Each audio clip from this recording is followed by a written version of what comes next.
I think it's necessary. Monday, Tuesday, Wednesday, babe, 7 days, are you ready? I don't need to say you know it, girl, you're extraordinary. I want you here with me, I miss your body, baby. No, I cannot believe that you're still single, lady. Wishing I could retreat. I want you here with me. Be my lover, be my trophy, be my woman, be my lover, be my trophy, be my.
Like a champion, a champion. Ain't nothing that can't be done. Oh yeah, I put it all on the line. Definition of divine. Yeah, I feel like a champion. Ain't nothing that can't be done. They told me I wouldn't be nothing. Came on now, I'm second to none. I need me a trophy, I need me a ring. I'm not with the bull, but keep it a beam. You know what it is, you know what I mean. Shit, all I do is win, win, win, win. Haters wanna hate, they ain't made top 10. Double, triple team, what they need to defend. I juke left and I'm gone with the win. I'm gone with it. I feel like a champion,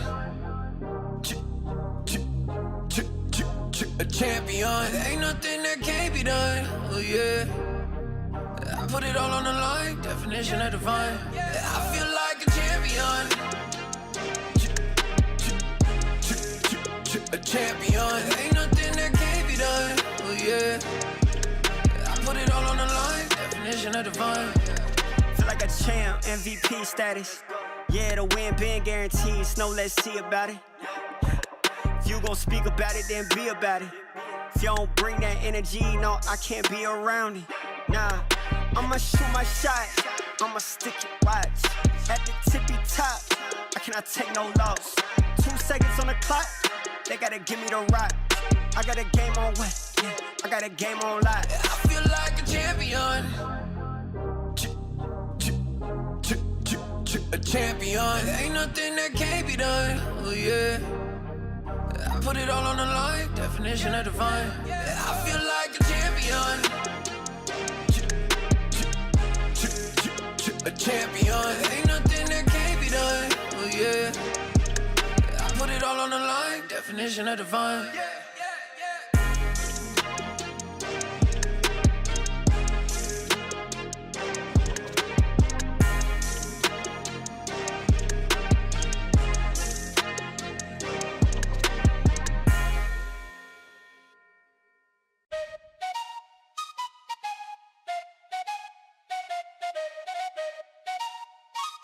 Let's go.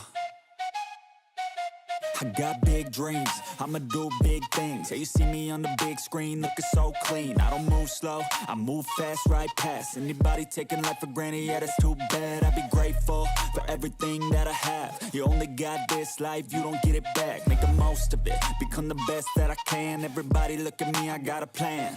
You gotta work hard, play hard, do it from the start. Cause how you do anything is everything you start. Stay consistent and do it every day. Don't let fatigue get in your way. Cause 10% of something is better than nothing. You better do something if you wanna be something. I can feel my stomach rumbling, I'm hungry. Big things coming, I ain't bluffing, yeah.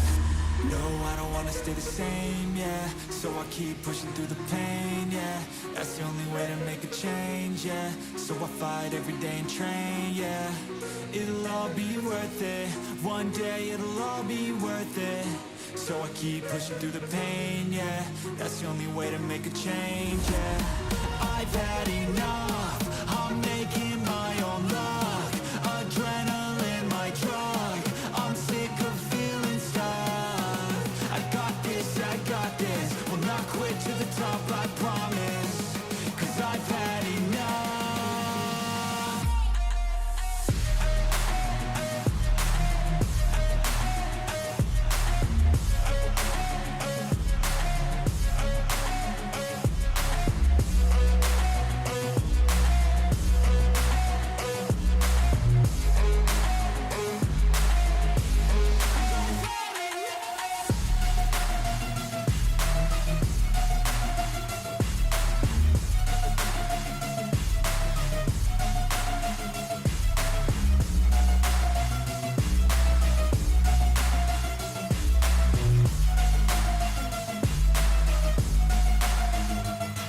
Better watch out, I'm on the climb to the crown. In my prime right now, hear me loud, I've been spitting for a while now. All by myself, independent DIY now. Don't need no help, I've been beating out labels and money and budgets, it's funny. I do all the work, yeah, keep it 100. I fight for my dreams, I would die for these things. I believe in myself, I refuse to be weak, I like to build things.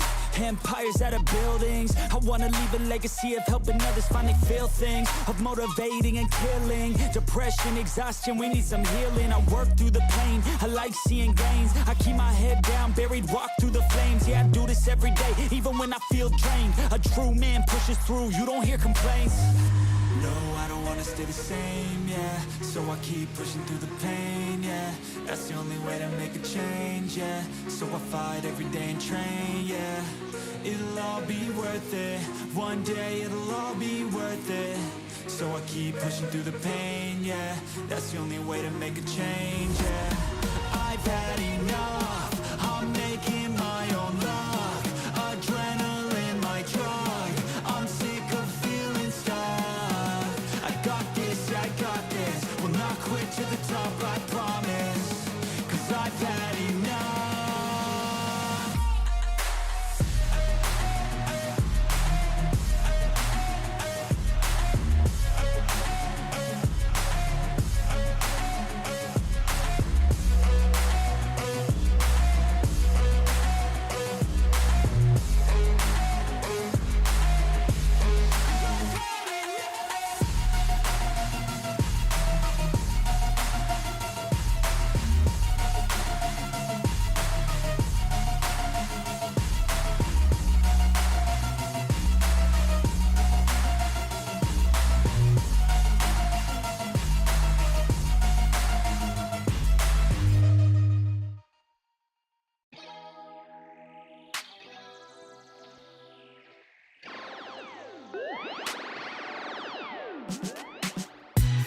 feeling great on my time. Won't let a hater block my shine. I'm just living my life, too busy chasing good vibes. Chasing good vibes, chasing good vibes, chasing good vibes. Too busy chasing good vibes. I'm feeling good, feeling great now. A hater can't play with my day now. Get that negativity out of my face now. In my city, I'm the man of my state now. Yeah, I'm living life to the fullest. Baby girl, you're talking to the realest. Energy and joy, you can't steal it. Good vibes all around. Baby, tell me, can you feel it? I woke up, so I'm blessed. Just another chapter in the test. I know I'm doing better than the rest. Got a smile on my face, showing teeth for the crest. It's no sweat, I'm a vibe in my own right. Go time in the sun, yes, I'm gon' shine. So fine, got a baddie on my phone line. Feeling good, feeling great, chasing these good vibes. Feeling good, feeling great on my time. Won't let a hater block my shine. I'm just living my life, too busy chasing good vibes. Chasing good vibes, chasing good vibes, chasing good vibes. Too busy chasing good vibes.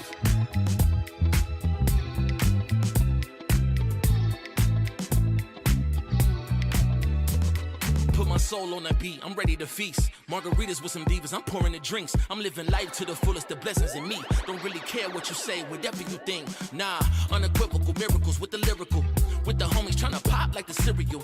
Lucky Charms, got a model on my arm. Go watch on my wrist, garlic parm. No alarm, fireworks, I can feel it in the sky. I got love in my eyes, but there's money on my mind. I see passion and pride, I despise all the lies. I've been around the world, so I'm down for the ride. Good drinks, good people, and good times. Fast cars, pretty women on FaceTime. More money, more fun in my life. I'm just chasing my shots with good vibes. Feeling good, feeling great on my time. Won't let a hater block my shine. I'm just living my life, too busy chasing good vibes. Chasing good vibes, chasing good vibes, chasing good vibes. Too busy chasing good vibes.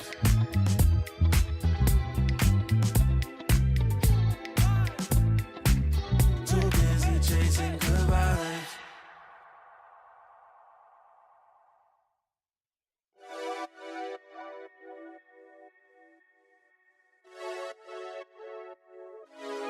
Friday night putting them plays in, but it feel like a special occasion. So let's go out, go blazing, hit the dance floor, let go frustrations. I might have a hidden agenda, but my intention's pure. I'll give you all that I got, and I hope that you don't need more. It's okay, just take my hand now. Damn near sweating your hair out. You got me creasing my sneakers. That's usually something I care about. Couldn't see the path, but it's clear now. You was in my dreams, but you here now. And I just want a little dance and a reason to change my plans. All I want is for you to dance with me, with your hands in the air where I can see. I don't know if we'll get another chance, you'll see. So I hope that you'll just come dance with me. We outside, did you hear what? I called the ride cause I'm going up. And there's something mixy going in my cup. Don't say much cause they know what's up. You know it get cold on the late night. We getting all close like it's day night. You looking so fly, you can take flight. Now I got this feeling that I can't fight. Your curves got my urges flaring. You got me by the collar and I'm not caring. You see how the people can't stop staring. I'm trying to make you mine and I'm not sharing. Okay, let's bring it back a bit. She said you can have whatever if you ask for it. Well, I just wanna have a little dance and a reason to change my plans. All I want is for you to dance with me, with your hands in the air where I can see. I don't know if we'll get another chance, you'll see. So I hope that you'll just come dance with me.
Get up now. Get up. Get up. Get up. Get up now. Get up. Get up now. Get up. Yeah, get on your feet and move to the beat. Pour up some drinks and then we repeat. Yeah, chasing my purpose, need a release. Yeah, my life's a beach, I'm lost in the breeze.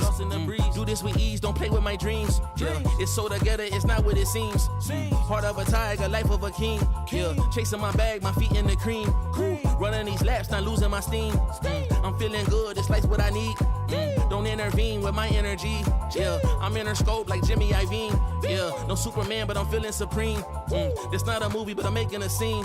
Yeah, I can tell you how to live your life, but you just gotta get up now. Get up. Get up. Get up. Get up now. Get up. Get up now. Get up. We just gotta live our life, we paying a price. Piece of the pie, I need me a slice. Yeah, rolling the dice, the scariest spice. Sticky like rice, the tricky reprise. Yeah, love will suffice, I suffer in silence. All alone, I'm lost on the island. Let's spread peace and less of the violence. Sebastian Bach on yachts playing violence. Yeah, the flowers violet, give me my rose. This for my city, all for my bros. Did it alone, so far in my zone. So raise your glass, let's all have a toast. I can show you how to get like me, live your life till you die. Yeah, look, I can tell you how to live your life, but you just gotta get up now. Get up. Get up. Get up.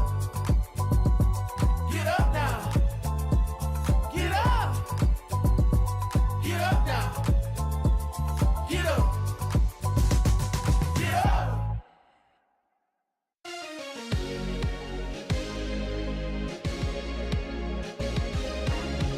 You keep me up all night, all night.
been the same, put that on the name. I had to go through it just to get to it, look what I became.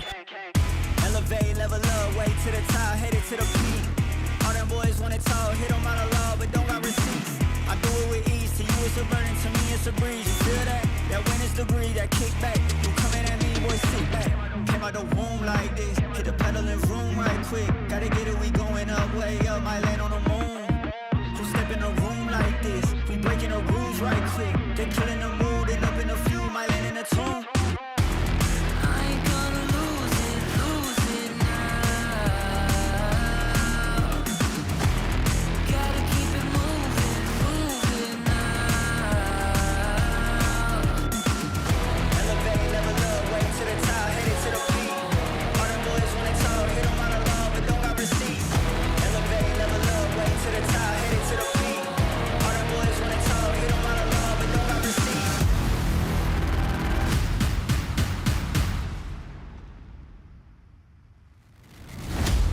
Bad with a vengeance, killing the ops, I'm leaving no remnants. They all in attendance. Gotta go big, I aim for the fences. It's mine, I sense it. Back in the scene, I'm back to the business. Back on the front line, gotta grind. It's time, let you be the witness. At the time, turn a repeat to a 3P, yeah. Got the franchise on me, you more like G Lee, yeah. 21st century, you all the way BC, yeah. Old boy been washed up, I'm notched up in TTA. Came out the womb like this, hit the pedal and room right quick. Gotta get it, we going up, way up, might land on the moon. Who step in a room like this? We breaking the rules right quick. They killing the mood and up in a few, might land in a tomb. I ain't gonna lose it now. Gotta keep it moving now. Elevate, level up, way to the top, headed to the peak. All them boys wanna talk, hit them out of law, but don't got receipts. Elevate, level up, way to the top, headed to the peak. All them boys wanna talk, hit them out of law, but don't got receipts.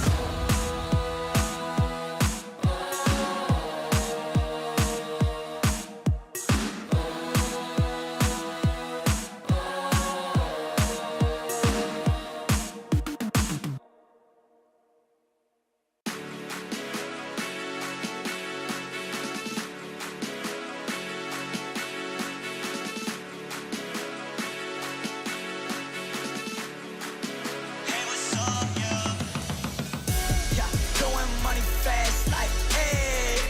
Yeah, my foot up on the gas like, hey. Double pump and bring it back like, hey. Yeah, my amigo got the pack like, hey. Hey, like, hey. Hey, like, hey. Yeah, throwing money fast like, hey. Yeah, my foot up on the gas like, hey. Oh, don't write, back again. You don't know me, go and ask a friend. Hitting these shows, gotta pack 'em in. I spin it, I'll make it back again. Shawty, go and bring your baddest friend. We can take it to the back of Benz. Do it like you would for TV. Camera on you like a backup lens. Shaking it for me, I'm loving the move. Friends say you bad and yeah, I'm cool. Walking up to it, not thinking it through. Like shawty, tell me what's good with you. Coming with me and she got, ayy, 24 on a watch. You don't know that's a lot. What she want is what I bought, yeah. If I want it, I'ma get it, yeah. I just talk the way I live it, yeah. I got plenty women, they all wanna ride, even in a Civic. But now I pull up in the Aston. For money, I'm made off the back end. High end with the fashion, now broke's only in the past tense, yeah. Throwing money fast like, hey. Yeah, my foot up on the gas like, hey. Double pump and bring it back like, hey. Yeah, my amigo got the pack like, hey. Hey, like, hey. Hey, like, hey. Yeah, throwing money fast like, hey. Yeah, my foot up on the gas like, hey. Wall ain't the bank, I'm a check. Whoa, VVS all on my neck. Whoa, we talking power, respect, got me blowing on gas and I'm high as a jet like, whoa. Shorty can't breathe no air, yeah. Red bone body, long hair, yeah. Everything I do real rare, yeah. Can't buy one, need pairs, yeah. I get paid now. I was in them streets and I ain't never do no playground. I just kept it real, stay 100 and I stayed down. Made it out that jungle, now we shopping when we touch down. We riding around, my windows down and my speakers loud. Hate my grind down, light my shine, I'm one of a kind, no stopping mine. I'm certified,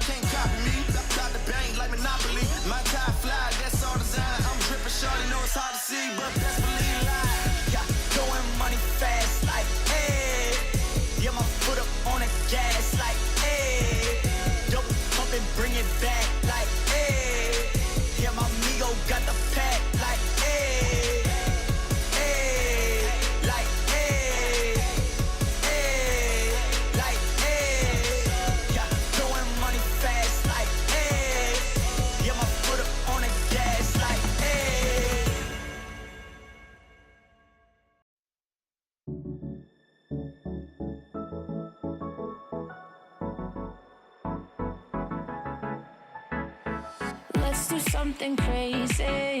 Get a bit wild today, cause we don't do this every day, and we deserve it. Life is so amazing, nothing is in our way. Baby, let's fly away. Do you feel it? Is your heart rushing the way my heart's rushing when you take it all in? Baby, this is where we come alive. Do you feel it? Take the world by storm, just you and I. Can't believe it took so long to realize what makes us come alive. Oh, what makes us come alive? Let's break some rules. No, we don't always have to be good. Don't always have to do things that we should. We'll feed the fire. Let's see it through and let go of what's holding us back. Just light it up and we'll burn through the past and take it higher. Is your heart rushing the way my heart's rushing when you take it all in? Baby, this is where we come alive. Do you feel it? Take the world by storm, just you and I. You and I.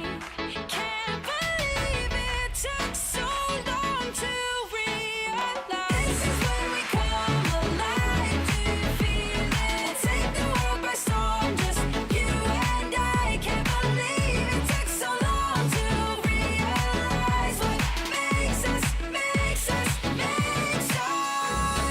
This is where we come alive. Do you feel it? Take the world by storm, just you and I. Can't believe it took so long to realize what makes us come alive.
Yeah, motivated, I'm focused. Came a long way from the lowest. Yeah, gotta get it, the mindset, gotta put it in motion. This is the moment, gotta one-up my opponent. Back then they ain't noticed me, now they know it's me. I'm the chosen. It's my time, yeah. yeah, I put that on Bible. No excuses, gotta get to the final. Take all of my idols and turn them to rivals. It's all or nothing, man, the trophy is vital. Game time, bet I'm coming in clutch. No hang time, man, they can't keep up. The game's on the line, seconds on the time. Who can't fight? It's gotta be us. Better under pressure, go ahead and let it fall on me. I'm destined for it all, you better call on me. They say what doesn't kill you make you stronger. All that pain, it done made me to a monster. They say what doesn't kill you make you stronger. All that pain, it done made me to a monster. Yeah, whole lot of times they doubt it. I wouldn't be who I am without it. Sleepless nights, I count it. It all paid off, it's really astounding. I had to keep the faith to elevate. Hope for better days, they were coming. Now we can celebrate, knowing every day is abundant. Yeah, it's my time, yeah, I put that on Bible. No excuses, gotta get to the final. Take all of my idols and turn them to rivals. It's all or nothing, man, the trophy is vital. Game time, bet I'm coming in clutch. No hang time, man, they can't keep up. The game's on the line, seconds on the time. Who can't fight? It's gotta be us. Better under pressure, go ahead and let it fall on me. I'm destined for it all, you better call on me. They say what doesn't kill you make you stronger. All that pain, it done made me to a monster. I know a place that will break you into 1,000 pieces. Stay away from them. Stay away from Lorca, Paco, and Picasso. Don't ask about Lola. Ay, Caballo Grande. Ay, Dolor de Nieve. But in spite of everything, it occurs to you to visit Andalusia. Don't say I didn't warn you. Be careful of the Andalusian crush.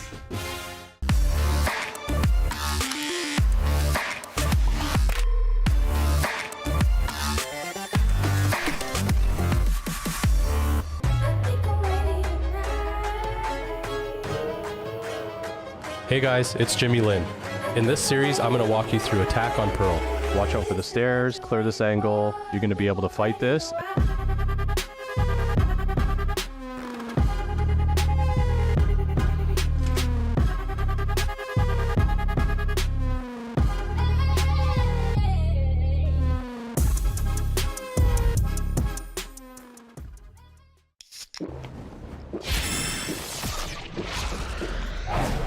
Red Bull gives you wings.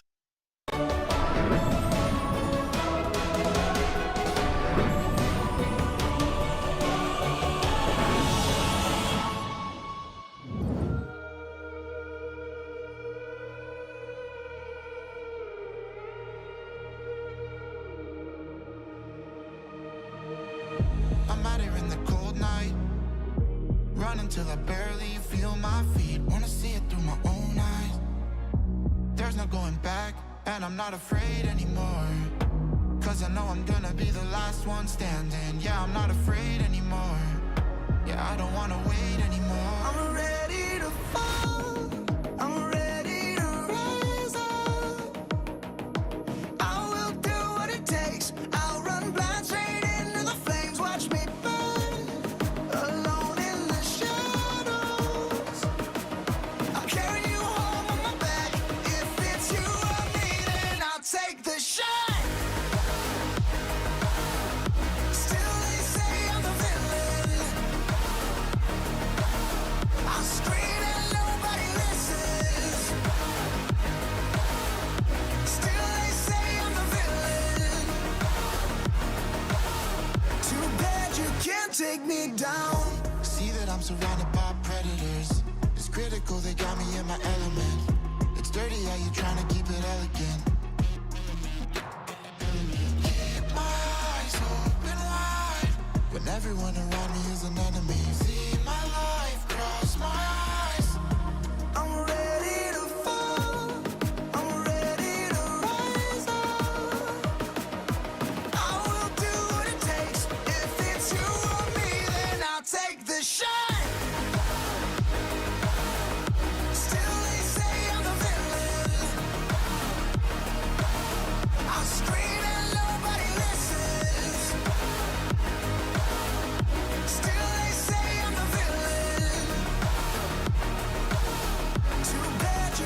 take me down.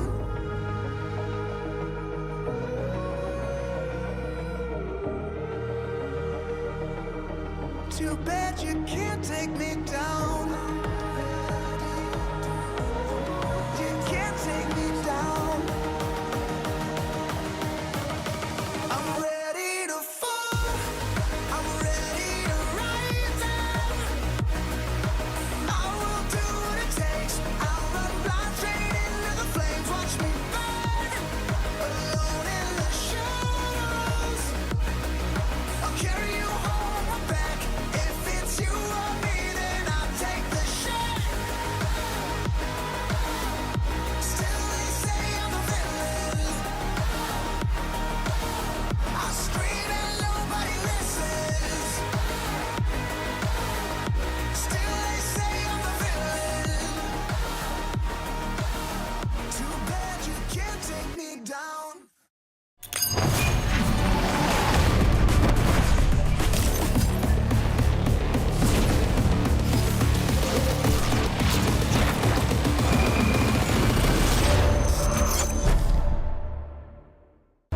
I will do what it takes. I'll run blind straight into the flames. Watch me burn, alone in the shadows. I'll carry you home on my back. If it's you or me, then I'll take the shot. Still they say I'm the villain. I scream and nobody listens. Still they say I'm the villain. Too bad you can't take me down.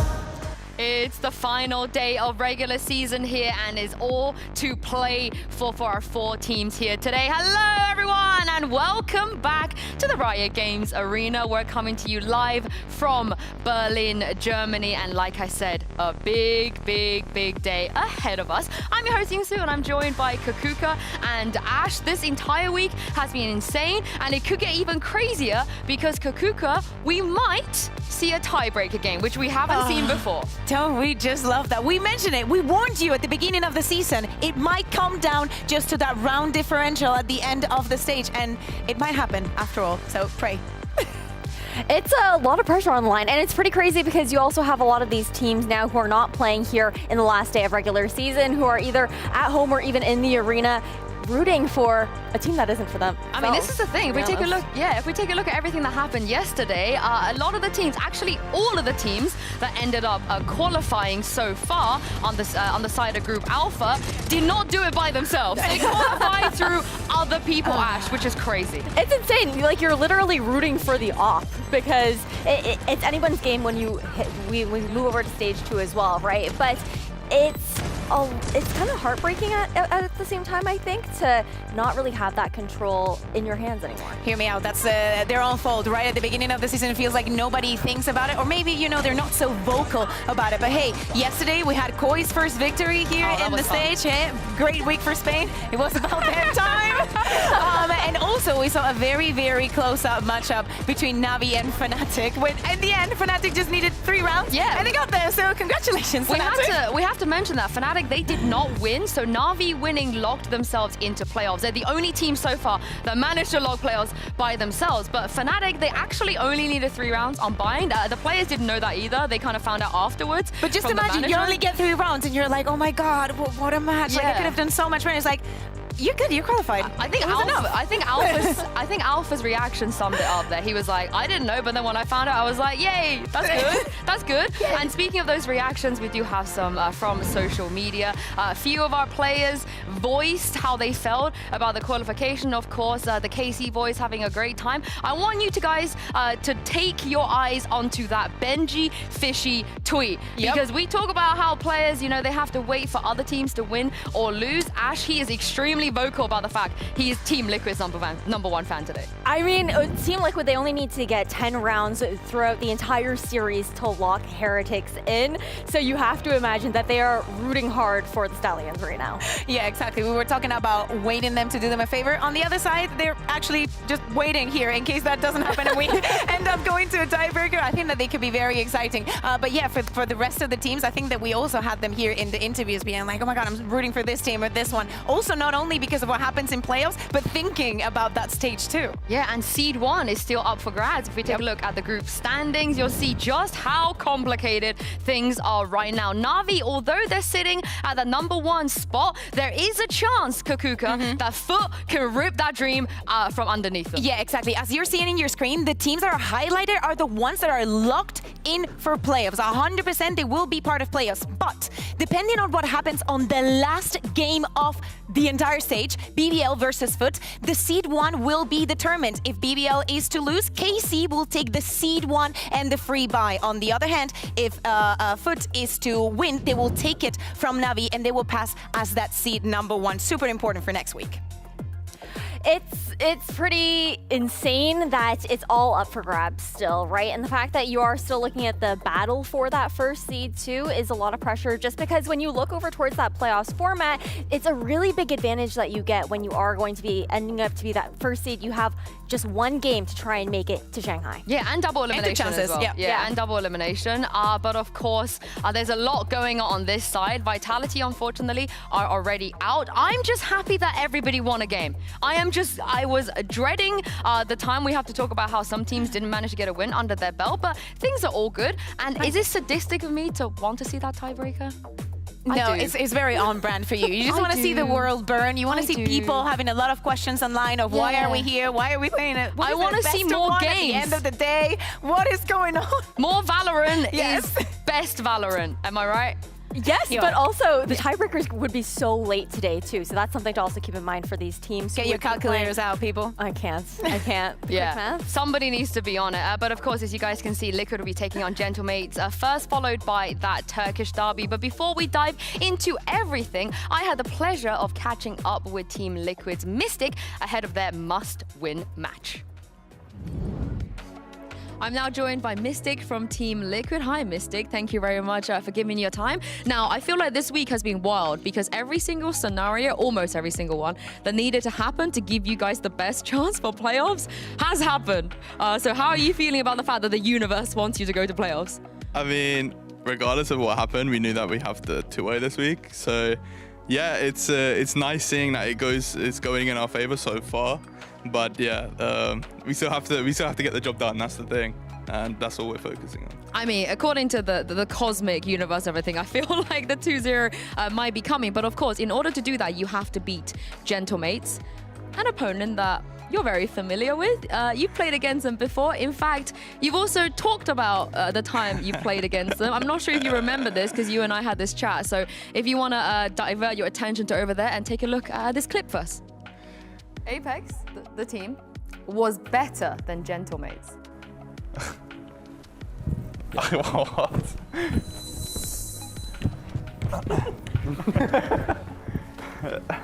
We beat them 15 times in scrims. Come on, boys. Out of 15. We were better, yeah. Yeah, we were better. Come on. But we weren't better because then we lost. They beat us in the finals. They were better that day and they deserve it completely. But overall, we were a better team and they took risks to beat us that day. That paid off. When I speak to them, they knew that we were the better team as well. And they told us we are the better team. So that's why I'm really confident that we were the better team. Like, I'm really confident in saying it. We just failed on the day, you know? All right, obviously not Apex anymore, Team Liquid, but you still have retained the core of you, Enzo, and Kiko. Kiko is the only person over there that thought that maybe you weren't the better team on the day, so talk me through. Strongly agree, better than Gentlemates. You stand by that? Of course I stand by it. Nah, I don't even remember playing them. What do you mean? Let's just let our Valorant do the talking for today, I'd say. But back then I stand by it. Yeah, I mean, haunted memories right there. Does it make you feel more motivated that you want to beat them even more? You know, playoffs is on the line, but it's also a team that literally knocked you out of Ascension. yeah, I've got to do it for not only the boys in our team, but for Magnum and Shadow as well, because they hurt us pretty bad.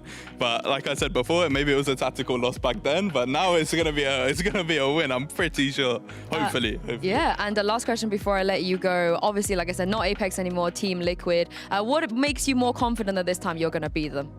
I think that we know it's like do or die in this situation, and we've made a couple of changes this week prior to the game. So yeah, I think we're all quite confident.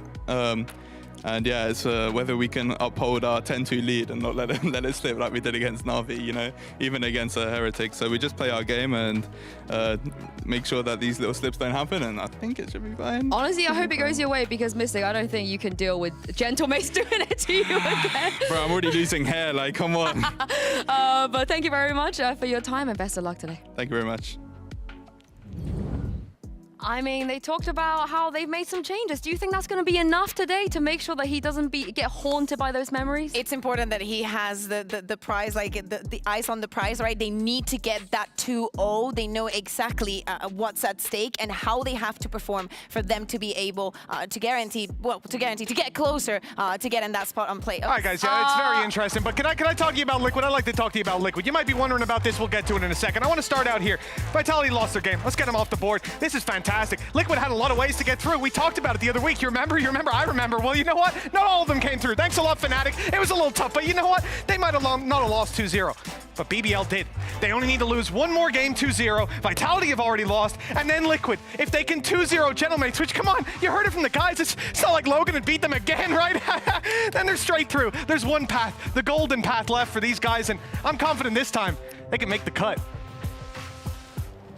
Yeah, so eloquently explained. We'll pick up those pieces of paper in just a moment. No, actually, Mitch will pick them up. Yeah, very eloquently explained by Mitch. Thank you very much, Mitch. Yeah. Just teaching some things. Everything that needed to happen so far almost has happened, but we do have to address that this is a rematch for the Apex core on Liquid versus Gentlemates. Ash, talk me through what happened last time. I mean, it was pretty insane how Gentlemates made their run throughout Ascension last year, because they were a team that we looked at to be more of the middle of the pack in Ascension. And against that Apex core, they managed to take it out 3-0 in the grand finals. I don't think anyone was expecting that type of scoreline for the series. Expected it to be much closer for Apex to have even taken a map off of them. And I think a lot of it does have to do with what Enzo was talking about in that clip that we saw that you were showing Mystic, about how Gentlemates were able to catch them off guard. I think that's something that this team is very good at doing, as far as just taking you by surprise, because they do take insane risks. It was crazy, like that final. Many people praised what Existence was able to do so convincingly.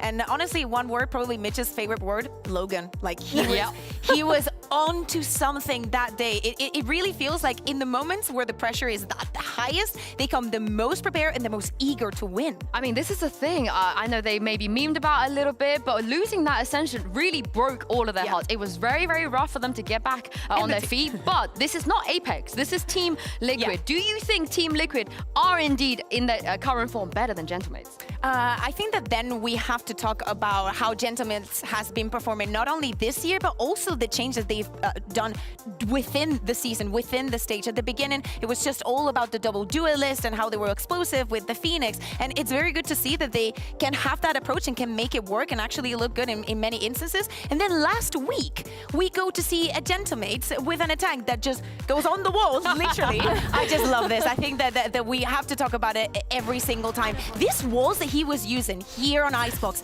then on Sunset, the impact that he was having, cutting the enemies off guard time after time, is something that only Natank has been able to do so far. And again, it comes down to the risks that he's taking, right? Because he's playing so aggressively on this Sage pick. He's getting a lot of insane timings with how quickly he's able to get into your face. Just the vertical angles that he's looking to take as well. You're not going to be expecting a player to be taking these kinds of risks in these matches when every single one counts in that kind of regard. And I do wonder, I think the big difference between these two teams is Gentlemates, I feel like, have built a very solid identity for themselves, and that was something that Liquid were lacking early in this season. And it's a versatile one as well, right? That identity, because they can give you any of the two. I just love the fact final day, I have to look at my bag to see that Natank is there. Maybe he's booing my back. Yeah, I was Maybe saying he's Boo booing my is on back, the yeah. other side of that wall. Yeah, he's on Probably. it, but Boo's behind it. But really, to me, is the versatility, because now, is Team Liquid going to be prepared? But prepared for what? You know? Gentlemen, tank on the wall. It can be a tank on the wall. He can be in the wing. He can be in the Phoenix. It doesn't really matter. Gentlemen are going to find a way to disrupt Team Liquid, because even though we're talking about this magic run that can make Liquid make it to playoffs, Gentlemates also want to make it. So you guys disagree with Mystic? You think Gentlemates are the better team right now? Because it sounds like yes. you do. Yes. Yeah, okay. I think maybe that is, I don't know if that's a hot take or not, Bea, but I think it's mild. I do Medium think, I agree, rare. Because I think when you are looking at a team like Gentlemates that have such a strong identity, like we've been talking about, the aggressive plays, the fact that the tank, even when he's not on the wall and he's using the Phoenix wall to get into sites and cause so much disruption on that second duelist, Team Liquid have been much slower starters, I feel like, and have, I don't know, I just really don't feel like they've built themselves up in the way that we expected. It's not only that, right? We're talking about identity. I think that some of the teams have been missing it a little bit, missing the hits, missing the spots. For Team Liquid, I feel like that has been one of the conversations for the entirety of the year. But for many teams, I don't think that we can call anyone contender or pretender anymore, because there's been so many crazy things happening. So many crazy things happening that we cannot be sure about any that happens in EMEA anymore. I feel like, agree, you can call anybody a contender, pretender. They could come out at any moment, but there's a lot riding on this match. Not just the fate of Gentlemen's or Team Liquid, but other teams in the league as well. So without further ado, let's get the show on the road and bring out Gentlemates and Team Liquid.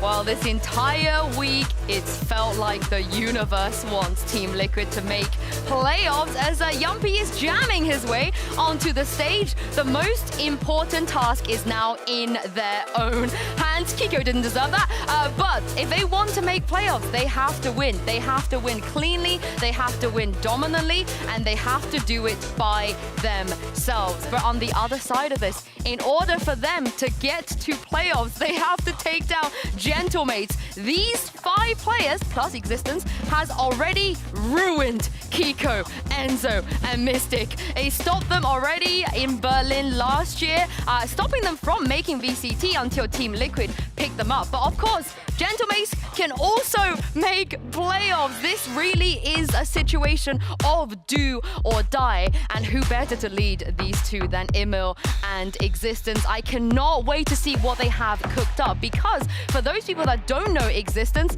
this man does not sleep. Oh, never. I'm surprised that he's not bringing in the papers today. Maybe he's got an iPad or something to That's just... why it's scary, I think. Yeah. It's scary because everything is in his head. And look at the eye contact that we're seeing right now. He's giving the exact words that his players need to know for today. They are hungry. They did it in the past. We've been talking about it. They just need to repeat it again.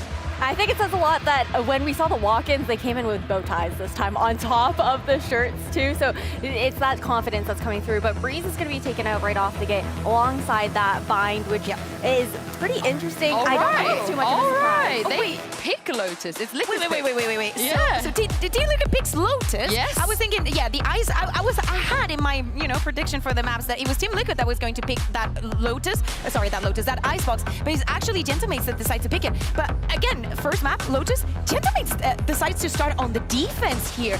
Definitely, probably prepared. In Sunset, I think that it is a beautiful testing ground for them too. That was the pick that I had in my head, at least to see from Gentlemates. Maybe they expect Team Liquid to be prepared for what they did last week.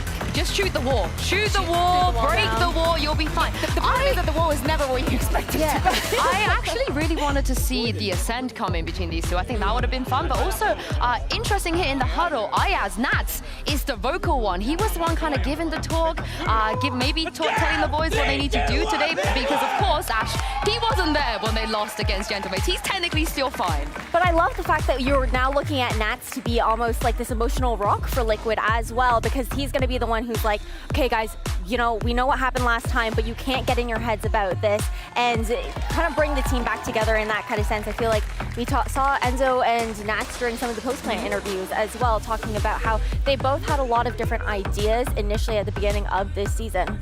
Yeah, let's talk about this Lotus real quick as we take a look at the agent select, because we're going to see some changes. How fun! He's on the wall! I was going to say, are we going back to that double duelist? Is the Phoenix going to be back? But no, isn't a tank on the wall again? Also very interesting to see none of these teams play the Viper here, so the space is going to be a lot more open and is actually going to favor all of those fights. It really is. We're going to see a lot more forced fights over towards Rebel, over towards Mound to maintain that kind of control because you don't have that opportunity to lurk in that kind of pressure.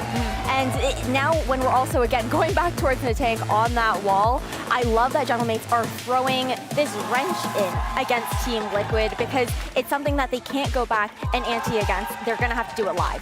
Honestly, I'm just going to say, Gentlemates, pretenders. You don't need initiators when you're running the Sage and Lotus. No, I'm very excited to see what they're able to do with this composition. I think it's going to be very interesting how both of the teams contest both of the extremities of the map, right? It's not B that I'm concerned about. If we're setting a tone of this Sage already, we could see a series, all 3 maps with Sages. I cannot wait. We got Nun and a tank on the wall, and Pansy and Steel on the talk of the series. Over to you guys.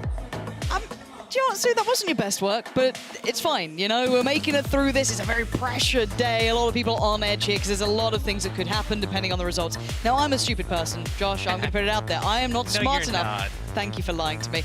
But the point is, I'm not smart enough to know what some of these permutations mean. Sometimes it's like, they've got to get like 1 map, but then if they get 7 rounds, none of that. What I'm focused on is what's in front of us. Gentlemates up against Team Liquid. The smarter people here will explain it to you afterwards. However, Josh, I want to start with you.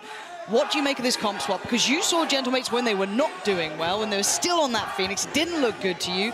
What do you make of this adjustment here? Well, I think the Sage definitely on defense is going to be a struggle for Team Liquid to deal with, slowing them down, but instantly into an action here. We have the Omen, Cypher, and Raze pushing out on the defense. Gentlemates starting in aggressive fashion. Yeah, not going to be something that's going to catch us off throughout this game because they are playing very, very proactive in this, and they've kind of almost switched roles here. It's been on Enzo.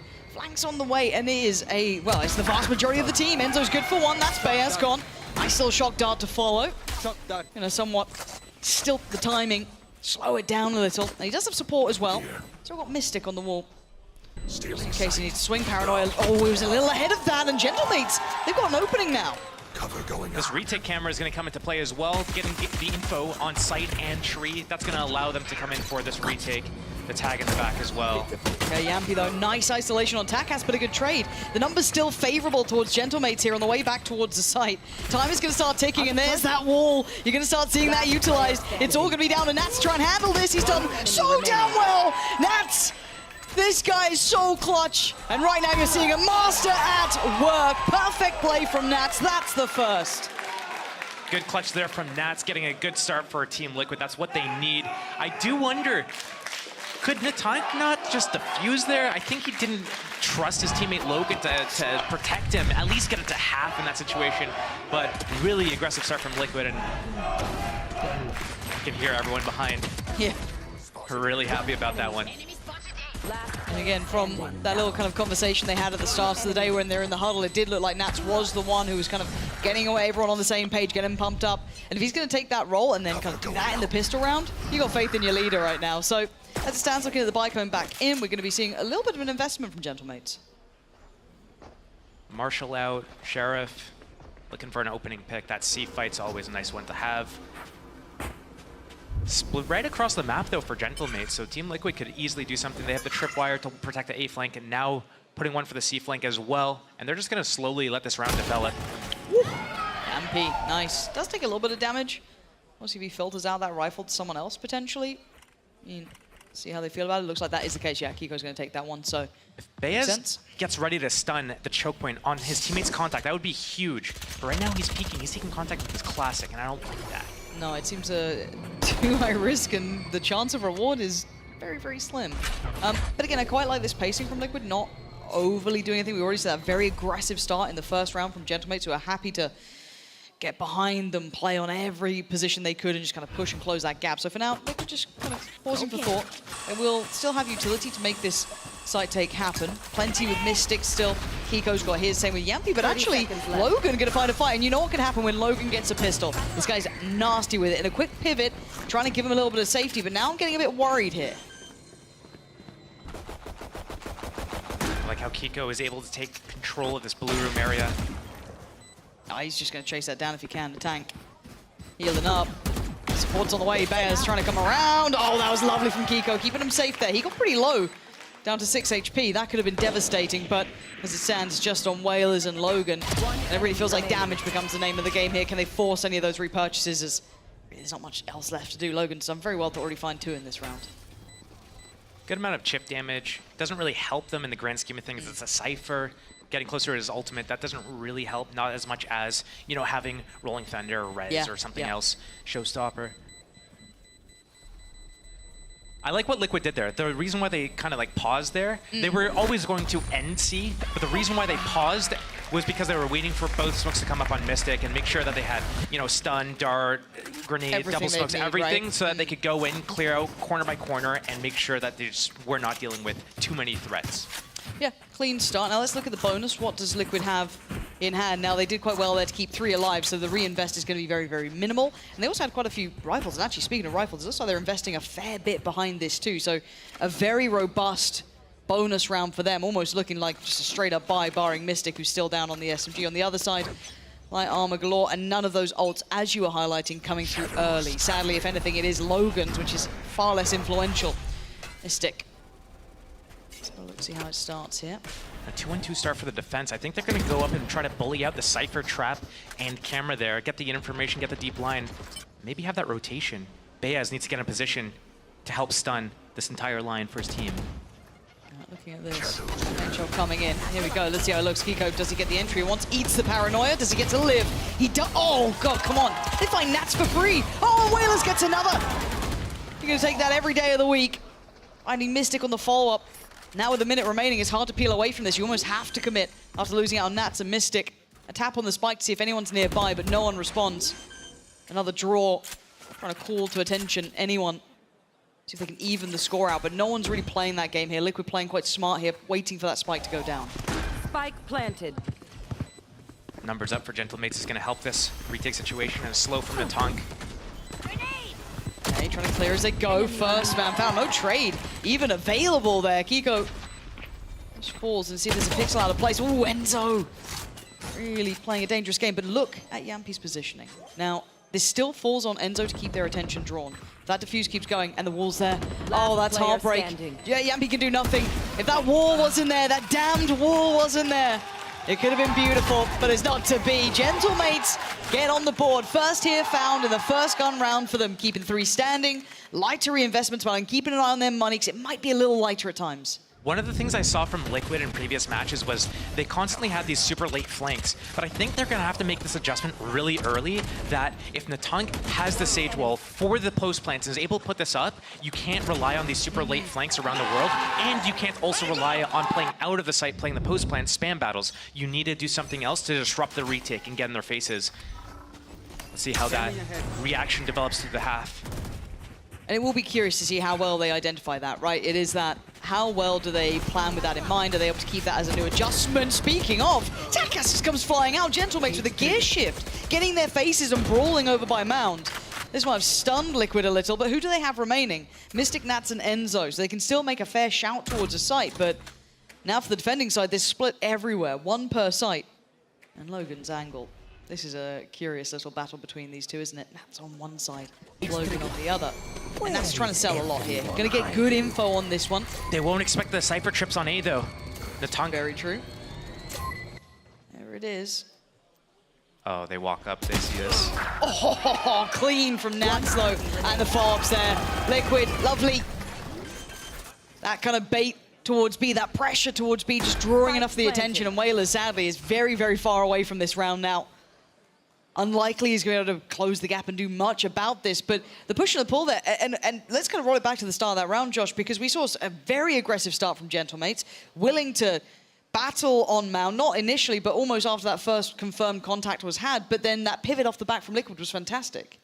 Yeah, typically on these maps, when you have breach in the comps, you're going to be able to set up a lot of these traps where you go and you brawl out of them defense. But the defense kind of like starting that fight was the interesting moment there. You know, trading out evenly 3 versus 3 within the first, I don't know, like 10 seconds of the round. It could have gone either way towards the end of the round there. Obviously, Nat's having his hat to throw and get the information on the remaining Gentlemates players.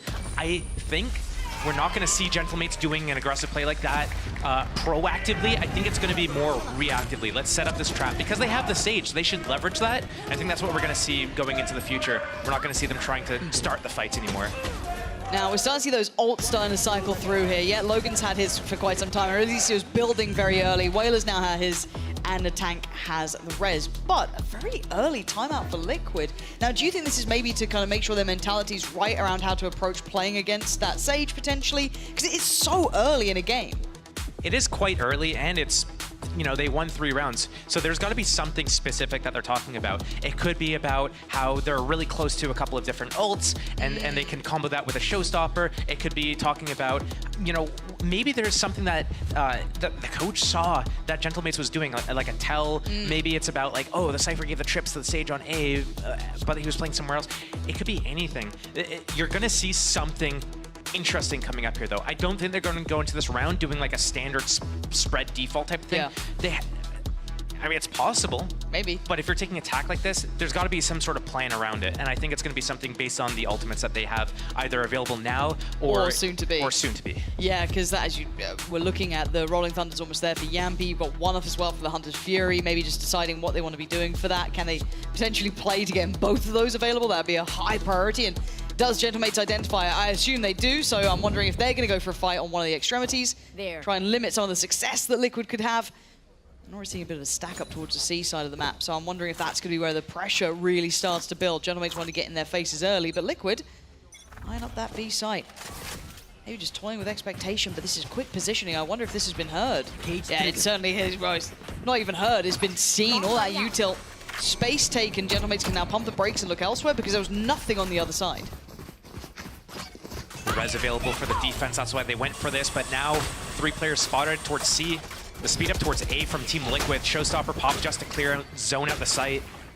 It's going to be a 5 versus 5 retake.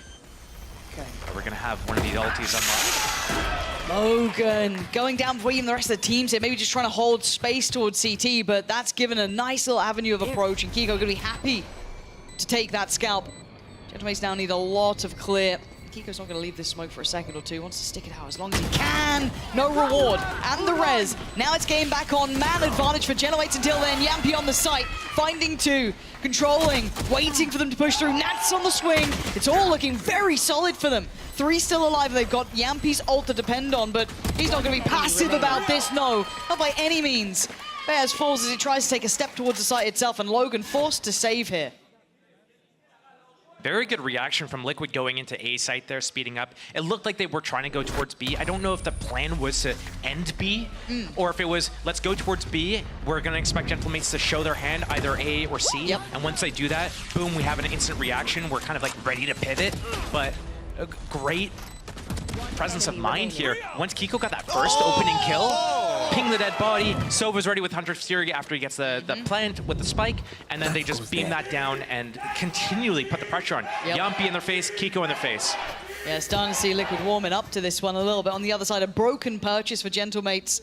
A couple of ults starting to come very close by. Takas almost has his, but quiet so far from him. Not being able to get that through super early. And looks like he's trying to build towards it now. Information found. It's looking like C is on the menu. Enzo gonna try and play him in. Clear any of that util en route. And Kiko gonna be happy for that gift over towards the C site. All looking ready. Now, ult-wise, what do we have for this retake here? What does Gentlemates have? I mean, they've got the rocket, they've got the information on Logan, the TP, but they need to go now. It looks like a pre-take coming in. The tank, good connection, Takas on the follow-up. Now it's getting a little bit dangerous, but Mystic trying to get ahead of this, trying to utilize the ult that was sent through, but Beaz pushes him away. And now Yampi and Nats, the positioning again, you're talking about those lurks. Now, with the tank down, this changes the dynamic. Yampi's on the site here. He's going to be spotted, but he's doing the dance. This guy, he's got moves. Yampi does get found, but do they expect this? Nats, his position, that late lurk has worked wonderfully, but oh my god, that TP was... What? Nats! Just nasty with it! The Red Bull clutch twice now. given them the rounds. That TP got me questioning things, but still, Liquid come away now, 3 in a row, looking very solid. Nats is on 9 kills right now. I think 6 of them are from 2 different clutches. Yep. So doing a big job for these guys. I mean, Liquid, they got bailed out by Nats. They're lucky that they have a player that good on the team. I like the idea of the breach ulti for the re-exec onto the site, knowing that all the enemies are going to be close and kind of stunned, but the execution of it was sloppy. Got dangerous there, didn't it? Yeah. Beaz now with his own Rolling Thunder and 1-3-1. They could pivot and fight. Yeah, maybe just trying to keep him close to the action if necessary, right? You want him to be able to influence the outcome of the round, but Liquid making no subtleties of this. Straight towards A, and there's 4 players from Gentlemates here. Beaz wants this one. That could be very good. It's going to be on Nats again to keep him safe, right? Oh, he's been affected too. I thought he was going to be the one to alleviate the pressure, but actually it's just stalled out. Liquid suffer no casualties. Takas the only one to connect here with that paint shell coming in, and actually does a lot of damage, but look who's still here. Vintage Nats going in. Information free flowing. It's just going to be a brawl. Wall's still in play. They can't really break through this until then. Oh, and they go ahead of it. Big trade. This is just a sloppy battle between the two. Mystic gonna have to go clutch, but Gentlemates with that great presence of mind to put 3 players towards that B site. Cover going out. Spike is not in hand, and they're already starting to consider it. Logan on the case. Mystic, first step, takes a lot of damage for this though. He has his TP. He's got 40 seconds. Now these two aren't gonna be moving away from each other, surely. They have to stick shoulder to shoulder with each other. Have good spacing, but I like this. They're allowing Mystic to move around the map and do whatever he wants. He has to collect that spike and plan. Well, that's a one fight. That's an individual. Oh my god! Oh my god! Beaz, you are a lucky boy. Yeah, lucky boy today. Bloody hell! He didn't even know how close he was to that falling apart. Once he hears the smoke travel through him, I think he clicks in his head, wait a minute, that came from my left. That was the best round that we've seen from Gentlemates so far, though, and I think part of the reason for it was that it was a reactive play. They waited for Liquid to show their hand, be in a position that they're kind of compromised, and then they hit. They didn't try to go too fast, too hard, and too early. Now, looks like the switch up here. I feel like they're falling back into the trap, but I don't mind that they're keeping the 3 players towards the B site at least, rather than doing it on the extremities, because they can pivot easier. Yep. But still, this is Liquid seems so ready for this now. Maybe understanding this has been something that Gentlemates wanted to do, this kind of like pressure point, putting bodies behind it. But what do they assume that Liquid are up to here? They haven't seen a lot yet. Enzo's utility's been burned, but there's no bodies behind it yet. Constantly getting info from Gentlemates. We haven't really seen Natank even like playing with his team. I know traditionally with like on Phoenix, he's kind of like, you know, a lone wolf sort of thing, but we haven't seen any creativity out of the walls yet. It's all been saved for the retakes primarily. Watching this Interesting. Now. Yeah.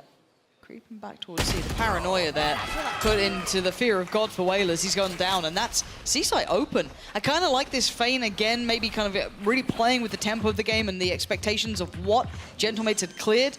This re-hit towards the C-site is a really well-considered piece. Now, this is... Yeah, don't do that, Enzo. Just waiting in middle, noting that there might have been some pressure from the other side of the map, but again, this is looking really well constructed. This is a very hard retake. Surely that's a save. You'd imagine so, but they're trying to get closer here. They have so little to do in this one. Yeah, they've got Beaz utility, but again, they're going to need more than this. And Yampi's not allowing it. They still have Enzo's utility. They still have Yampi's utility. Yeah, Takas canceling on that one. I felt like they could have canceled that sooner, potentially. They definitely could have canceled it. I wonder why they thought that it was a good idea to go for it. When you start bleeding out rounds like this, it's one of those things where it builds a pressure in your mind. And I think that this is a perfect opportunity for Existence to call a timeout and say, hey guys, like we're letting this slip and make an adaptation. So what are one of the adaptations they could do? The reactive plays are generally, I mean, we just saw it the round prior. That looked good. But what are we seeing on these rounds? It looks like they have the idea to go for the early fight, early info, but then it's like they don't know what to do after Once they've done that, yeah, it's that next step. And then they're just like all over the place. Whalers, he's alone on C site. He gets walked in on. And I think Liquid's doing a really good job of just like, they're making their game plan. They're just like walking into it, and then they're just taking what they're given. Yeah, rather than like brawling out early towards Mound like we saw earlier, I feel like maybe that timeout was to discuss that because they've come back in really well equipped with how to deal with that pressure potentially. Yep. But again, that could be something to have in the interview maybe, but you and Existence in the same mentality. A timeout is called. So time to discuss what the follow-up steps are because as you said, if we talk through those options when we're talking about map control and kind of ticking the box of things that go well, you discuss that, right? You talk about, okay, taking some information via map control, taking space on the map, removing some options. So as you highlighted, Gentlemates are doing that, but it's the next steps following.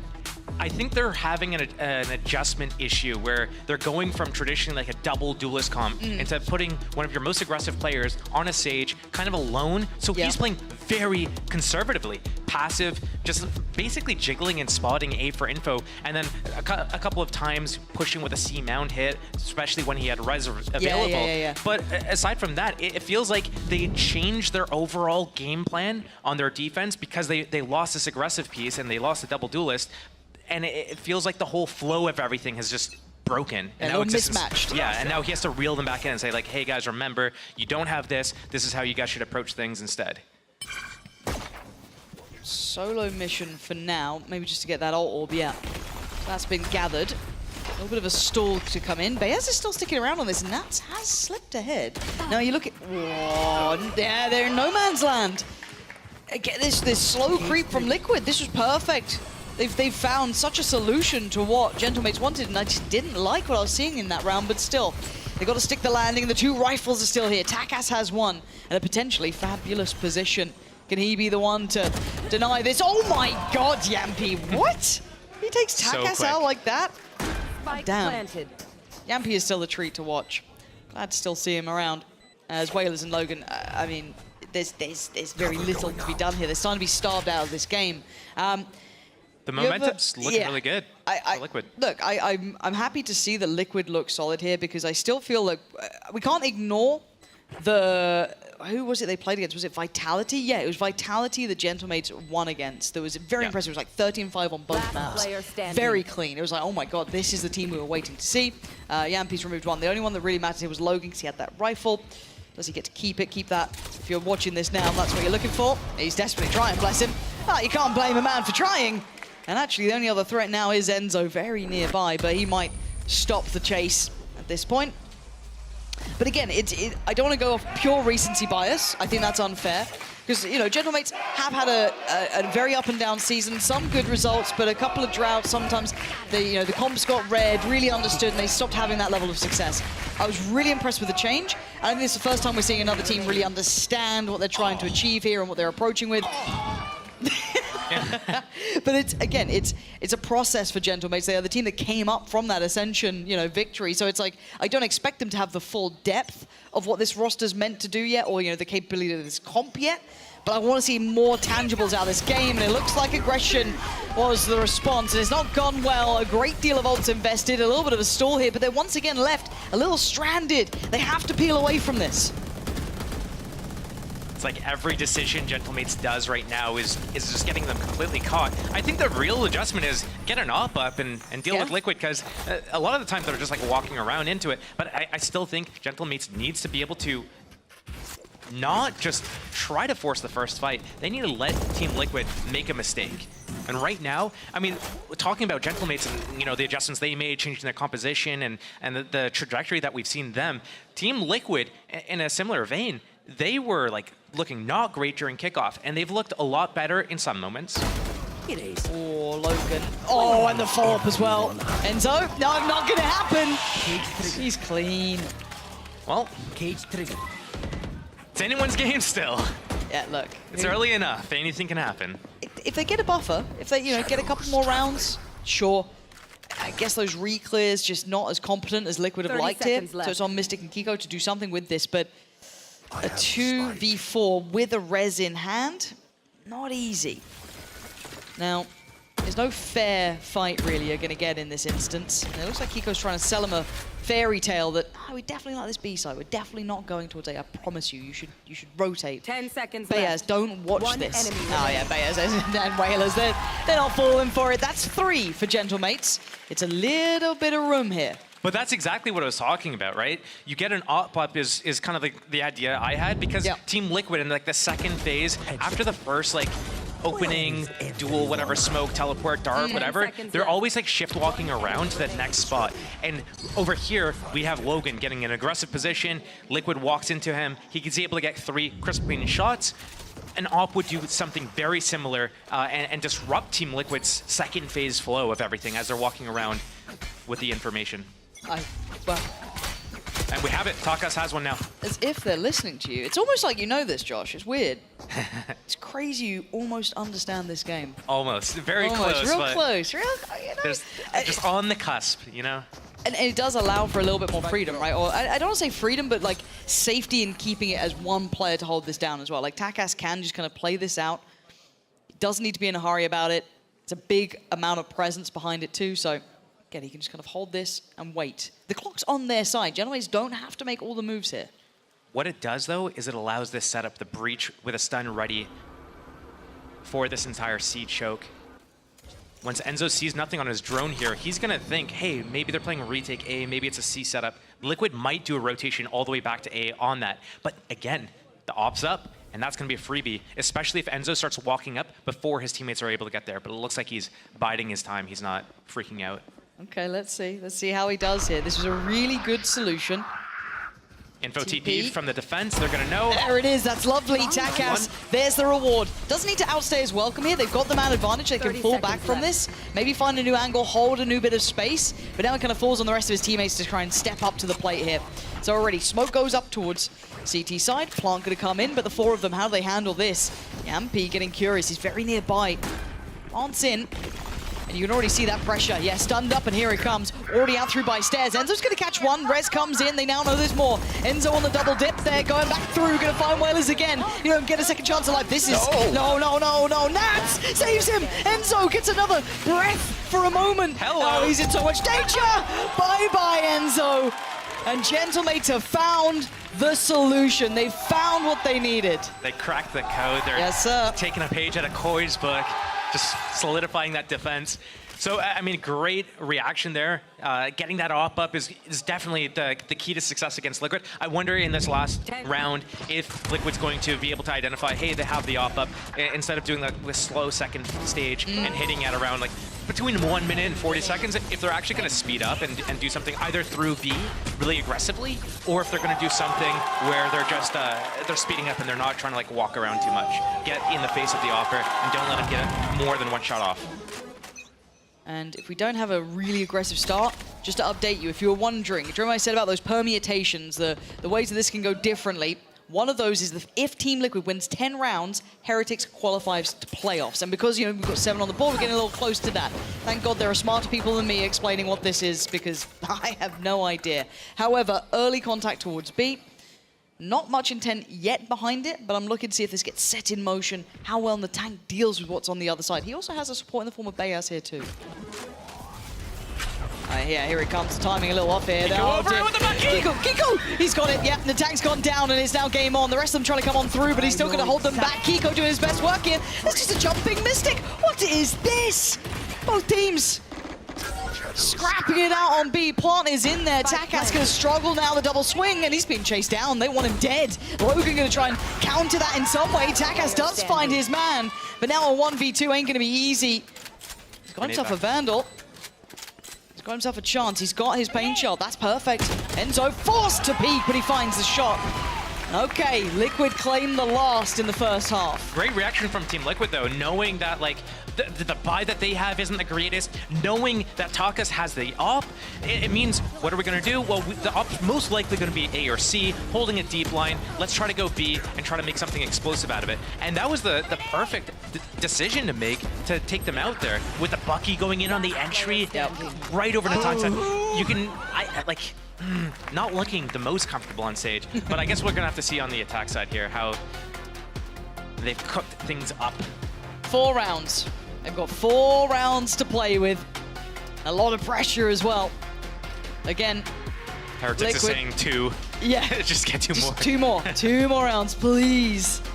And it is wild, again, that we're into these sort of scenarios where so much is resting on each other. We are back into game here, so we can jump into that and turn the music down and start focusing on the match itself. Already, smoke's going to be going up. If you're just tuning in, it will now be Gentlemates, of course, on that attacking side. They claimed 4. Now looking to obviously close the gap to Liquid's A. Enzo, what are you up to? That is not worth it. Oh, man, Takas will take it happily. You know, he'll be chuffed with that one. Yampi now put in a very precarious situation, and he's just mowing them down. That's 2. Mystic on the 3rd. That is what you needed to make up for what was a little bit of a fumble here, but the tank's going to have to go nuclear. There's a lot to do here, and he's not going to get it. Nats ain't losing that. That's 9. And now 1 more round, and Heretics will at least qualify to playoffs. Now, bigger picture, obviously Liquid aren't thinking about that, neither are Gentlemates, but we have to remind ourselves of it. So the next round is pretty critical, actually.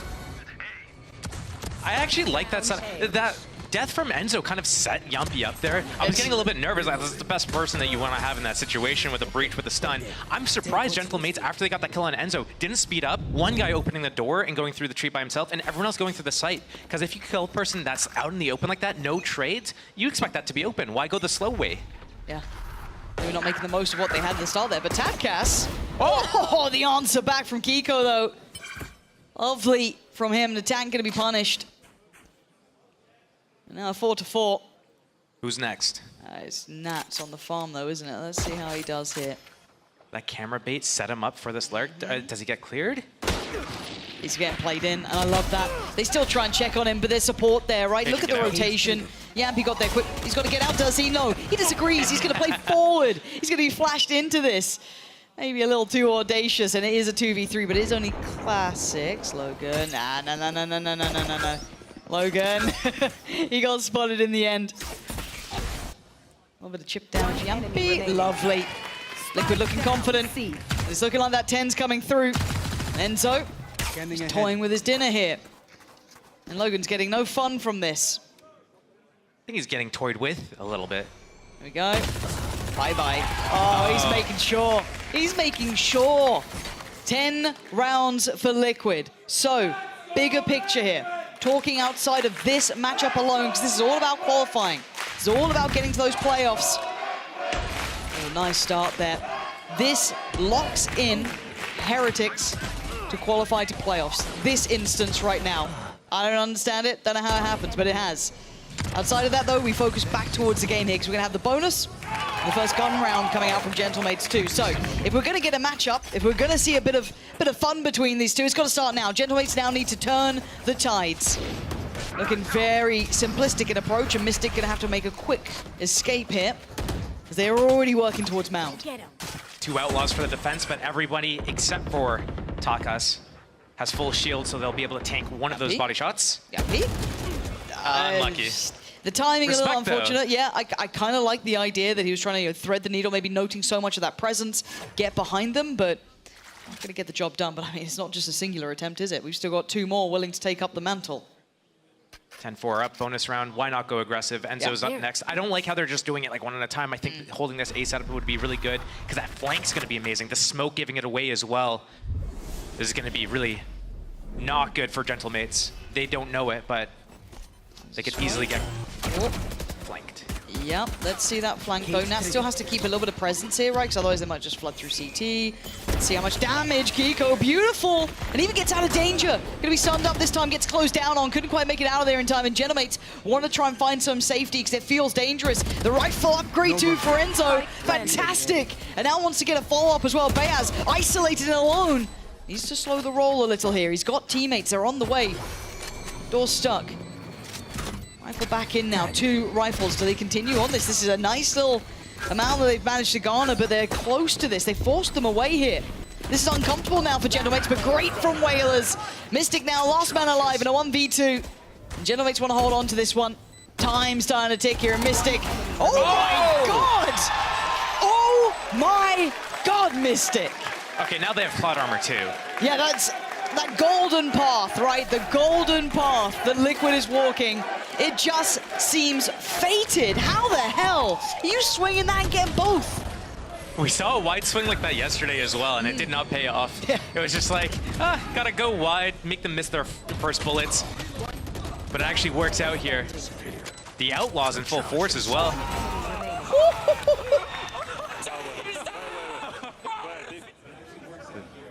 There you go. 11-4 now. This is frustrating for Gentlemates. Not getting the game they wanted here. They've shown a lot of potential, but they just feel uncomfortable in this now. TP. Hiya. Gonna spot him out. Know what's on the other side. Takas trying to test that B site. Is there intent behind this?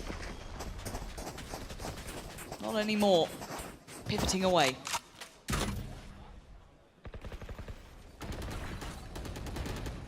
I think once he sees nothing on his drone, he might go grab that orb and he'll have his ulti, the Hunter's Fury from Enzo. That could be devastating, but he's just rotating off.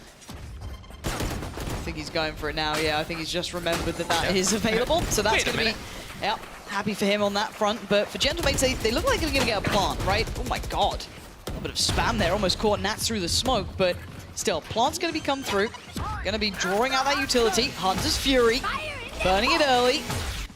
And see the rocket used as well. Kiko actually pretty up on this one. Takas trying to control towards CT, but Liquid, they are chomping at the bit here. They're just trying to claw away at them.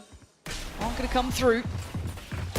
Now they've got to commit. Takas, nice towards Yampi. Do they get a follow-up? Do they keep the man advantage? Kiko being really tested here, but it's great from Gentlemates. Mystic falls. Takas does go down. Hold on, what is this? Liquid, what is this? You just cleaned house! Gentlemates just fold like cards. I don't know how they just swept like that. One of those like admin check his PC moments or something. That, yeah, I mean, the retakes from Team Liquid right now, like we saw this when they played against Navi as well, just like these miraculous retakes and 1v3s constantly, and we've seen them getting all of these here as well, so they're doing something right, and I feel like Team Liquid's one of those teams that if they're able to catch this momentum, it's looking not great. Gentlemates, they haven't looked like they've been out of their depth completely. Obviously, this being Team Liquid's map pick here kind of makes a little bit of sense. Yeah. And we're seeing a good game, right? We're seeing Nats firing on all cylinders. Kiko's having a really good performance. We see some really big moments from Yami. Basically, Mystic, that 1v2 at the end there. Every single player is finding a bit of form, right? So this is really difficult for Gentlemates. As if we're talking overall, oh my god, Enzo, you're a lucky boy. You don't know it, but Takas could have killed you. For now, though, he's going to fall away, neither knowing the damage that could have been done. And this is a tense scenario now. There. Kiko committed to the angle. Logan, yeah, just going to crouch into it. That's a comfy pickup for him. Enzo feeling the pressure, but going to decide to back away from the site. 5 versus 4, and with how good they are at the retakes, they have everything they need. The Cypher hat's going to come on the body right now, soon, maybe. There he goes. It is. With that full info, they're going to come in with the retake, breach, full abilities, paint shells, dart, paranoia, smokes, 6 consoles. It's everything.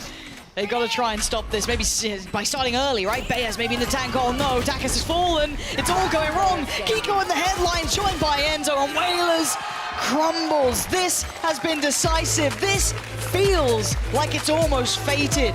13-4, clear-cut affair on map 1. Map 2, things have to change.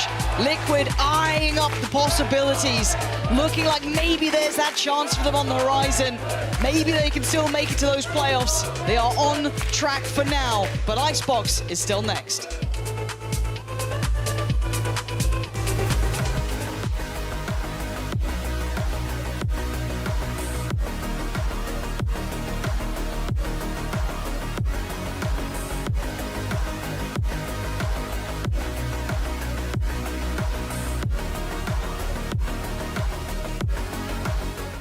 I know a place that will break you into 1,000 pieces. Stay away from them. Stay away from Lorca, Paco, and Picasso. Don't ask about Lola. Ay, Caballo Grande. Ay, Dolor de Nieve. But in spite of everything, it occurs to you to visit Andalusia. Don't say I didn't warn you.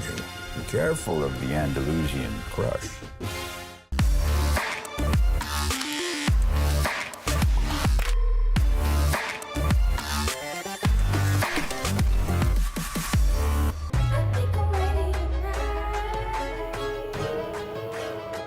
Hey guys, it's Jimmy Lin.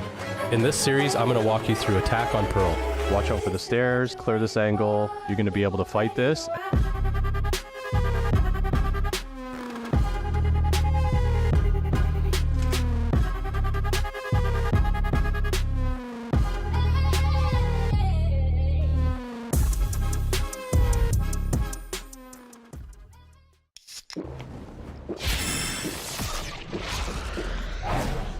Red Bull gives you wings.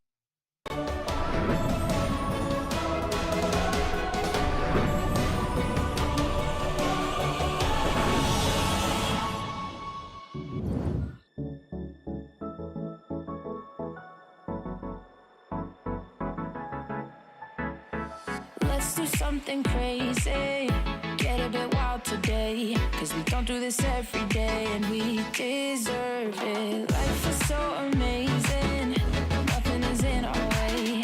Baby, let's fly away. Do you feel it? Is your heart rushing the way my heart's rushing when you take it all in? Baby, this is when we come alive. Do you feel it? Take the world by storm, just you and I. Can't believe it took so long to realize what makes us come alive. Oh, what makes us come alive?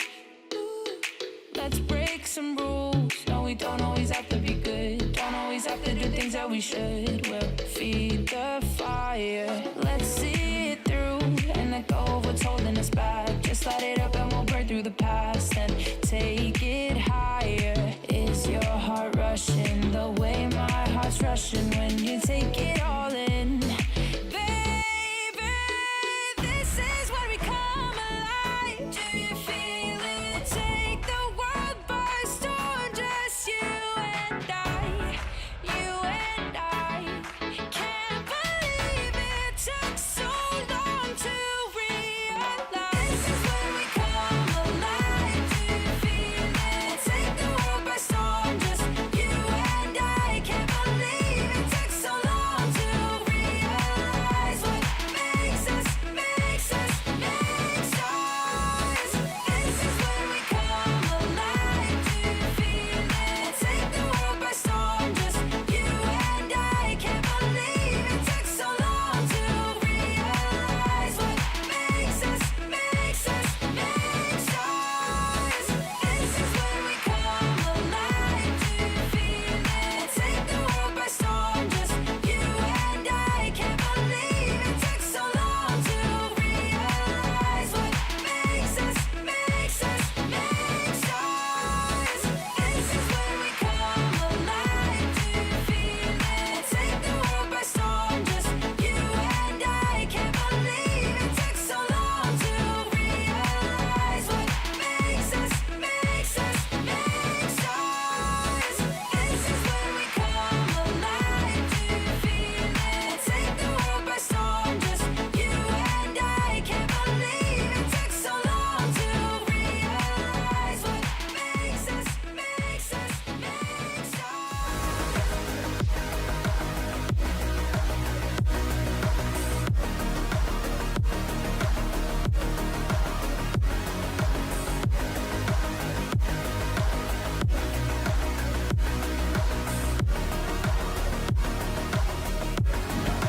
Let's show the beautiful VALORANT, guys. James. Yeah, you can do whatever you want. That might just look like a humble Lotus victory for Team Liquid, but a lot has happened, so bear with me. I've got Kakuka and Ash here with me. As you guys know, Team Heretics have locked into playoffs because Liquid managed to secure 10 or more rounds in the end. But with that map loss from Gentlemates, FUT have also secured playoffs. So everybody can secure playoffs today. It seems like maybe Liquid can also do it. What do you think? Definitely not mates. Yeah, not mates, sadly, they're out. Not mates, but yeah, they still have the chance of getting back at Team Liquid for knocking them out, and then none of them can make it if they win the next map. But definitely Liquid came today with a task, and they look very sure of how to achieve it. Yeah, I mean, there is that opportunity for mates to obviously get revenge almost within a series in that situation, but that also depends then on the next match between BBL and FUT still, because when it comes down to those permutations, Team Liquid, they still need to win this miss out 2-0 to have that opportunity to make it over towards that playoffs, and then it also rides on how BBL ends up doing. Well, that doesn't mean, then the second match means nothing now if Gentlemates can just beat Liquid 2-1. If they can just beat them. This is the crazy thing, that neither of them can lock in now, whereas they can lock everybody else in around them. But let's talk about this map real quick, because you heard from Mystic in that pre-match interview. They changed things up, they brought new things into this, and who knew that the new thing is just Nats being good? Oh yeah, who would have guessed that Nats could happen? good. I mean, right off the start, when we started that pistol, the first one, the fact that he is able to get that 1v3, it's the kind of thing that only Nats can do most of the times, but then he did it again. Mystic also got a 1v3, like there was nothing that could go wrong for Liquid. I love also like the way that they were adapting and moving around the map. They knew that Gentlemates needed to be a little bit more aggressive, and Enzo was just waiting on the other side with an Odin, make everything look very easy. Yeah, I think the fact that we saw the Sage coming out on a three-site map here, like Lotus, for the side of Mates, makes it a lot more difficult for the tank to even have that opportunity to be a bit more aggressive because of how much more danger. I'm too excited. I know, you're here for the plot twist, you're here for all of that, Insu, but when you're also then looking over towards Team Liquid, I think we talked a lot about their team identity as a whole and the fact that that was something that they struggled with, but what was the big highlight for them was always these individual performances. Yeah, and we talked about Nats already before the game even started. He was so vocal. It seemed like he was giving instructions, and that in that attack pause as well, he was the one that looked like he was talking the most. Man, but because I think that he had a very good read. I think that he was getting a lot of info with the Cypher on what to do and how they were moving around the map. I think like also his lurks were very, very effective. It's good to see that he is in such good form today. And I love that because I think previously we did always see Nats having great lurks within the previous weeks. It's what he's known for, right, as the Sentinel player, as the Viper player on other maps. But there was always a bit of that disconnect with the remainder of the team. It seems like the communication was much better this time. Yeah, and before we head to map 2, let's take a look at Logan in the AIM Labs warm-up, because he could still be the one that has the opportunity to disrupt everything. But the thing is, from the way that Mystic was talking in that comm clip and the way that he's shooting, this is personal to them. I mean, totally, right? And especially with the performance that they had on the first map, I want to know how much they knew about what Gentlemates was going to do, if they expected this change in the composition. Also, maybe looking back, it was a mistake to be starting on the defense on that map. They did get the gist at the end of it, maybe put in the operator, and Takas has a good performance. But Logan is the kind of player that we need him to step up because he had a couple very good rounds. He did, and I think what's a bit difficult also about the fact that they did choose to start on defense, I think it does lean into obviously the agent composition that we saw coming out from Gentlemates, but ultimately, even though you have that Sage to block off those lanes, you shoot down that wall. We saw how Liquid was disrespecting the space it was trying to take. Kiko just jumping, just cycling over, going with the rocket. Like, he didn't care. Like, they were so ready for it, and it makes me think about what is going to happen with Icebox now, because we've seen different compositions from the teams, and the same way the Team Liquid picked that Lotus maybe to be a surprise and to have something very, very ready. Why has Gentlemates decided to go for a map that has been actually looking pretty good for Liquid? I mean, if this is not where we get in the tank on the wall, my brain is going to explode. I mean, this is where they don't do that, and Ash, that seems so weird to me, considering this guy just been playing Sage and only Sage. I mean, we saw him hiding behind the wall on Lotus, and I think that's where some of the differences You can hide behind the wall on Icebox. You can.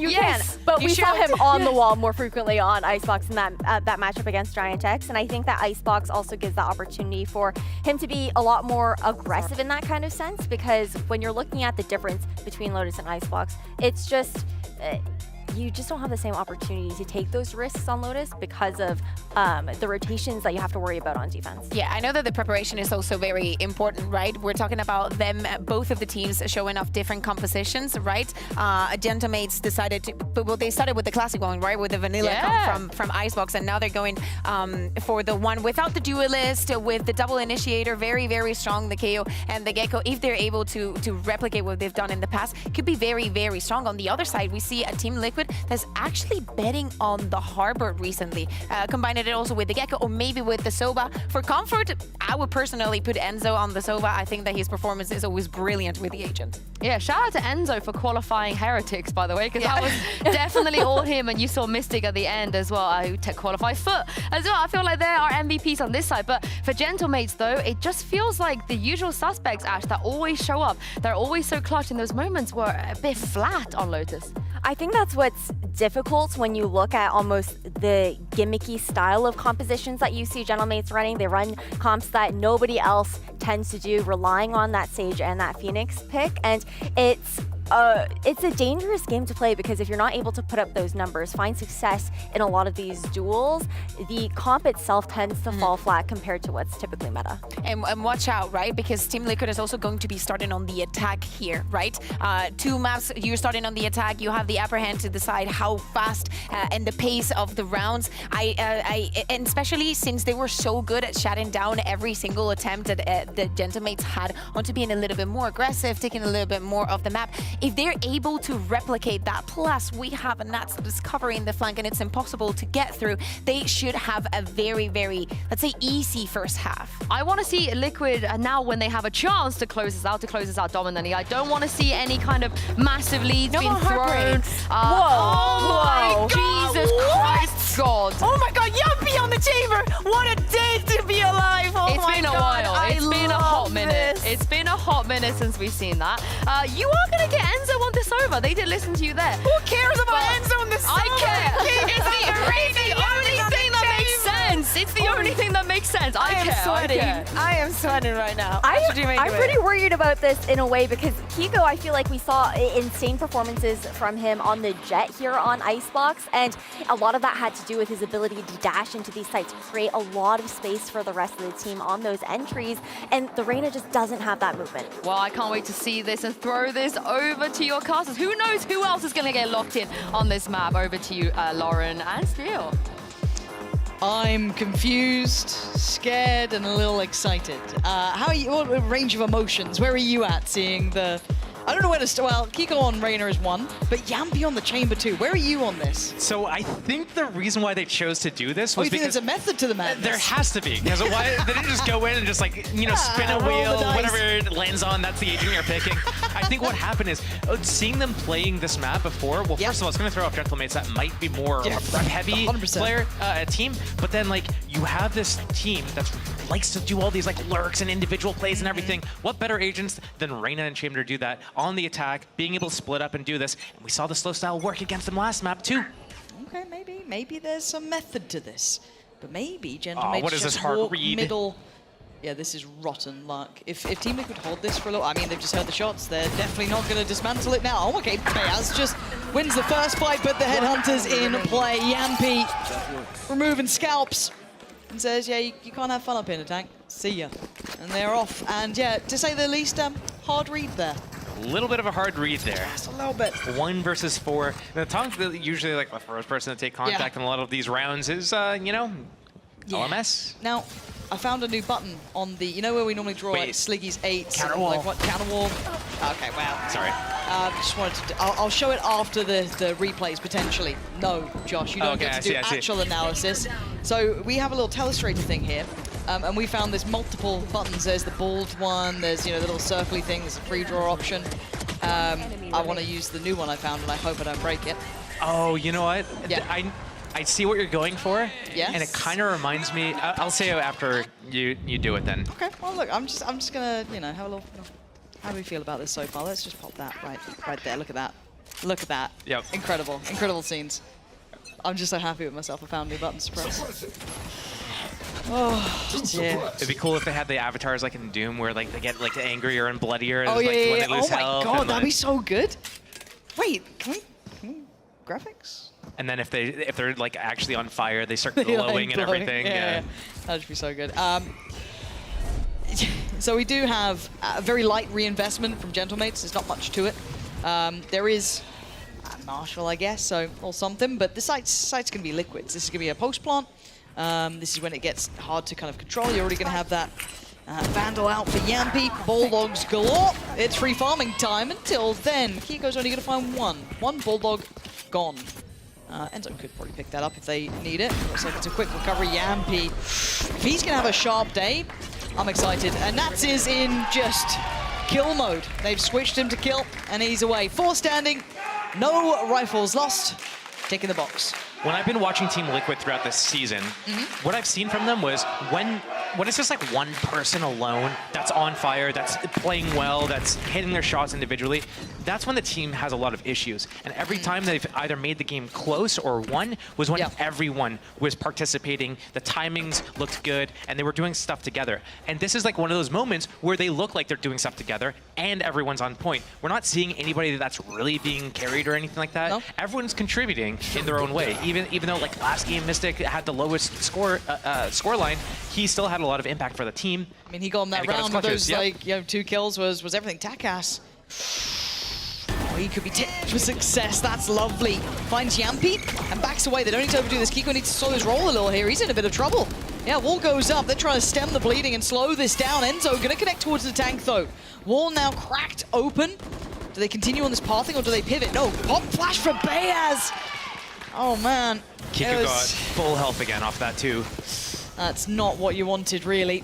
And Takas trying to play above this wall. But still, yeah, Liquid looking just well-rounded and robust. And Logan just be put to his grave. Whaler's a mile away. He's going to be saving that one. And again, when I look at this comp, it kind of almost feels, a little bit almost like peacocking, right? You're running this very, like, audacious comp. You've got the Reyna coming out. You've got Yampy, depending on being mechanically on point. But you're right, it's not just those two doing it. It's the 5 of them. They're playing really well right now. I think we might even have an early timeout from Gentlemates after seeing this in action of how to address it potentially or what they've got in mind, but I don't know how you address it, right? They may need a couple more rounds to play with it and kind of get used to what's being thrown at them, but as it stands, Liquid coming out with a bit of an ace up the sleeve here. Liquid's just basically 5-manning everything, but they're not doing it like they have a jet. And that's the way that they should be doing it. They don't have a jet. So Wayless tries to stay alive here. Goes down. Oh, damn. The hunting party, full effect. Yep. Team Liquid, throughout Lotus and now this map, it's not like they're splitting off and doing these 4-1s, or traditionally we see on this map, they'll have like one guy lurking, like Nats will lurk towards B, and then like Yampy's walking up mid-tube, and then they have like 3 people on A. No, they're just grouping as 5, and it's either 5 slow together or 5 fast together. And that's what we're seeing from them, and that's something we haven't really seen a lot of from Team Liquid, and that's what they're doing so well right now. Sound like a Nats paid chatter. He's 8-0. This guy is just, he is having a series, to be fair. And again, as much as it isn't just the Nats show, it's not been one of those where it's like just him doing it. It's got to be a reset coming in. I don't think that's how it's meant to work. Maybe something to do with Nats. He was the only one that didn't move. I think we've got a tech force going. Oh, there it is. Bingo cards. What's a cast without a Lord Pansy Scott? Yeah, tech pause. Bloody hell. Ah, sorry guys. It was the fire thing. Yeah. It was the fire button. You lit the server on fire. Yeah, my bad. Yeah, the engineers are furious with me. Why have you done that? I couldn't help myself. I needed more attention. Wasn't getting enough time because Liquid are running through this game. They're up to 3 rounds, looking cozy, looking comfy. But okay, so skating through the game, snowboarding through it. We got the ice. How thematic of you. Yeah, thank you. Well done. What a wordsmith. You've been working on we that. learn a little bit day by day as we go along here. Eventually, I might even know what Valorant's about, you know what I mean? If you stick around, maybe I'll learn enough. However, kind of taking pause for thought here. Now, obviously, the teams can't really do much during this time. They have to just wait it out. But with a critical eye after what we've seen so far, you highlighted that Liquid are mostly doing the kind of like all-together 5-man pushes, seeming quite well prepared for this, especially after that pistol round. They've got quite a nice read on what maybe Gentlemates were trying to achieve. But if you're in Gentlemates' shoes, you see this comp coming out. Is there something you're trying to maybe lean towards? Because, okay, so just so you know, if you're wondering why the pause has continued, this is where Existence wants to have a chat. He's now called in a timeout here. So what would you be doing in this moment? Because again, this isn't an easy scenario. This is not a traditional composition.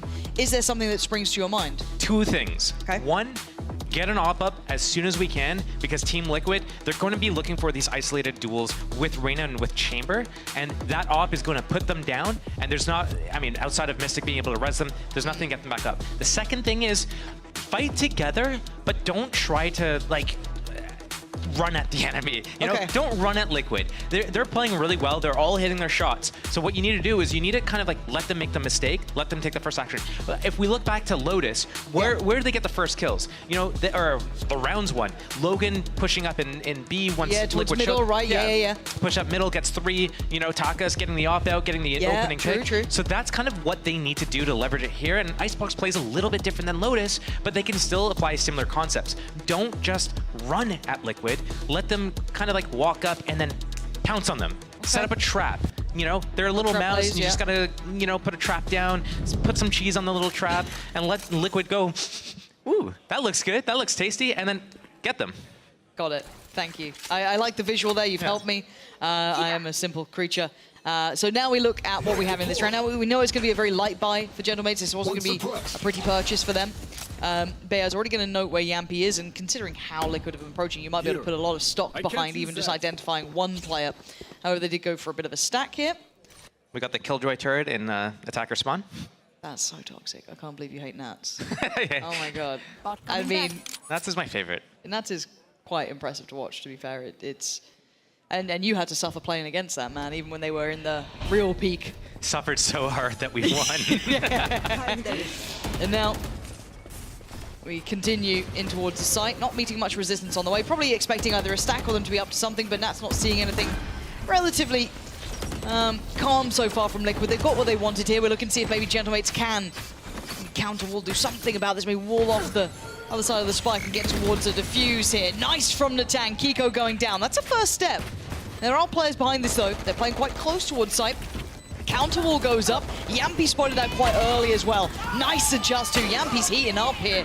Hackers through the wall, gonna find it. Wingman gets denied, and now it's free farming. Nats large and in charge. It's a 1v1 though, and yeah, Nats ain't allowing that to slip. Dangerous by Gentlemates. Dangerous certainly, but not enough to threaten the round scoreline. Considering they had just Jarvis basically, that, you know, Pretty wasn't good. a horrible result. If they're able to replicate that with guns, with ultimates, Thrash online for Takas, like, we could be looking at a different situation.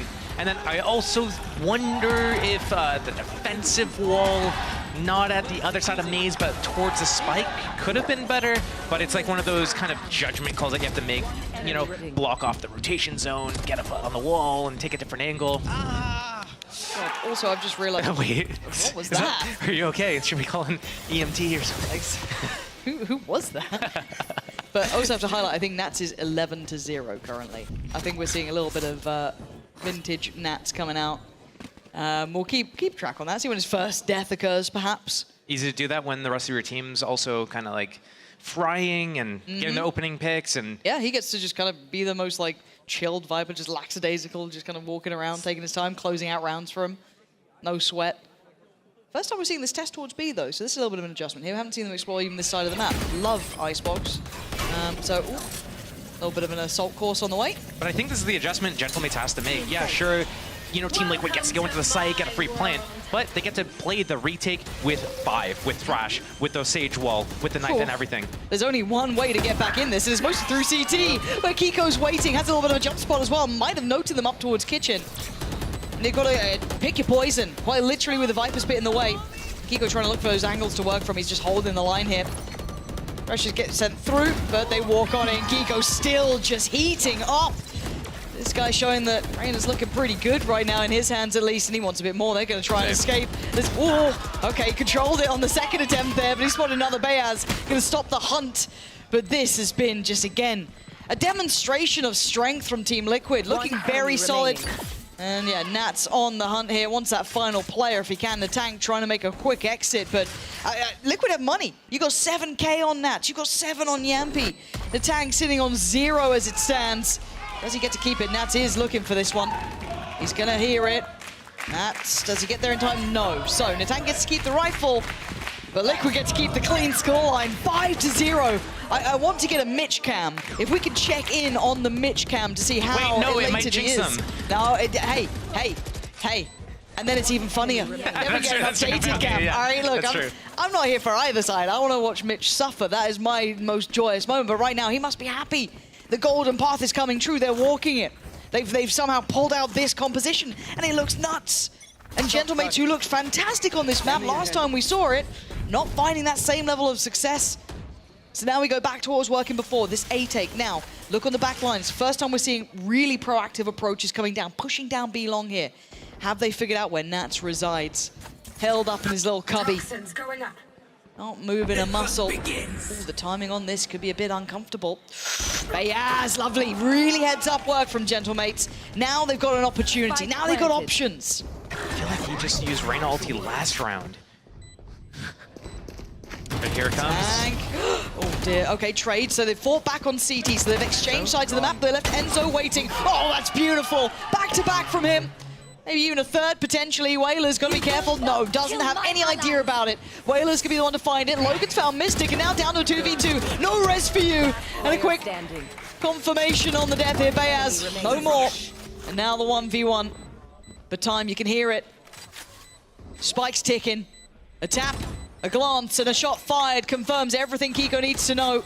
Yeah, he's played with him. Logan, time to back away. No more you could do this round. Liquid continue forward with perfect performance. I don't even think Gentlemates is on the wrong idea with how they're setting up their initial phase game plan. It looks like they're not expecting Team Liquid to extend with Yampi, with Kiko. They're on the perfect agents to be able to do that, and they're finding these isolated duels. So last round, sure, it's, you know, a mixed buy for Gentlemates. Not much you can do about it. But the previous round, you're playing full retake B. One player dies early at Snowman. Killjoy's dying at the, you know, the side orange area. Op up finally, though, for Yampi. He's going to be able to post up from the belt area. What you got? Always love watching Yampi on this weapon. Can't help myself. But not many opportunities to make something out of this. And a very different look from Nats, from passive to aggressive to very involved. And actually where the turret resides, he's got a bit of freedom here. He's definitely going to hit Takas. This is a big call from him. Oh, Logan, very heads up. Starting to figure this out. Logan's getting a grip on this map. So now does Kiko try and over-deliver here? Does he try and be an instigator in this? The wall goes up, but they can't quite climb it at this point. Bayaz's going to deny Enzo. Oh, nice shot as well. Logan on a heater now. Having to respect the lockdown. They can't stick around here. Yampi. Getting aggressive. Blocked off. And that wall's going to expire with 10 seconds left. You have to go over it. There's no other way. They're just on the other side too. Really close by. Trying to set him in motion, but you can see them just on the left by Maze. Bloody hell, is there even a gap in that? I don't know if there's even a gap they could... Oh, that's rotten. Look at that, just a little pixel. They still don't know about Yampi. Now they do with that cross. Maybe trying to play him in a little. Turns a flash, gets the shot, stunning. Quickest line there, Yampi! Heating up here anymore. He's got the tag! Bayaz needs to fall away. 15 seconds, gonna get a... Oh, Yampi! Ridiculous work from the man! And he's thinking there's a flank, and he wasn't far off from it. Look at where the tank's positioned. No safe res here. Yampi on 4, Mystic securing the plant and gets the position. It's got to be an ace. Nothing less will do. 30 HP and a bit of a dream here, and a tank on the other side. Stepping closer. Rez, he wants it. But is the angle good? Oh, beautiful bait from the tank. Rez comes in. 1 bullet left in this operator. He's trying to play with the timing here. I don't think he can isolate this fight. There's nothing he could do. A valiant attempt from Yampi, but controlled and considered from the tank there. Getting their first round on the board now. Would have had to been a 6K for Yampi to close that round out. Great turnaround. Shows why Chambers is such a strong agent in the right hands as well. Gentlemates with a good idea. Again, it's not like their start of the round plans are really bad. It's just Liquid's playing on form right now. And that is the name of the game at the moment. Let's go! Okay. I think this is a trend that we see from Team Liquid as well, though, is that once they start winning by a large margin, especially on their attack side, they start straying from that 5-man Wolfpack to starting to have Nats start lurking around and doing more 4-1s, and that's what got them caught. Oh, the op battle here. Who's got whose number? Bye-bye, Yampi. I'll trade. Excellent spacing from Nats to close that gap, make sure that didn't spiral out of control. But a very different look here. If you've been looking at the last rounds coming out from Liquid, it has been mostly those A takes. Now we're seeing a little bit more of attention towards middle. Mystic's going to trade back, but still, this is Messienzo! The jumping shot. 2 HP. Oh my God, I thought he had another. Oh, I thought he had another. Bayaz. Safe pair of hands at the end. Oh, Kiko, you're rotten with it. Poor old Whalers will be heartbroken with that. But what does Bayaz do? You got a 1v2, right? Spike's down. I think he knows that, but he's lost track of them. Now Mystic's gone around the world. Bayaz, he's got 1, 2, 3, 4 potential angles to worry about. He wants to commit to one. He's chosen the wrong side. Mystic was there, and Liquid making it up to 7. Looking a little unstoppable right now. He was a little bit worried about Kiko coming up from B side up the rope and across the bridge. And the flank coming in from Mystic. Man. Not bad. I think that's like a 148 and 4 or something, right? That's so sad. Take the operator. Yeah, we need this for the next round, guys. Yampy's got his He's got his ult as well. ultimate, yeah. Okay, so double timeout in this half for Gentlemates because I think they haven't found how they want to approach this. And as you said, Team Liquid's starting to deviate from the initial plan, so it's even harder then to identify what you want to do, right? It's chopped and changed already at this point by round, what, 9? It's not even necessarily hey, I'm gonna call like something that's gonna give you an advantage in terms of strategy. This is guys, like the execution of what we're doing. It looks like we're playing scared. It looks like we're not being able to join up and fight together. Yeah. And it looks like we're getting rolled over everywhere we go. It looks like we have mental fog. So this could be like more of a mental timeout than it is about like a strategical one. Yeah. And considering Existence wasn't kind of, talking from start to end there, that might be the case. Just trying to get that mental in the right place, get him sorted out. Did you ever play against Existence? Yeah. Not in the last 10 years. Yeah, about to say Source? Yeah. Source primarily, maybe a little bit of go with the start. Maybe. I didn't know you guys qualified that far. That's great. Love you, Josh. Yeah. You can't insult me back yet. People don't know we're friends. They'll think you're being. That's true, yeah. Where do you come from? Call of Duty? All right, don't out my shame. That's why I'm so toxic. Anyway, Liquid back in. We have 2 Guardians. We have a Sheriff, Ghost, and a Classic. So again, trying to scrape something together. And Yampy doing his best Enzo impression. Hogan, why are you so damn good with a Sheriff? Show me some more. That's unfortunate. There was 4 men on the other side, but I like the attempt. But basically got B on a platter here, cutting the map in a whole new way. It's not comfortable, but Enzo, who are you? That's why he wanted that off picked up. Pick that thing up. I'm not done. Oh, he can spam him too. I was really hoping. Nats. Why? No fun allowed, Nats. Poor old Enzo. He never gets to have fun like this. You know what I mean? He gets to play an Odin and be like, oh, I'll put a dart down. Let him have a bit of fun. Whalers. Oof. How are you meant to deal with this? Oh, that's it. 2 more of those and yeah, you just keep going. Keep going. The time's not going well, man. This is a bitter pill to swallow. I was sucking on lemons at this point. 45 HP. Nats just being nasty. Nats. That's, oh, God. Nats. Classic overheating there. Ugh. Nasty boy. Bloody hell, this is 8-1. Remember when the shorty was 150? I don't want to talk about those days. Those were the best days. Actually, Bucky 1-pump days was the best, but we did get to see Kiko get a Bucky kill this game. That's true. This series. God. Nothing. Why he dropping? Why he's not trying to win the round? Oh, it feels like I need to call the bully hunters or something. 8-1. Ults galore coming online. Liquid going from strength to strength. This is a team that's motivated, that has a goal in mind. Their path, it can't be defined by this game. Oh dear, yep. And well, anything more? All good for now, yeah. Kiko on the site, having a little wander. No one's here. Easy time. Wall gonna go up. Kiko. Woo! That's a climber like Ivy, but he does go down. Red's gonna be invested there, so a second chance at life. But still, they've got the site, gonna get the plant. They try to get a pick prior to the retake. Or the plant itself, really, but as it stands, they give you the full force here. Rifles out, operator out, and they start clearing house. Nice from Gentlemates. There's still a while. Kiko left on the side, but Bayaz doesn't care. Yampy's connecting further back. You see Enzo checking, seeing no one's nearby yet. Still, number advantage in favor to Gentlemates. This is a really big opportunity for them, but it's all in one man's hands. Yampy position noted, 2 bullets to play with, and he's been outdone. Bayaz still doing what he can, still trying his best. Gentlemates make it to 2. Not down and out yet. I thought the idea from Team Liquid was pretty cool. They have the dart coming from middle, going into screens from the back, the zoning all from the Sova. If anyone's in the site, they're getting scanned and killed. I thought Team Liquid could get into the site for free, not lose anybody. Losing that first player, making the res investment come out early, that pop flash from Beyaz, I think that sealed the deal. That was such a good flash. I don't know if that came in through the heaven or if it came from screens, but perfectly really nice. Laid them out. Ooh, we got a 3-play stack on what looks like maybe the right place. A 3-2 split from Liquid 2. Let's play. You've heard it. Tour de Force. Takas with the zone up. Yeah, we get a bit of a fight on this one. Viper tanked the drone, so they don't know the ops in play here either. A selfless play coming in. There's a lot of bodies behind this. It's 3 players here.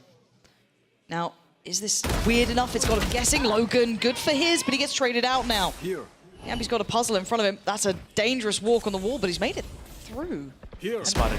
Oh, what a shot. Oh, Yampi! This guy mechanically is just ridiculous when he gets into it, but still, Takas, that operator, is in play. He can stop this. He can be the one to maybe get a third for Gentlemates here. So dangerous. Slow in, he's committed. Drawn the shot out as well, Mystic. Gonna be keeping his attention there, and he can't quite get the plant here. Denied by Mosh, even with the wall in play. Yampi needs to secure it. Oh my god! He's waiting for it. Trying to evade this. Oh, he's been caught, he's been captured. But Takas can't close the gap to it. It's still a 1v3, and Enzo, he doesn't need the operator, he's the outlaw right now. No sweat, no problems. And Team Liquid, God, they're having fun, and that's even scarier. I'm just like expecting Liquid to at some point just pull out all the weird guns, like the attack side Judge, Stinger. Why not? Oh man, that's just dirty. Yampi's definitely feeling it though, and I think this is like, I mean, this makes a lot of sense why he'd be like, yo, take me off Killjoy. Yeah. Put me on Chamber. Let me loose. Because I'm on Killjoy, I'm just walking up to mid every round anyway, so let me be on an agent where, you know, I can walk around with an op and I can whip out this side piece and flick one deke. A what? Sheriff. Yep. Well, whatever, Headhunter. There we go. Sorry, yeah, we're getting there. I said Deagle once and they never let me forget it. Who didn't? The community, the other casters, you know, yeah. Okay, well, AK in hand. Lovely shot from Kiko, banger onto his Takas. Sights theirs. Can't use CS equivalents because it's a Viper's Pit and a lockdown. There's nothing that we have in that sort of form, but Kiko's going to carry on forward. He's going to try and deal with the lockdown, which he does, but he puts his life on the line for it. So still, he'll fall, but he gives them a chance to stay tucked on the site here. Looking for that res. Takas. Okay. Around the other side. What are you meant to do with this one? How do they get back in here? Going up through the rafters. 2 still in the pit and then 2 sitting deep. 2 shock darts for Enzo, so he can still buy time on this spike plant as well. And oh, Yampi, lovely connection towards Beyaz. Oh, the backline's done enough and they still held their cards on the site. Liquid looking really in control. There's not much more to be saying, it's 10 rounds. That's it. I mean, even their Gentlemates coming in for the retake, they're all looking at the floor trying to find out where that spike is. They're not even looking at where the enemies are, and Yampi's in the back lines picking them off. Nat's ready to come through his own Viper's Pit in the back. It's just, it's so one-sided right now. There is actually nothing else to say about it. No. Some of these games just go this way, and hey, credit to Liquid for looking this good, right? They've walked into what was a really good map, a recent map for Gentlemates that looked good with them. They showed massive improvement, showing they're a dangerous team, and I think we've seen glimpses of how mechanically dangerous Gentlemates are, but they just don't have that level of comfort when it's coming to what we're seeing in a matchup like this. It's a bit of a difference here. So for them, see what they can achieve. It starts with a pistol. Can they make a respectable scoreline out of this? Now on the attacking side, as of course Liquid on the defending side, but giving themselves the best opportunity here. Liquid, qualification not impossible. Wait, he's really slid. Has he got a little rat corner to play from? Oh, the rat's been caught. Logan, again, got to give credit here. Gentlemate's doing very nicely. Enzo, though, wants in on the action and leaves the body parts just scattering around the site. Takas, headshot delivered, but death comes a knocking in the form of Nats. Beyaz and Logan. Logan is a pistolero. This guy is nuts with this. Oh my god, the timing. I thought he might have had him there. Maybe even a tag. But if he's still alive, I'm not going to say it's not possible. Knife back on the Beyaz. Gets denied on that approach. Logan's down. Liquid, first in the second 2. This one is looking pretty much over. Not even sure where Gentlemates goes from here. Team Liquid, their peak, their ceiling has always been high. Yes. It's just a matter of raising their skill floor. And we've seen them kind of like, oh, week to week, like, oh, they raised their floor. Oh, wait, no, they didn't. Oh, wait, yeah, they did. No, they didn't. They're looking really good right now. Like, if they're able to replicate this performance, what they're doing, find out and diagnose what they're doing right, playing together, hitting, well, obviously hitting their shots is always a nice one to make, right? Just hit your shots. Oh my God. Just hit your shots. Just hit your shots. Hey, there it is. Why not? I've been sat there watching watch parties for years trying to figure something out, and now you've made it so Just shoot clear. back. Just shoot back. It's like, why didn't you tell me this? Because look, like this, it could have been so much easier. Have you considered aiming? If you've seen me play, no. Kiko, ooh. Oh God, this just it just feels nasty. Bayers is trying, bless him, bless his little socks. Oh God, Liquid making it 12. It's an Andalusia flawless. And that golden path, right, that golden road that opens up for them here is still possible. They've been clean with this. They could win. I mean, let's be honest, they're probably going to win in 2. Yes, their fate still rests in others' hands, but they are continuing to walk along this Champi. 10 chances. How many? 10. 10. Should we, do you want? Yeah, sure. Why not? Wait, replay. Yeah, there we go. 10. Nice. Nice. It should have been on the other side, though. If you're really a I think, I think he goes right, no, is it there? No, I think he does it in the middle. I don't know, man. You were true. I'm a tier 3 sub. Oh, tag. Oh, bloody. They are just not missing. The tank has found Yampi. There we are. First pick found. Healing. Stop the momentum a little bit. Tame Team Liquid. Kiko, I mean, like, walking up, Sheriff Outlaw in hand. Okay, another tag. How many heals can the tank go through? 40 seconds. Look at where this map is. They're fighting in spawn. They're fighting in spawn and they're winning. Nats has pushed up. Oh God, okay. Logan gonna give them a little bit of a route maybe, but they got 50 seconds and they still haven't even looked at the site. They barely left the starting area. Ayla's waiting for another layer of aggression, but it's not coming from this side. Mystic getting curious, but he's not gonna follow up. Well, I've lied. He's having a wander. Hello. I think they're going A. Toxin screen down. Toxins going up. Team Liquid is pure bullying on Gentlemates. I mean, they have so many rounds to work with that why not go for all these, like, 30 seconds just left. have fun and close it out whenever. Oh, the flash. That flash was so good. We were complimenting some of those flashes before, but Mystic just carries on forward. He's going to get 2, and now it's down to Whalers in a 1v2. What can one man do to try and deal? Oh, turn around. Turn around. 13-2, the final scoreline here, and there's still hope for Liquid. It's going to need things to go right for them outside of their control, but they've done everything they could here. But today was not Gentlemates' day. Team Liquid looking so strong right now, and that is the form that they want to have for the rest of the year as well. Something that we were kind of expecting. What are we going to see from them moving into Split 1 off the off season, or, you know, after kickoff? This is what we need to see. This is what they need to replicate. They need to go. They need to get the recipe for this, and they need to do a step-by-step. Okay, first we do this, they need to be able to write that down, because if they're not able to replicate this, then that's going to be sad, because their peaks, this is so nice to see. Welcome to being a Liquid fan. They give you this, they'll show you this. Yeah. Once in a while, they'll be like, hey, it's like a little tease. Look what you could have. And then they'll come out and do something atrocious and choke, and you're like, oh, but this is what we actually have. But, you know, right now, Liquid did everything necessary. They've set themselves up in the best place possible, and they look great doing it. It wasn't a sloppy game. It was a really well-crafted game. They should be proud of this one. As you said, go back, find ways to replicate this further. Make this the cornerstone of how they play going forward. I don't know if the Chamber and the Reyna comes back out, but the idea, the concept was excellent. The map pool, everything working well for them here. They should be proud of this one.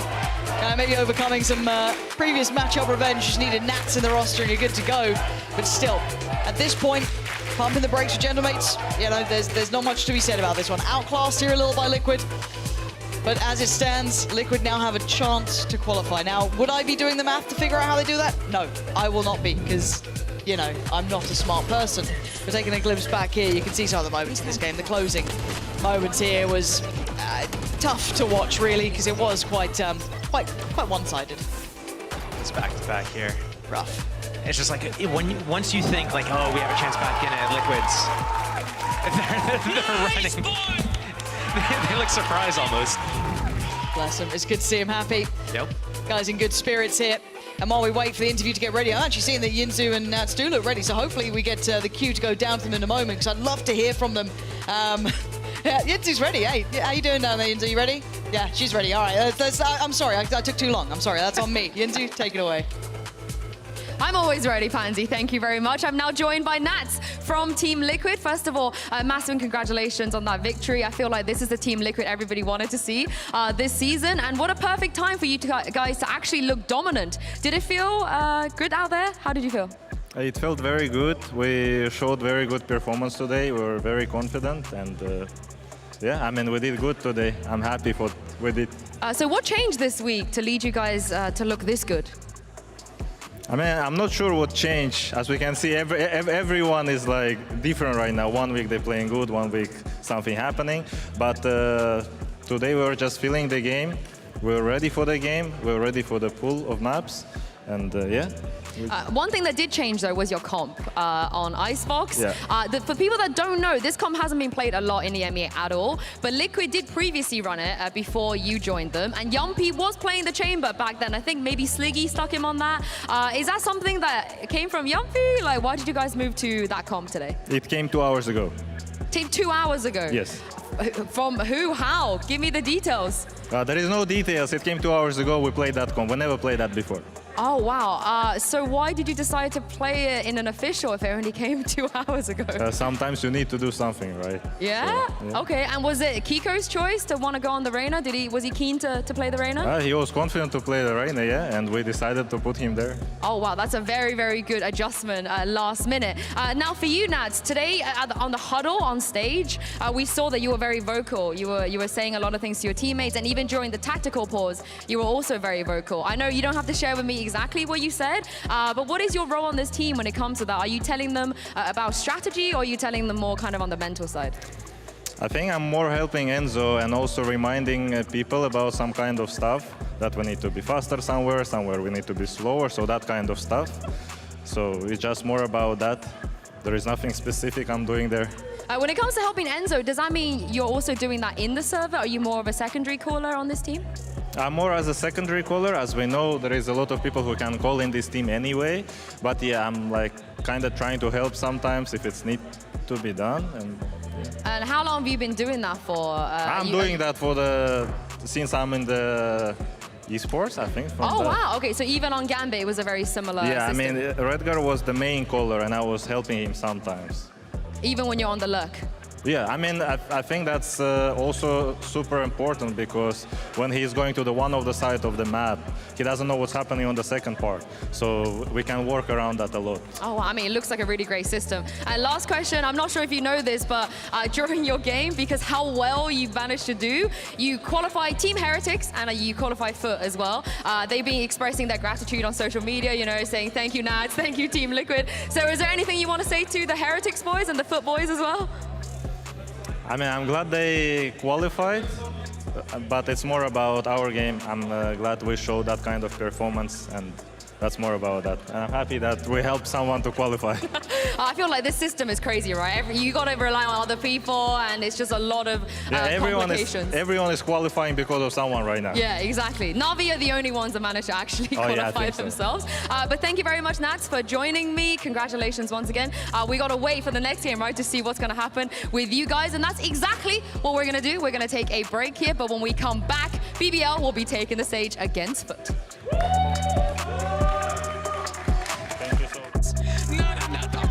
On the wall. Calling pistol. Against the tollgate. Why are you dropping? I am the wingman, okay?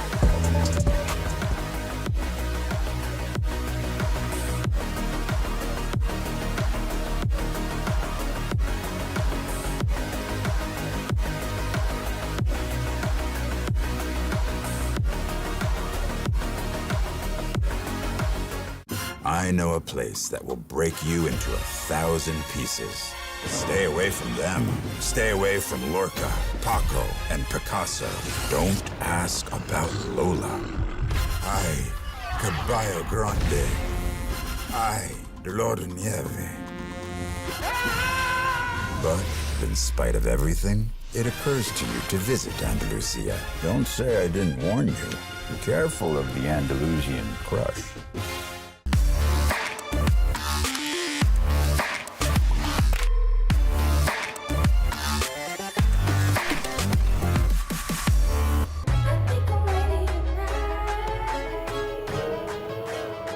Hey guys, it's Jimmy Lin.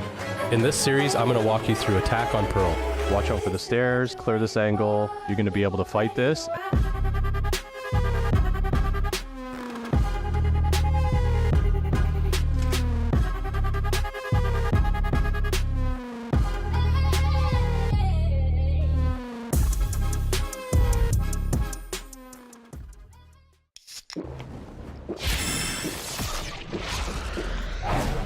Red Bull gives you wings.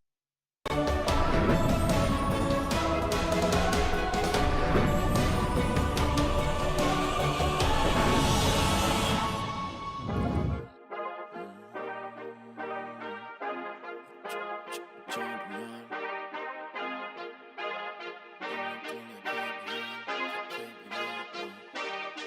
feel like a champion. A champion. Ain't nothing that can't be done. Oh yeah. I put it all on the line. Definition of divine. Yeah, I feel like a champion. Ain't nothing that can't be done. They told me I wouldn't be nothing. Came on now, second to none. I need me a trophy, I need me a ring. I'm not with the bull, but keep it a beam. You know what it is, you know what I mean? Shit, all I do is win, win, win, win. Haters wanna hate, they ain't made top 10. Double, triple team, what they need to defend. I do left and I'm gone with the win. I'm gone with it. I feel like a champion. A champion. Ain't nothing that can't be done. Oh yeah. I put it all on the line. Definition of divine. I feel like a champion. A champion. Ain't nothing that can't be done. Oh yeah. I put it all on the line. Definition of divine. Feel like a champ, MVP status. Yeah, the win been guaranteed. So let's see about it. If you gon' speak about it, then be about it. If you don't bring that energy, no, I can't be around it. Nah, I'ma shoot my shot. I'ma stick it, watch. At the tippy top, I cannot take no loss. 2 seconds on the clock, they gotta give me the rock. I got a game on wet, yeah, I got a game on lock. I feel like a champion. A champion. Ain't nothing that can't be done. Oh yeah. I put it all on the line. Definition of divine. I feel like a champion. A champion. Ain't nothing that can't be done. Oh yeah. I put it all on the line. Definition of divine.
دیگه تا با این شده.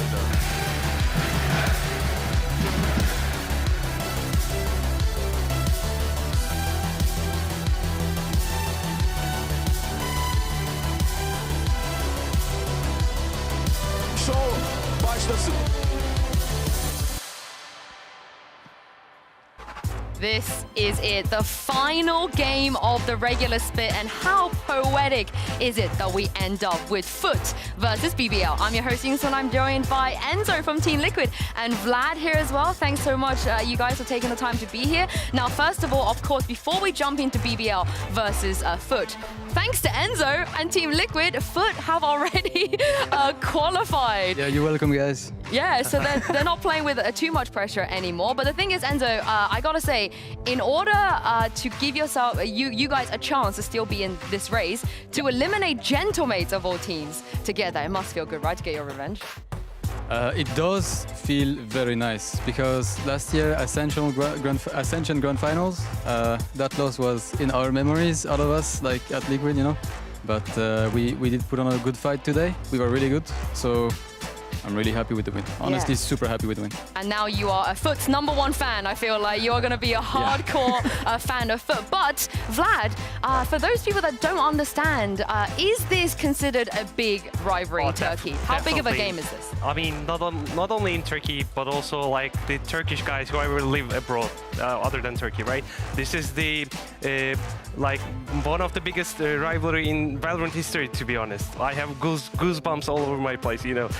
Right now, after last year, FUT eliminated BBL Esports in the same matchup last week, and it's going to be almost the same circumstances, just like last year. Yeah, we're going to talk about that in a moment. But first, if we take a look at the standings, one group, you know, filled out already. We know exactly who is going to be heading to playoffs from Omega. It's going to be Na'Vi, FUT, and Heretics, but they will be playing for seedings now. So if FUT wins this game, they could potentially go through as seed 1. On the other side, however, Enzo, it's between you and BBL. Footballist, guys, you have to win. Listen, you have to win. It's a trade, you know. I qualify you, you qualify us, guys. You have to win. I feel like that's a fair deal. What do they need to do, Enzo, for FUT, do you think, for them to win today? Because I still feel like they might be the favorites in this matchup. I think they're the favorites. I think they've been playing incredibly well from the start of the season until now. They got better and better. And the thing that strikes me with Footballists is they have a very simple play style. They take space, they peek you, they destroy you. That's how they play. But there's no like shenanigans with crazy utility and crazy agents. Bro, they play Sage. So you know what? It's Chamber Sage and stuff. Like, I like how they play. It's very, very simple and very impactful. So yeah, I like to watch them. I like to play against them. Unfortunately, when we played, we lost. But you know, I mean they're doing great. They're definitely solid in this matchup because they also have a great record against BBL. They won 5 times out of 6. BBL have only won it once. But let's talk about that matchup last year, Vlad. Like you said, the circumstances were identical. BBL needed to beat FUT to make playoffs. But what happened? FUT actually eliminated BBL last year, as they should be doing this year as well, in order to secure their first, to be in the playoffs in the upper semi-final. They should be feeling like they should win over BBL, just like last year. Too much at stake for BBL Esports right now. Last week, at these hours, at these days, when they didn't play against Giant X, before that game, we were talking about BBL is going to either go first of their group or not. Right now, they might be out of playoffs as well. Yeah, do you think, is it even fair to say that they were choking a little bit? Because last year, everybody said they choked the game against FUT. They had it in their grasp. What do you think, Enzo? Is that fair? It could be fair from an observer point of view, but we never know what's going on inside teams. So it could be choke, it could be lack of experience, could be lack of firepower, could be so much. Could be even the coach or anything, you know? So I would say we don't know. Maybe it makes it less fantastic, you know, but I would say it's hard to know because we don't know what's going on in the teams. And trust me, a lot of things are going on in the teams. In which case, Vlad, do you think it's going to happen again? Is history destined to repeat itself? But to be honest, right now, all BBL needs, of course, he wants FUT to win like desperately. He's going to sit and pray for FUT, right? Yes. For BBL, right now, pressure is building up. Thanks to Liquid, they didn't help them at all. Right now, only thing they need is a map win, which they can definitely do. I don't know about the complete series, but I think their map selection will really help them because they have wider map selection than what it used to be in the beginning of the season, and I believe it's only going to take a map. Oh, I like actually the point on the maps. Like you said, they don't have to just rely on Ascent anymore. It's not just like the one map and done. Yeah. But on the other side of this though, CNED, it feels like when it comes to consistency, like you mentioned, Enzo, and getting better week by week, it's CNED, right? He just looks like he's back at his prime. I think so, or at least he's getting back there. Because everybody says start of the year, CNED was not performing super well, even off season also, and then gradually, just like his team, he got so much better and better and back in form, back in shape for his team, and they need him. He's the spearhead of the team, right? Yeah. So they need him so much, and I'm just happy to see him do that well. I'm not super happy to see him do that well against us, but that's the thing. You know, what was your game plan against FUT? Because like you said, a lot of the times it's like just like find where CNED is and run the other way. Was that what you guys were doing? No, it wasn't that. I think against Footballists we played maps where we did not see each other's comp because it was game number 2, you know. So there was no it's just our plan that mattered the most, and it was not centered on CNED. But I do remember what you're saying. Back in the days, long time ago, 2 years ago, it was, oh, CNED is there, go opposite, you know? Yeah. Is that still the same for today, you think, Vlad? I mean, CNED broke his shackles after parting ways with Navi, right?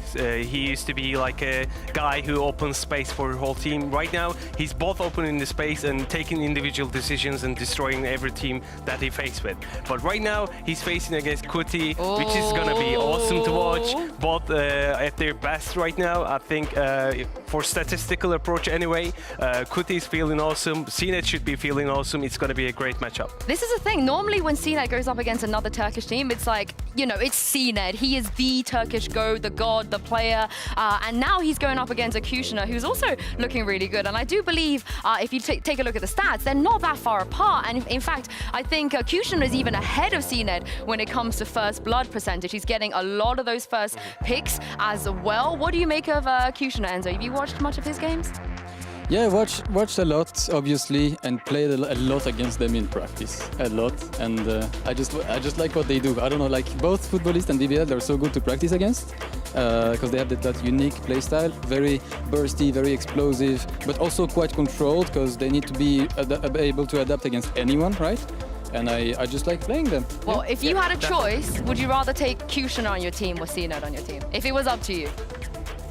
If you had to choose. That question is so nice because it's so hard to I mean, pick. depending on the maps and agent comps you select with, right? Because like I believe, as a matter of fact, Kuti is awesome race player, and for operator you will take CNED.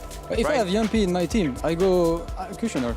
Oh, why? But because Yampi can play what CNED plays, it's okay. Oh, I see. You're thinking about like the team. Yeah. I mean, it's an unfair question for you because you already, you know, worked at Kushner and stuff. So you're going to say him as well, right? I work with him. I mean, he's an awesome guy to work with. He's really hardworking. He got this big brain with him, and he's not only playing duelist but also helping with IGL on mid-round calls as well. He has a broad mind of understanding of the game, and I believe given the chance, he will go on the top at both like an IGL and also duelist. Oh, does that give him more value, you think, as a duelist player that can also help with the mid-round calling?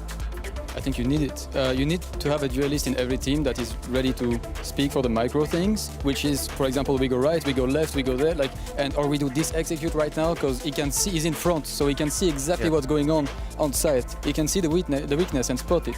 So it's nice that he works with his IGL back there and be like, I can do this execute exactly like this because that's the weakness. I am in front, I can see it, you know. So that's what you need. I guess that's what they do. That's what a lot of people do. Yeah. But you need that from your duelist, yeah. Oh wow! I mean, you're selling Kushner to me, but I gotta take CNED. I mean, you're both taking Kushner, so I'll take CNED for myself. But let's talk about the IGLs because we have Pora on the one side. He was the OG Turkish, well, the only Turkish IGL for a long, long time. And on the other side, we got Mr. Farlin, who, you know, he said in the past nobody else wanted to IGL, so I just said, you know what? I'll do it. I'll step up. I'll learn, and I'll become another Turkish IGL that could potentially challenge Pora. Obviously, last year it was Suchny for BBL. Vlad, how different do you think this BBL is with Pora?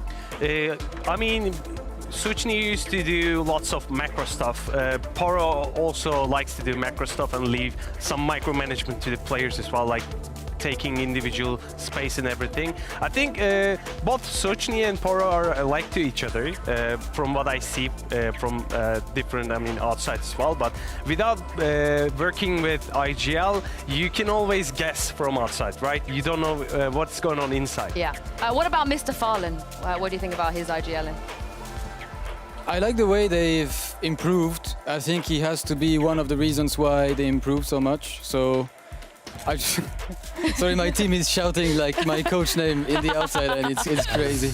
No, guys, I just want footballists to win now. That's it. Like, come on. Yeah, Mr. Farland's the greatest IGL that's ever lived in your mind that's right what now. I mean. That's what I mean. They've been improving, bro. You have to win today. That's it. You gotta win, you know? Honestly, the mid-round that he brought out against Fnatic completely convinced me. He had Fnatic read like a book, and hopefully, for your sake, Enzo, he'll have that BBL read like a book today as well. It's time for the ultimate Turkish derby breakdown. Here is BBL and FUT. Hello everyone, I am Karahan, Turkish caster. Two Turkish titans, BBL Esports and FUT Esports will face each other. And before the Turkish derby, I will introduce you two teams. And from now on I will continue in Turkish. Teşekkürler. İlk olarak BBL Esports sahneye geliyor. BBL'in en keskini, yok edici ve BBL'in geleceği Headhunter, eğimi ve kendisi Elite.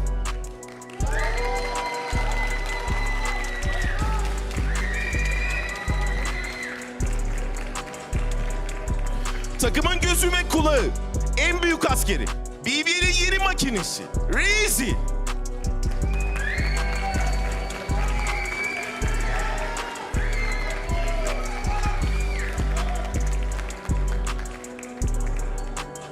BBL'in yeni maestrosu, lider ve kaptan, EMEA'yı fethetmek için tekrar burada, Avrupa.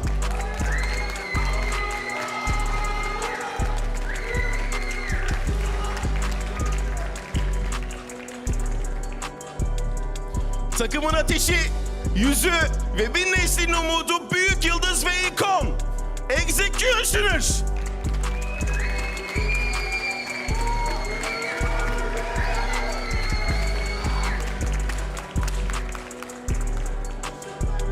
Her zaman bu arenadaydı ve yükseklere oynadı. Hep büyük oynadı. Adı gibi Brave.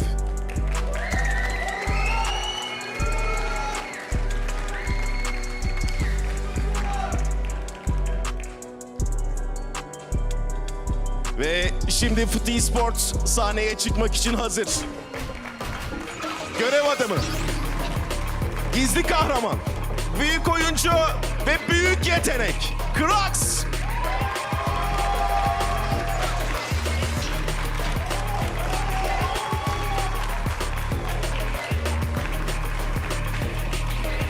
Yakışıklı ve FUT'un yeni gözdesi. Yıllardır bu sahnede oynuyormuş gibi Starboy, Yiğit J.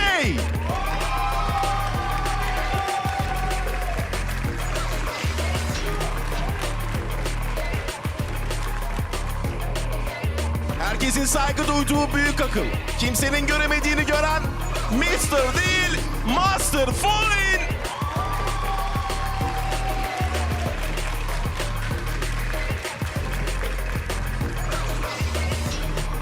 İlk şampiyon, ilk süperstar, kusursuz Jet artık yeniden evinde ve parlamaya devam ediyor. Snet!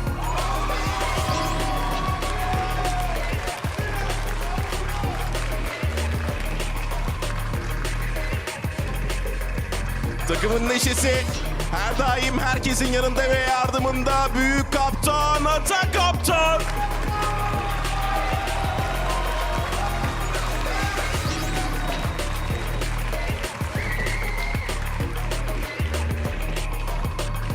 Ve tekrar huzurlarınızda BBL koçları, Epic ve Element, FUT Esports koçları Gaze ve Sway.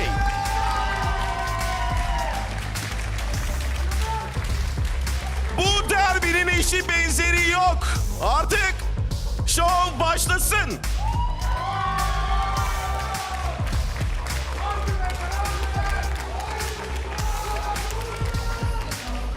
Turkish derby between BBL and FUT. We're going to take a look at the map vetoes in just a moment. This is the thing though, like I said, they played against each other 6 times, and the only 2 maps that BBL have remotely had chances on is Haven, which is not here, and Ascent. But BBL are no longer looking that great on Ascent, so we got any maybe concerns with the map pool, Vlad? To be honest, BBL has prevailed lots of splits in Icebox this year. I think one of the picks are gonna be, Icebox. They picked the Icebox. Has been picked, and Lotus, to be fair, you have to ban against FUT. Even with that comp, I feel like people still don't want to play against them. But we're going to get Bind, Icebox followed by Ascent. Enzo, you did play against FUT on Icebox. How did you feel? If you remember. I believe we have lost. They're playing well together, and just because, like I said before, they've been improving so much in the next weeks, the past week, sorry. I believe in them. You know what? Today, I believe in footballists so much, and they win Bind, they win Icebox. All right. Would be insane. I'm going to give you some hopium and copium on top of that.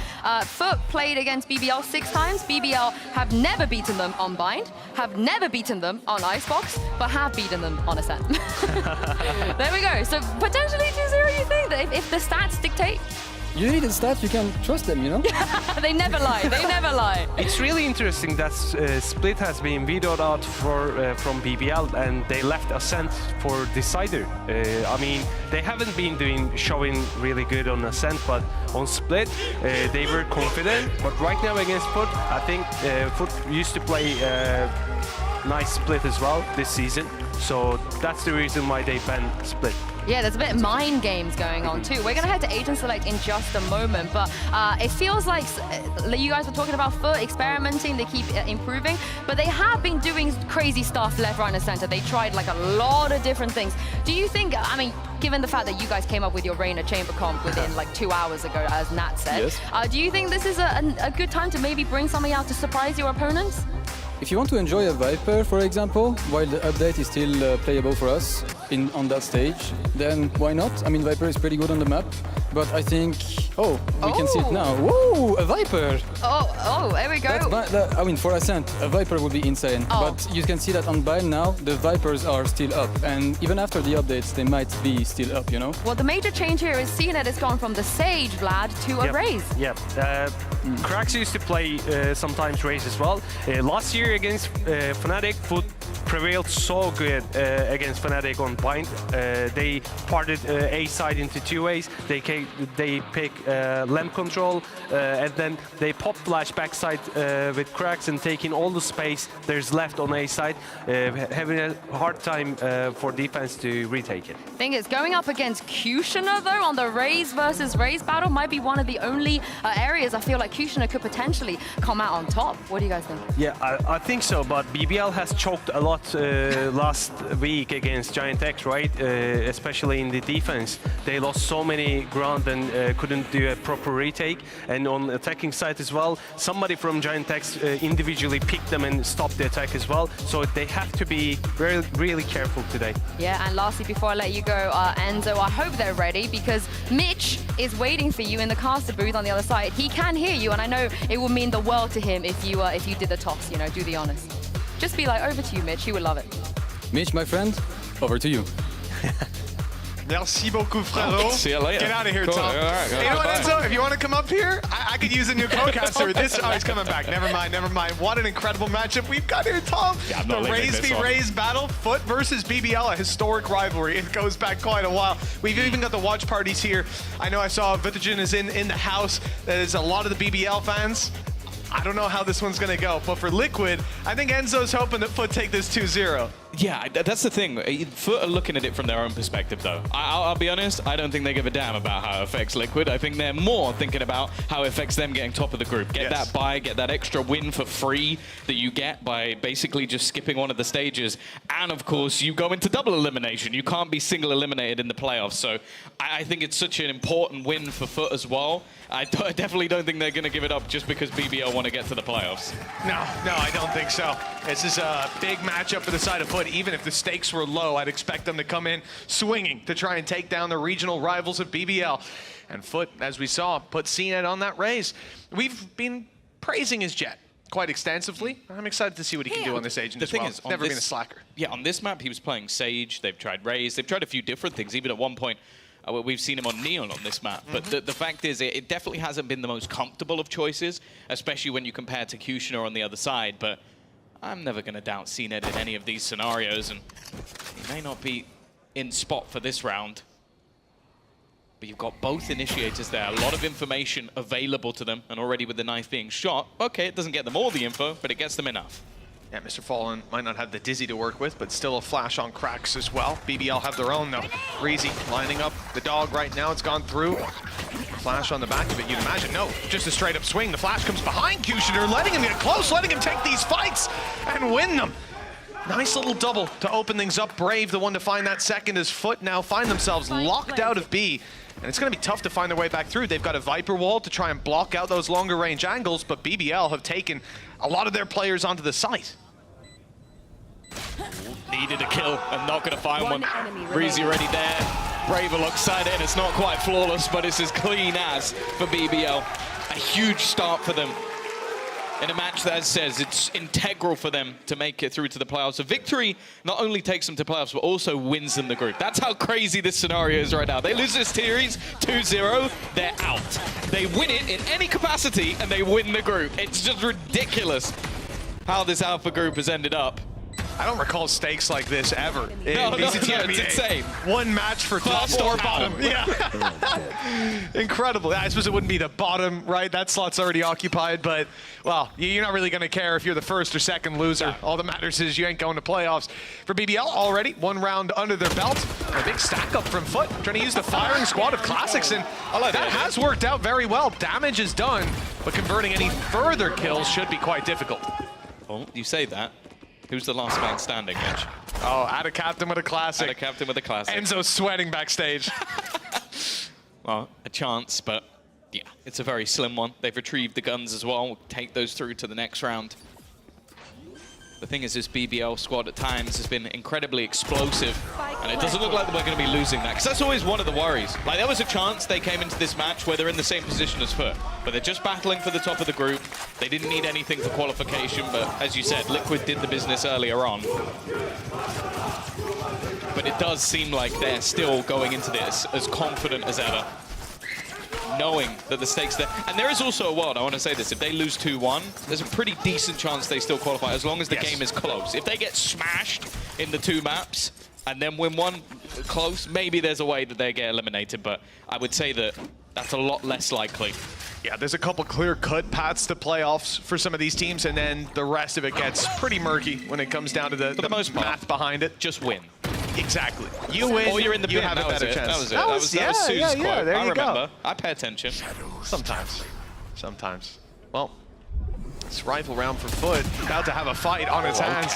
It was just poor as the smoke faded. He's able to win that one pretty easily, getting out of there with most of his HP. Utility still rocked up on that attack side, and no need to push.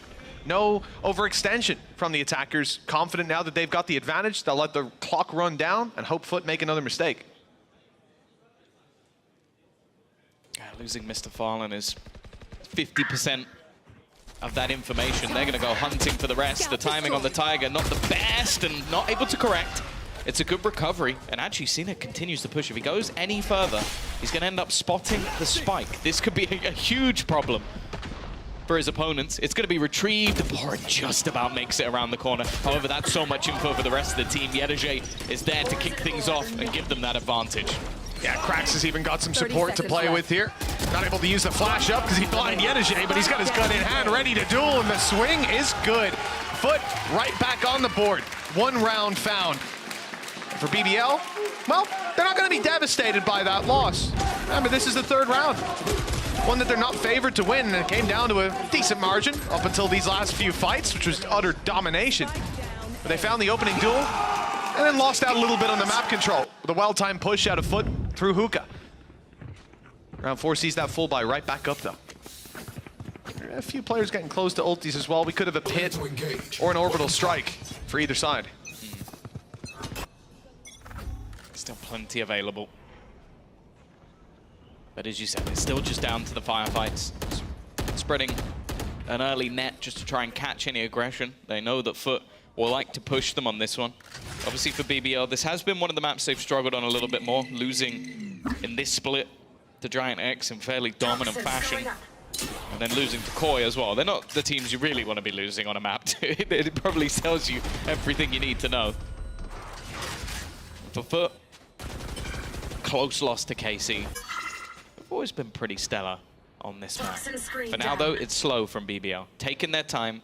Shower's control has been fought for and claimed for FUT for now.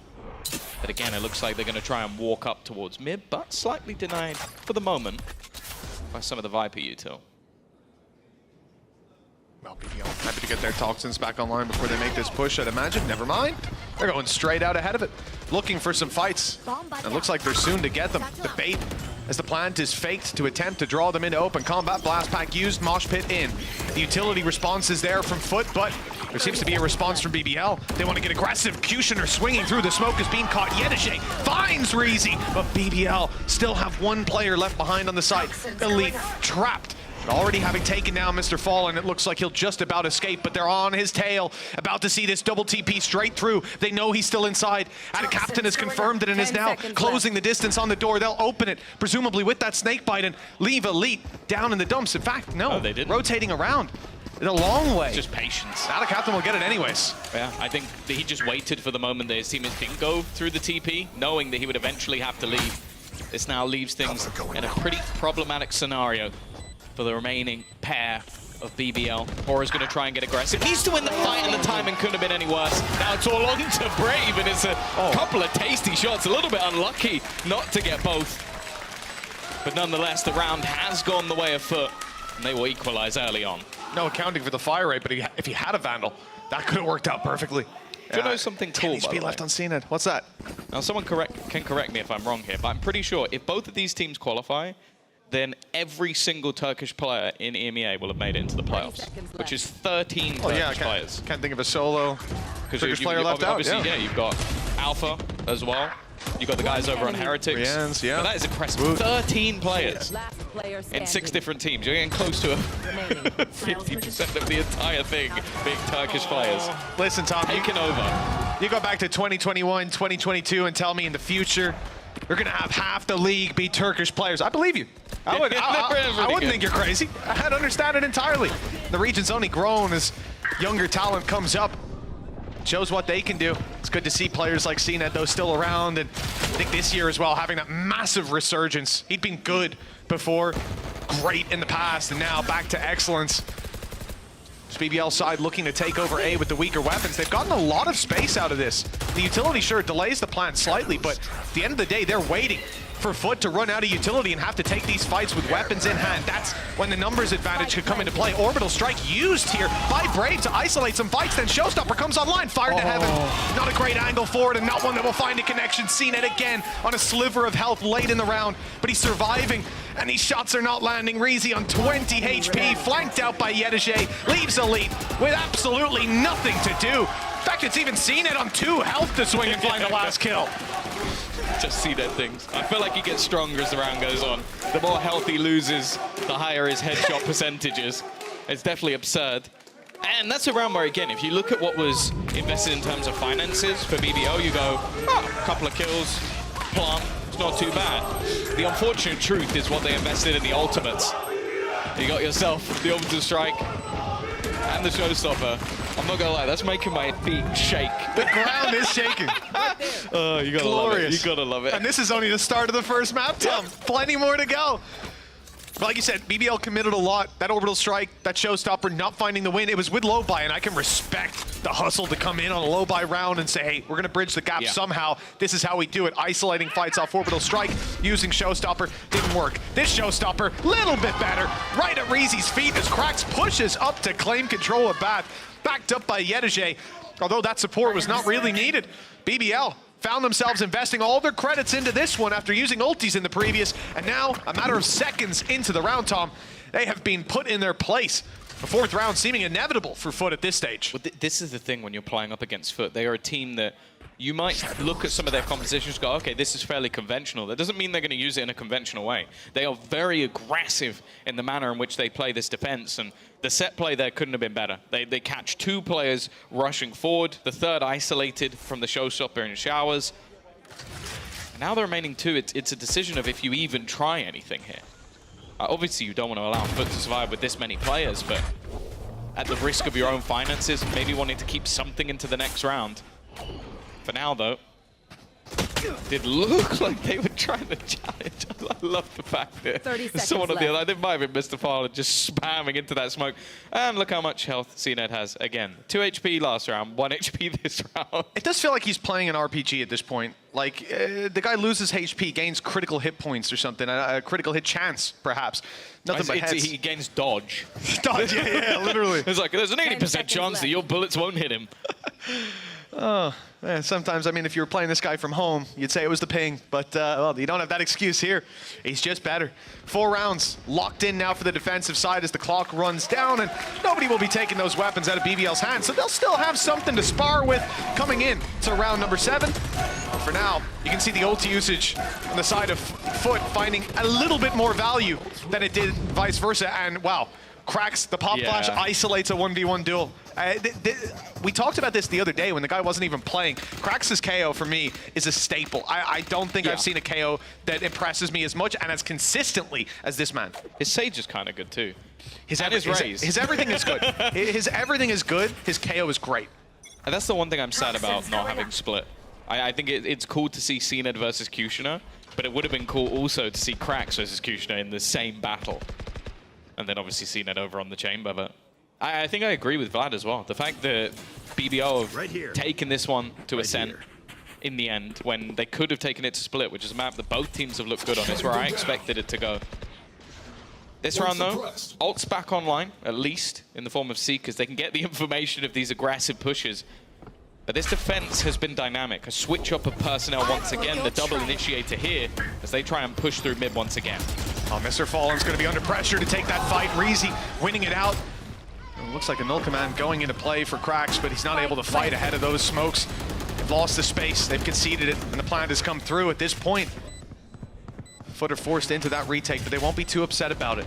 Look what they've got to work with when they put feet back on the site. Viper's Pit out of Yedije. He's going up towards Heaven, which makes me a little bit nervous. You also have to contemplate in the side of BBL, their post plans. Molotov on Brave could be in play. We can see his position on the map, and yes, indeed, he's playing that post plant molly, so now there's a bit of time pressure on FUT. They have to win these fights relatively quickly as they move their way forward. Sure, Pora's drop, but still haven't cleared out lamps, and this is where big problems could be brewing. Elite still on that off angle, clean kill on the planter, or diffuser, pardon, and 3 in total. A nice position and a fantastic follow-up for BBL to find a round. Yeah, that made me really nervous because that Molotov was slightly off and they could have actually got the defuse there, but luckily, when you have players like Elite, sometimes the utility can miss and he'll just wipe everyone out anyway. I kind of feel like that molly helped them out because you're obviously not going to stick the plant, are you, if the molly lands and then you buy your time. Here, they're like, oh, look, they made a mistake, we can defuse it. Wall goes down, and this happens. Nice and easy. The last, not so much. It was CNED he was up against. They made it look effortless. 4-3. BBL not going to let FUT run away with this one. They'll keep it close, which is a win condition for them, even if they don't take the series. That's true. They'd still need a map. But if they keep it close all the way through, a map is enough. But that's the thing. I feel like we've seen so many players that come into the league this year that have been exciting. We can talk about Wu as of recent. We could talk about anyone on Heretics and KC, and I think you're going to excite most people. But Elite has been one of the real sort of standouts. This guy has been the reason that this team has been so unbelievably good. Pora setting up for the ult. Again, it's going to be pressure, but Anna Captain already manages to find an opener. And this has just gone a little wrong. They've used the ult, but there's not really a way they can play off it. Yeah, kept way back on this. BBL now have to find an alternate solution to breaking through this defense, and it's not going to be dry running it at least. You can't imagine it is. CNED sat in the corner. Thrash put through at a Captain right up on it to trade through the wall, but doesn't need it. Not with spams like that from CNED, and that was blind fire. to take down another player, to take down Elite, remove that Viper utility, and send BBL to a familiar situation. 2 versus 5, 30 seconds on the clock, and they're saving. But this time, Yenajay's ahead of it. He doesn't want them to carry these weapons through to the next. Instead, he's hunting them in their spawn. And now the rest of FUT are on their way. 18 seconds plus some post-timer. Pora's got to hold on strong if he wants this weapon for the next, and no way to hit the shot on Cracks. 5 for FUT, and nothing carried through for BBL. Yeah, again, it creates a fairly awkward scenario for them, because FUT have been able to complete a few of these rounds with a fair amount of people surviving, whereas if you look at the other side of things, well, it was sort of that clutch scenario in the last round of Elite doing a lot of damage. It meant a couple of players had some money to spend, but in this round, they can't really afford to do anything. Now, they do have a Viper's Pit. We've already seen them commit a couple of ults in scenarios that had risk around them. I don't think I'd necessarily mind it being committed, especially if they're going to purchase up a few SMGs, if they can get into that position to begin with. But I think that's been one of the bigger problems, is once they're in the after plant, it's looked all right. It's been difficult to get there in the first place, though. FUT have been very proactive in the way that they're playing this defensive side, continuously pushing, but also just in different avenues every single time.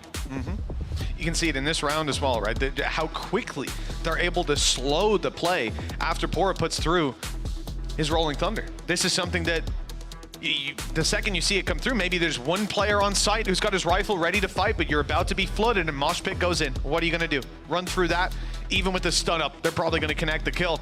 Timeout for BBL as they look to discuss these problems. Icebox is their pick. That's up next. So even a loss here would be understandable somewhat, but FUT haven't looked terribly shaky on Icebox. The Vitality game had issues, but honestly, they seem like issues you can solve with a little bit of rejigging, probably the composition. They were glaring issues of, just not running yourself an agent that could really spot mid in the form of the flanked on mid. So yeah, I think that, like, realistically, I never feel confident ever going into a map versus FUT, because they're just a team that can sometimes just blitz anyone. And the one thing coming in, maybe we talk about Ascent, but you know, the 82nd province for these guys, but the reality is BBL, we even had the conversation on the desk start of the week, it's just not their map anymore. And they even said it, that it's no longer their Istanbul. So, well, up against FUT, I'd say a Turkish team will win the map, but I'm not sure I'd be favoring BBL. It will be a Turkish map today, as will all the others. Here we go, though. Kushner with a hero rifle. Gonna try and pad the gap, and it's not gone great for Ruzi at the start. Again, this pressure, but it's almost like a trading of places. The defense has taken control, almost towards the spawn. And on the other side, they managed to get into the plant. You can see BBL trying to bait them in. They're tapping the plant just to almost get somebody to peek, give them a little bit of information, but that hasn't really been the case.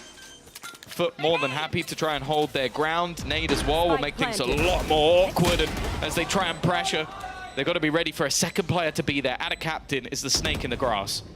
Oh yeah, he's very late on this too. And it's not like they can commit Kushner to watching the angle for much longer. His head's been ripped clean off from heaven. Players coming out of spawn, too. Once you hear these close steps, that's where your eye's drawn to, and this is where Ada Captain, well now, he's just with the rest of the team, popping a paranoia, clearing up all this space and leaving these pistols in a really tough spot. Elite has a chance with a body shot to Mr. Fallen, but the round's already slipped away. How much more can he take out of their hands? A couple rifles, some reinvestment, but ultimately 6-3, 3 rounds left to play for. FUT are in prime position to close this half out with a big advantage. Yeah, literally they lost the pistol second round, and then one round where it was the retake where Elite managed to slam them back before they could get anything done. It has been a solid performance from FUT so far, and there are no slouches on either side of this map. Again, Viper's Pit still available for Elite. And Pora is going to be the one to take the hit after the hero rifle in the last round. The fact is, though, they're using these early concussors in an attempt to try and slow down FUT, but it is not slowing them at all. They are pushing this again. Yeah, we start with the flash out of Cracks. The paranoia used, the nade now forcing them out of position into the fight, and that's exactly what FUT want. The kills found, and favorably for the defensive side with BBL trailing, and Pora tries to bridge the gap, loses the fight, loses the spike. Where's he going? C-Ned's blast packing around like a lunatic. The Cracks has got him covered. That's going to be a frustrating aim duel to try and take. And now all that's left is for Brave to 1v4, all players in the same position, and the 3 remaining to carry their weapons forward for a 7-3 lead. and a statement start out to this series. That was almost like, you know, the little guy talking smack, and then like the big bouncer comes up behind him. That's what it felt like. It's like, look at me, and then Cracks just deletes everyone. And it has been like, just look across the board. Cracks 11-5, Yedajay 10-6, Cena 10-4. Like, they are having a field day on an individual level. They are fighting aggressively, and that's the thing. At this point, their opponents, as I said, setting up stuns to try and stop them being able to fight for these positions, try and make things a little bit more awkward. And they don't care. And the one time they don't do it is when should have set his showstopper. They wanted to try and counter them directly with an ult, and there's no one here. And they're slowed down by the mosh pit. What a trade out. An ult for a cheap piece of utility, but one that's found so much impact in this series so far. Mr. Fallen might not be fragging, might not be leading from the front, but he's doing his job, and that's all he needs to do. This time, though, Ada Captain goes down. Damage already done. Showstopper back in from CNET. Nade in from CNET. These players are in trouble. CNET's just shredding them in Lamson. It was a good start, but a terrible finish for BBL. Elite 38 HP. Sure, he's got a Viper's Pit, but you're only going to bring them down to your level. Welcome to your world, quite literally. Yeah. And a shot through the smoke's going to take you down pretty quickly. And this is the problem. I think he's had that now for what, 4, 5 rounds maybe? It's been a long time that this Viper's Pit has been available, but they're not even getting close to post plants most of the time. It's scenarios where, again, it's just they're not getting showers control. Every time they try and wrap in through mid, it's just given up by FUT. FUT are allowing them the space.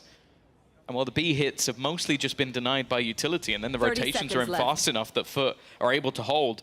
BBL definitely struggling on this attack side. And what Elite has said, he's been unbelievable this season, but 38 HP, a Spectre, 3 players behind, and CNED is behind him. Oh, that's absolutely no hope. That timing is incredible.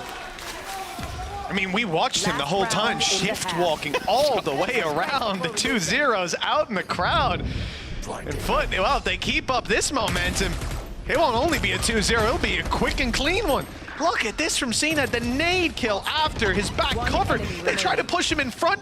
He showstoppers. They come behind him to take him down as he's nading. Well, he's got cover. Then you got to run out of the nade. No, can't get out in time. There's just nowhere to go.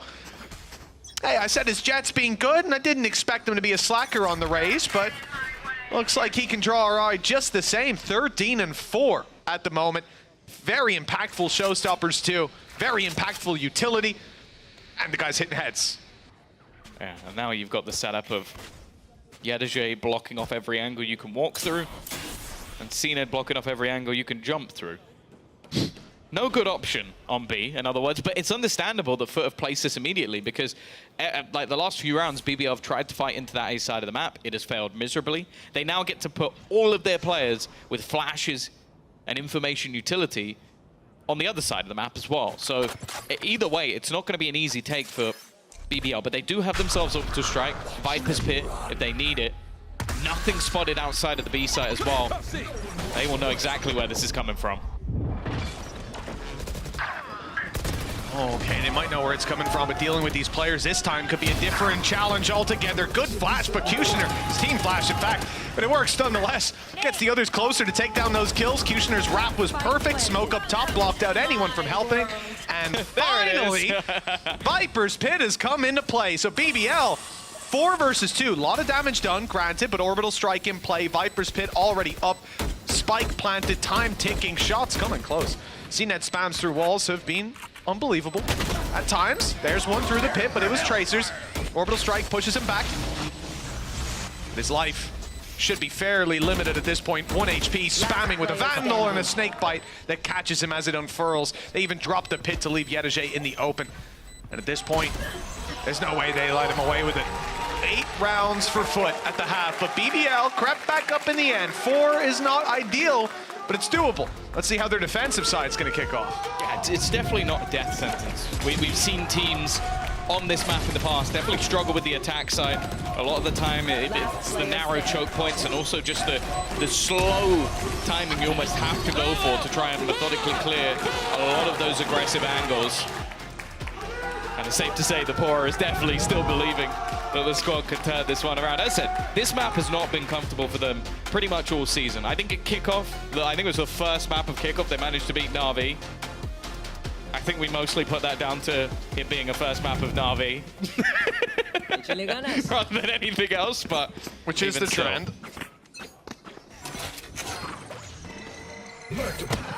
Farriers up, but a slow approach from FUT.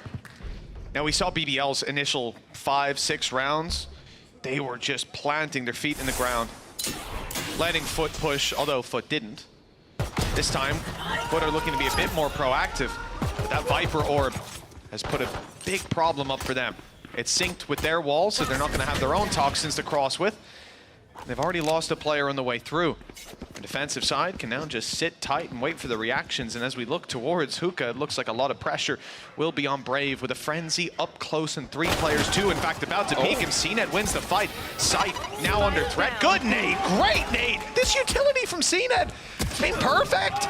And Cracks jumps up on the wall for one with the decay. Well, now all of a sudden, FUT are looking to win this round, looking favored, and they've isolated Kushner. Another 3K from... Oh no. Look away. Cut away. I don't want to see this. And here we go. For the first time, Elite swings in and catches one. That's all. Seems like Yedajay was his kryptonite. Just couldn't land those shots. Seen it on the other What hand. shots? I didn't see it. I need to see his shots from his POV, because it just seems again and again. I'm thinking back to the pistol round he won on Breeze, but I think this last... Okay, the nade one was good. This shot was ridiculous, and that was just so clean. Like, he's been fantastic.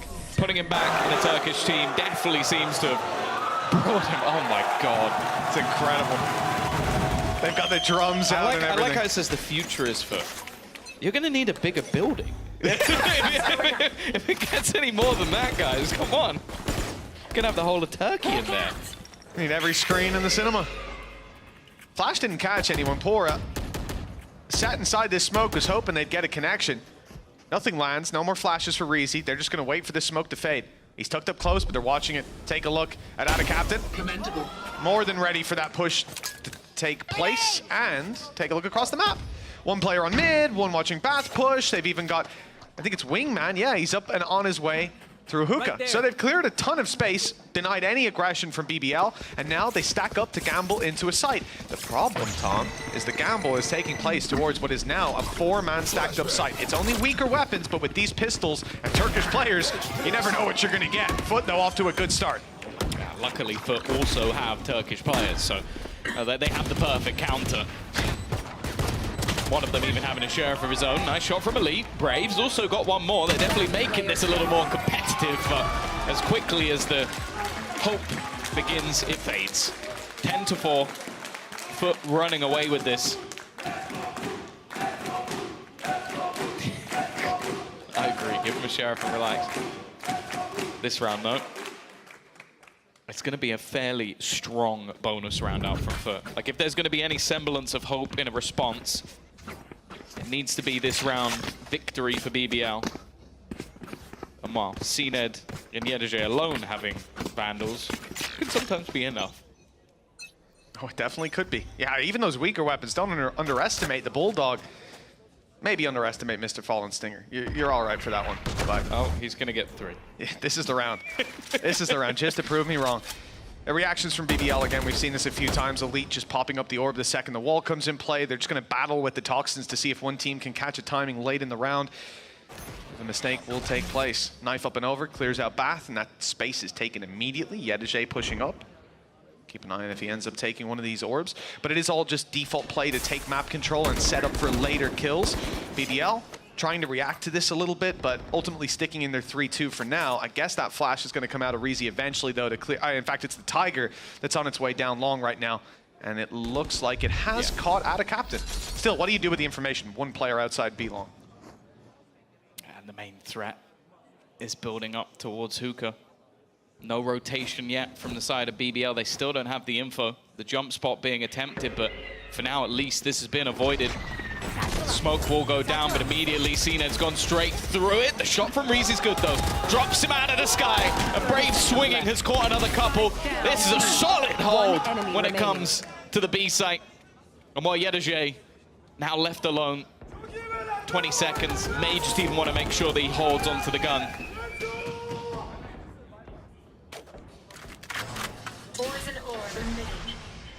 10 Looks seconds like that's left. locked in at this point. No one to contest him either. What a hold from BBL. That wall goes up, and nothing can break through it. And I think from the side of FUT, it's the first bump in the road, really. I don't think they got to be too worried about it. That's no hands. Yeah, impressive. Interesting composition. Yeah, I think the initial flash that comes out of Gecko on the way through from Mr. Fallen, just that little split second too late on the way through. I think also the interplay there was just perfect. So you had Reezy's initial contact. When they're focused on him, Brave swings. When they then switch back, Reezy swings again. Like they basically played off of each other as well as they could have done. Obviously for FUT, yeah, it may have been a bit better if they could isolate those battles, but... I think that's the difference between CNED landing and getting that shot off and not, right? Is the flash just came in just as he died. But again, those things can be easy to have a little hiccup, a little bump in the road that you hit on the way through. Plenty more rounds for them to adjust course. And with 10 to 5 on the board, BBL have a long way to go before they're back in this in a competitive environment. Full buy up for FUT. Ults coming online, and the most scary one of all, CNED. Yeah, those showstoppers are often used just for sectioning off parts of the map control, pushing players back, but CNEDs have been finding kills every single time. He also uses it as a booster sometimes. Yeah. So I need to get a little bit further. I'm going to boost myself with the showstopper and then headshot you. But now, though, again, much more tempered in their aggression, patient. BBL do have a good read. The stun as well, if put into place at the right time, could set them up wonderfully. And there you go. It's brought this to a halt. You can already see the rotation sprinting from Brave. The pot flash is good though, and actually Adacaptain, he's just got swinging off the back of it. Takes a bit of a risk, and Kushner's there. 2 kills immediately, goes for a little bit more. Might have got a bit greedy. His teammates aren't really available to stop them, but I'm loving the position of Reezy. This is so much more passive than you'd normally expect. He is waiting for them to drop out, already finding the kill, and he won't quite get the second, but 11 HP for Cracks. Good luck. That will be an impressive 1v3 if he can pull this across the line. That A hold was unbreakable. They've shown that B is strong as well. Good signs for BBL's defense early on. We just need to see them close this round, and they will. Luckily, that 11 HP, it's not enough, even with the wall in the way, to keep him alive. 6 rounds for BBL. A good attempt out of FUT, almost the recovery. I think Reezy saved them. Really, it's Kushner, though, in this position. Yeah. You gotta clear Kushner on the way through, and they won't make that mistake again. No, you can't imagine. I think that was more, again, just Adacaptain trying to catch a timing, but didn't work out. He also heard the player running back in spawn. He heard those steps on the metal, so you think there's one there, one in heaven? What are the chances they've got just a guy tucked away and that they're abandoning him to basically die in an isolated duel?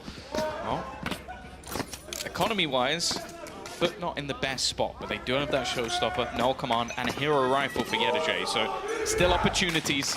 This could be a good chance for BBL to really build up some of those finances.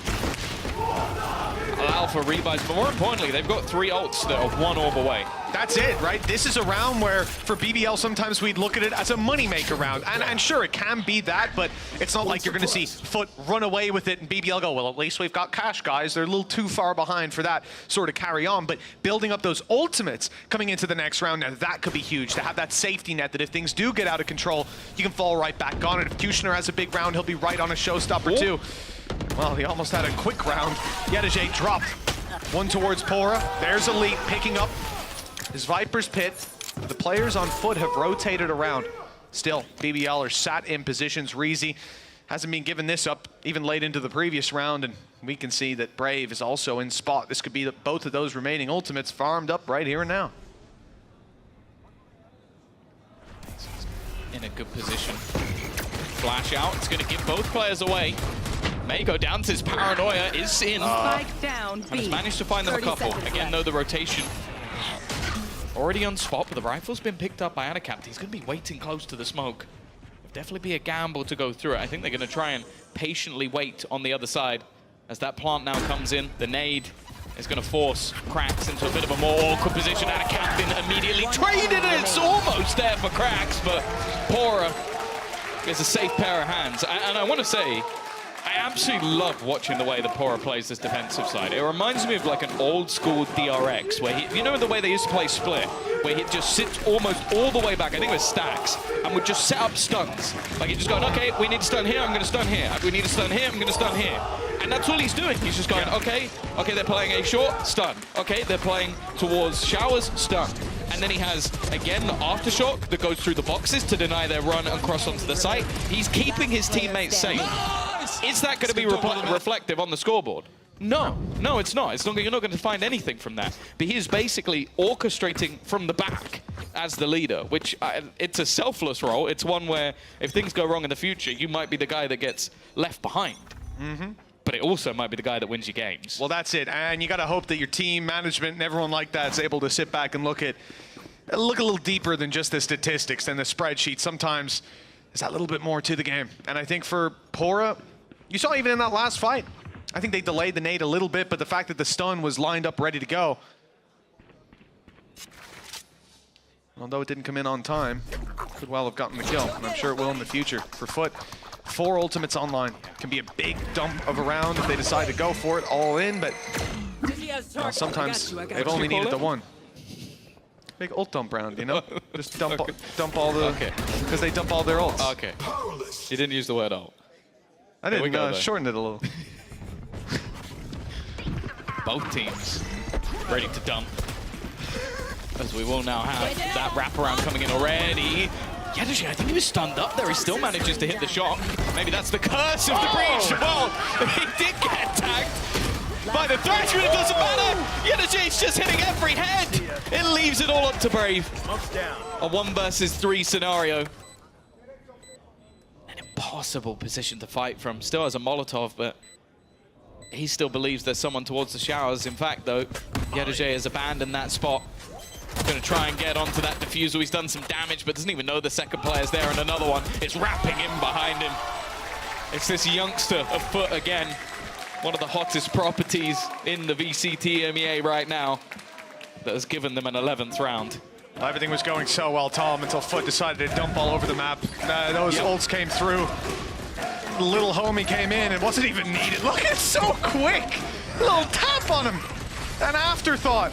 The showstopper from miles away. The thing is, if he got headshot himself there, that would have been so silly. But it is just the fact that he doesn't miss. He doesn't miss those. Deafening inside that watch party for FUT with 2 rounds left to go. It's only going to get louder. A timeout called by BBL. This is their second. FUT have yet to touch theirs. So if that comeback does begin, they've got time to touch base and make those adjustments. 2 timeouts left for FUT, 2 rounds left as well. BBL need a solution here and now. Yeah, it's definitely been more competitive than what we've seen in some of their previous buy matchups, but being competitive for the most part isn't going to matter. If they lose both maps, or the both first 2 maps, they are out. And Liquid will take their spot at the very last second. Everything will have aligned for them to go through. If BBL win a map, especially with how close this first one has been, that will likely be enough to send them into the playoffs. And I'll be honest, the spot I think they deserve. They have been fantastic in this split. I think they've had many doubters. I'll put my name in the hat as one of them. But they have shown up. Beaten some good teams, beaten some great teams. The only team to beat Na'Vi. That's absurd, like, with how good Na'Vi have been. And obviously the other thing for FUT here as well, I want to mention again, they will overtake Na'Vi if they win this series. I think that's a 2-1 as well. They don't even have to 2-0, and they'll be the #1 team in their group. It really does break my heart a bit, Tom, because look, I'll level with you. I would be happy if Liquid made it to playoffs, but the reality is, with the year that BBL have had, so far, the stage even, they deserve it. They deserve it more. The games that they've had have been impeccable. They've surprised me on levels I was not ready to be surprised by BBL on.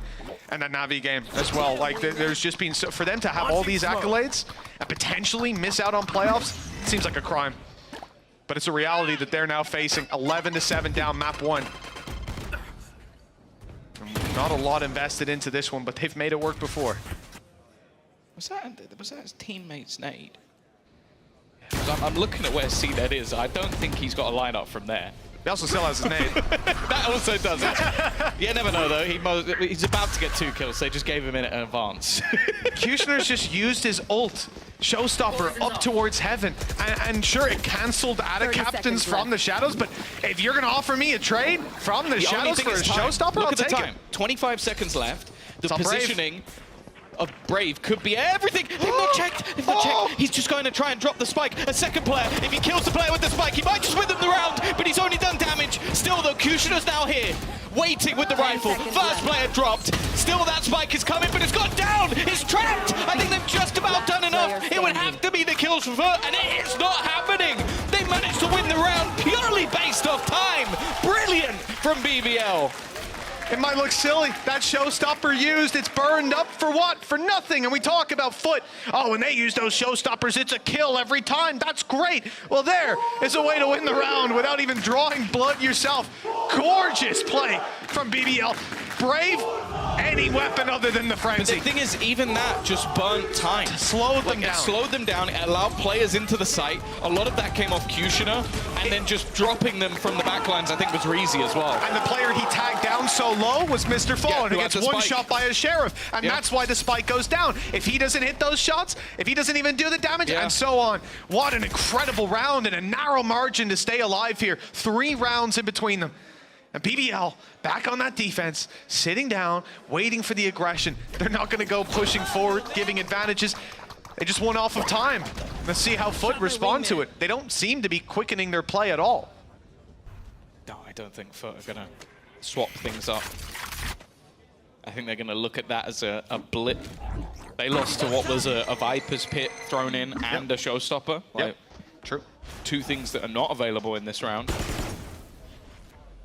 And to just try and blitz when you know your opponents have, firstly, the utility to slow you down, but also now the weaponry. I think that would be an oversight. An oversight that Mr. Fallen as an IGO is not going to allow. Mosh a nade for backside, but the corner's still wide open. CNED out there on his own. Brave is isolating duels. The spike retrieved, but a 2 versus 5 after the chaos of initial engagements. Yedege, 30 seconds left. he's still here with his teammate Cracks. They've grouped up. But finding this round now seems very difficult with 20 seconds to get that spike on the ground. It looks like the call might just be another save. This attacking side conceding a round to BBL and putting 11 to 9 on the board. Tom, at this point, I wouldn't be surprised if we do see a pause out of FUT, because this gap has now narrowed massively. Yeah, I think it might be a moment for guys to try and talk things through. I think also just a lot of what this B-site defense has been is the interplay between Brave and Reezy. I think their timing on when they peek off the flashes or off just players diving through is sublime. Like, Brave is so good at just finding angles to isolate fights, but he knows that other positions are being held by teammates at the same time. He's had a real resurgence in this map now, moving right up the board. And well, there you go. That is the FUT timeout. Still not getting too far out of control just yet, and obviously for them, less pressure. I do think it needs to be stated that first place in the group is a massive difference. It is, firstly, you skip the instant elimination stage. That is the first couple of matches, is you lose and you are out. At least if you finish first, you lose, you're still in the lower bracket. You get another opportunity to try and fight. Also, if you go into that first matchup, I believe you win 1 game and you've made it. You're already going off to Masters. So you skip some of the most dangerous matches and you get very high likelihood of making it over to China, which I'm sure after not being able to make it, being in the group of death at kickoff, where the only teams they lost to were the teams that made it to Madrid. That's got to have a sort of bitter taste in the mouth of FUT, and I'm sure they're going to be wanting to get as close as they can to make it to another international, because they are a team that deserves to be there. Oh, some good news for those of you out there. Maybe some bad news. No tiebreakers will be in play today. It's being confirmed now by BBL finding enough rounds. So there's no BO1s after. We're all going to be decided after this one. And for BBL, 2-round gap. They have done a fantastic job of pulling this game back in their favor after losing the pistol as well to start out this half. I thought that could have been FUT running away with it. But BBL now in a very winnable position. They force FUT to call a timeout this round. Sees weak weapons across the board. 3 pistols in play for FUT. And just those 2 rifles that they saved over that will be carried through. Still, there's a lot of danger. And this is a round that BBL have to approach with an element of caution.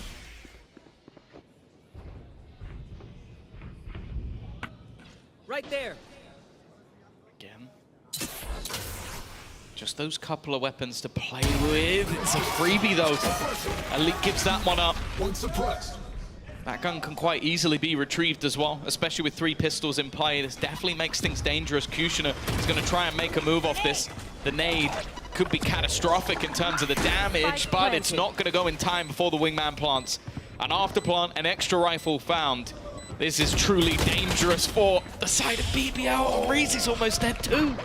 Only guy that can't get healed back up as well, and now he's the last man standing.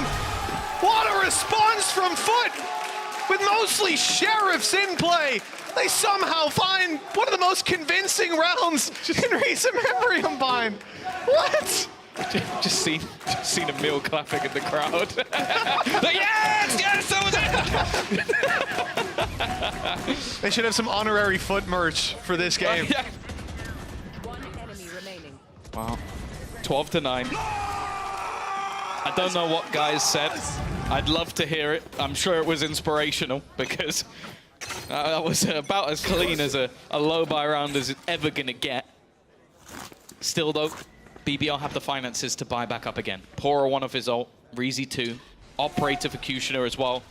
Could be a game changer, and already that's Yedaje gone. He's been a nuisance in showers in the majority of rounds. That's a huge player to take down as well. You're opening up this sight line for your operator. Without that Viper wall in play, they can't cross all too easily. And at the moment, you can see that's all they're waiting for. Smoke down. Ada Captain at least able to block out some of these angles. Get them closer to the site. Perhaps the drawing rotations in. Still the option to rotate with that teleporter in play. Brave is on his way. Flash is good. They can take some deeper control. And up top, CNED catches Kushner. The battle of the races goes CNED's way. And he's inspired to keep up the fight. Even throwing a thrash into this, and it's caught them. No, it hasn't. It didn't. They destroyed it just in time. Okay, it's not going to run the clock down that much. They still have the disadvantage on the way back through. The defuse to be found, the stun going in. And the players not yet found. Ada Captain isolates a 1v1, loses it. Reezy on another Mr. Fallen though. He's being quiet all map. And now he steps it up for the double. Elite, the last man standing, caught off guard by CNED on the off angle. Behind the boxes, he strikes for the 13th round for FUT. 1 map down, but that's their pick, Tom. Up next is Icebox, and BBL chose it. That's where they're going to try to get their map on the board and keep playoffs alive. They need it. They need to get that dub under their belt, otherwise they are going to be falling out, and Liquid will take their spot. It's a fight for survival now, as BBL look to take the next map.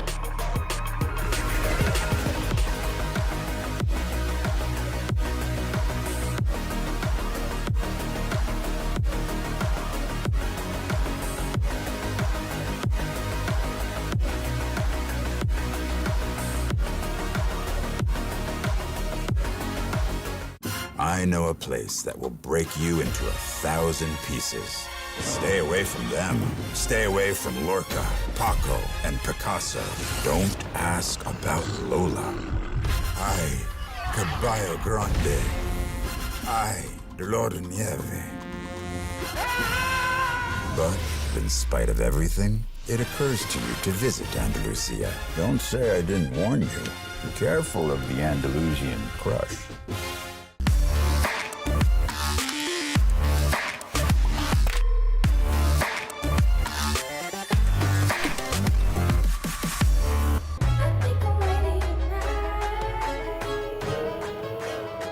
Hey guys, it's Jimmy Lin. In this series, I'm going to walk you through Attack on Pearl. Watch out for the stairs, clear this angle. You're going to be able to fight this.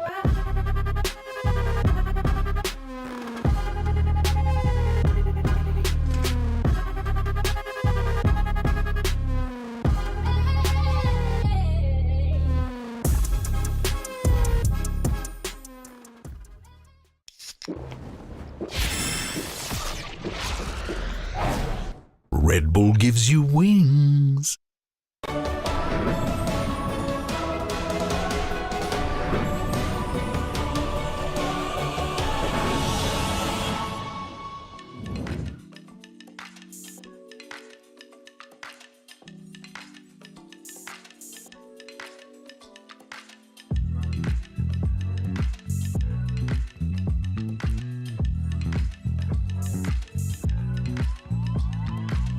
I know you're stressing, right? You need some meditation. Don't let them ruin your vibe. No time for rumination. Let's leave it all behind. Take a flight, aviation. Want you, girl, by my side. Let me show my appreciation. I want you here with me.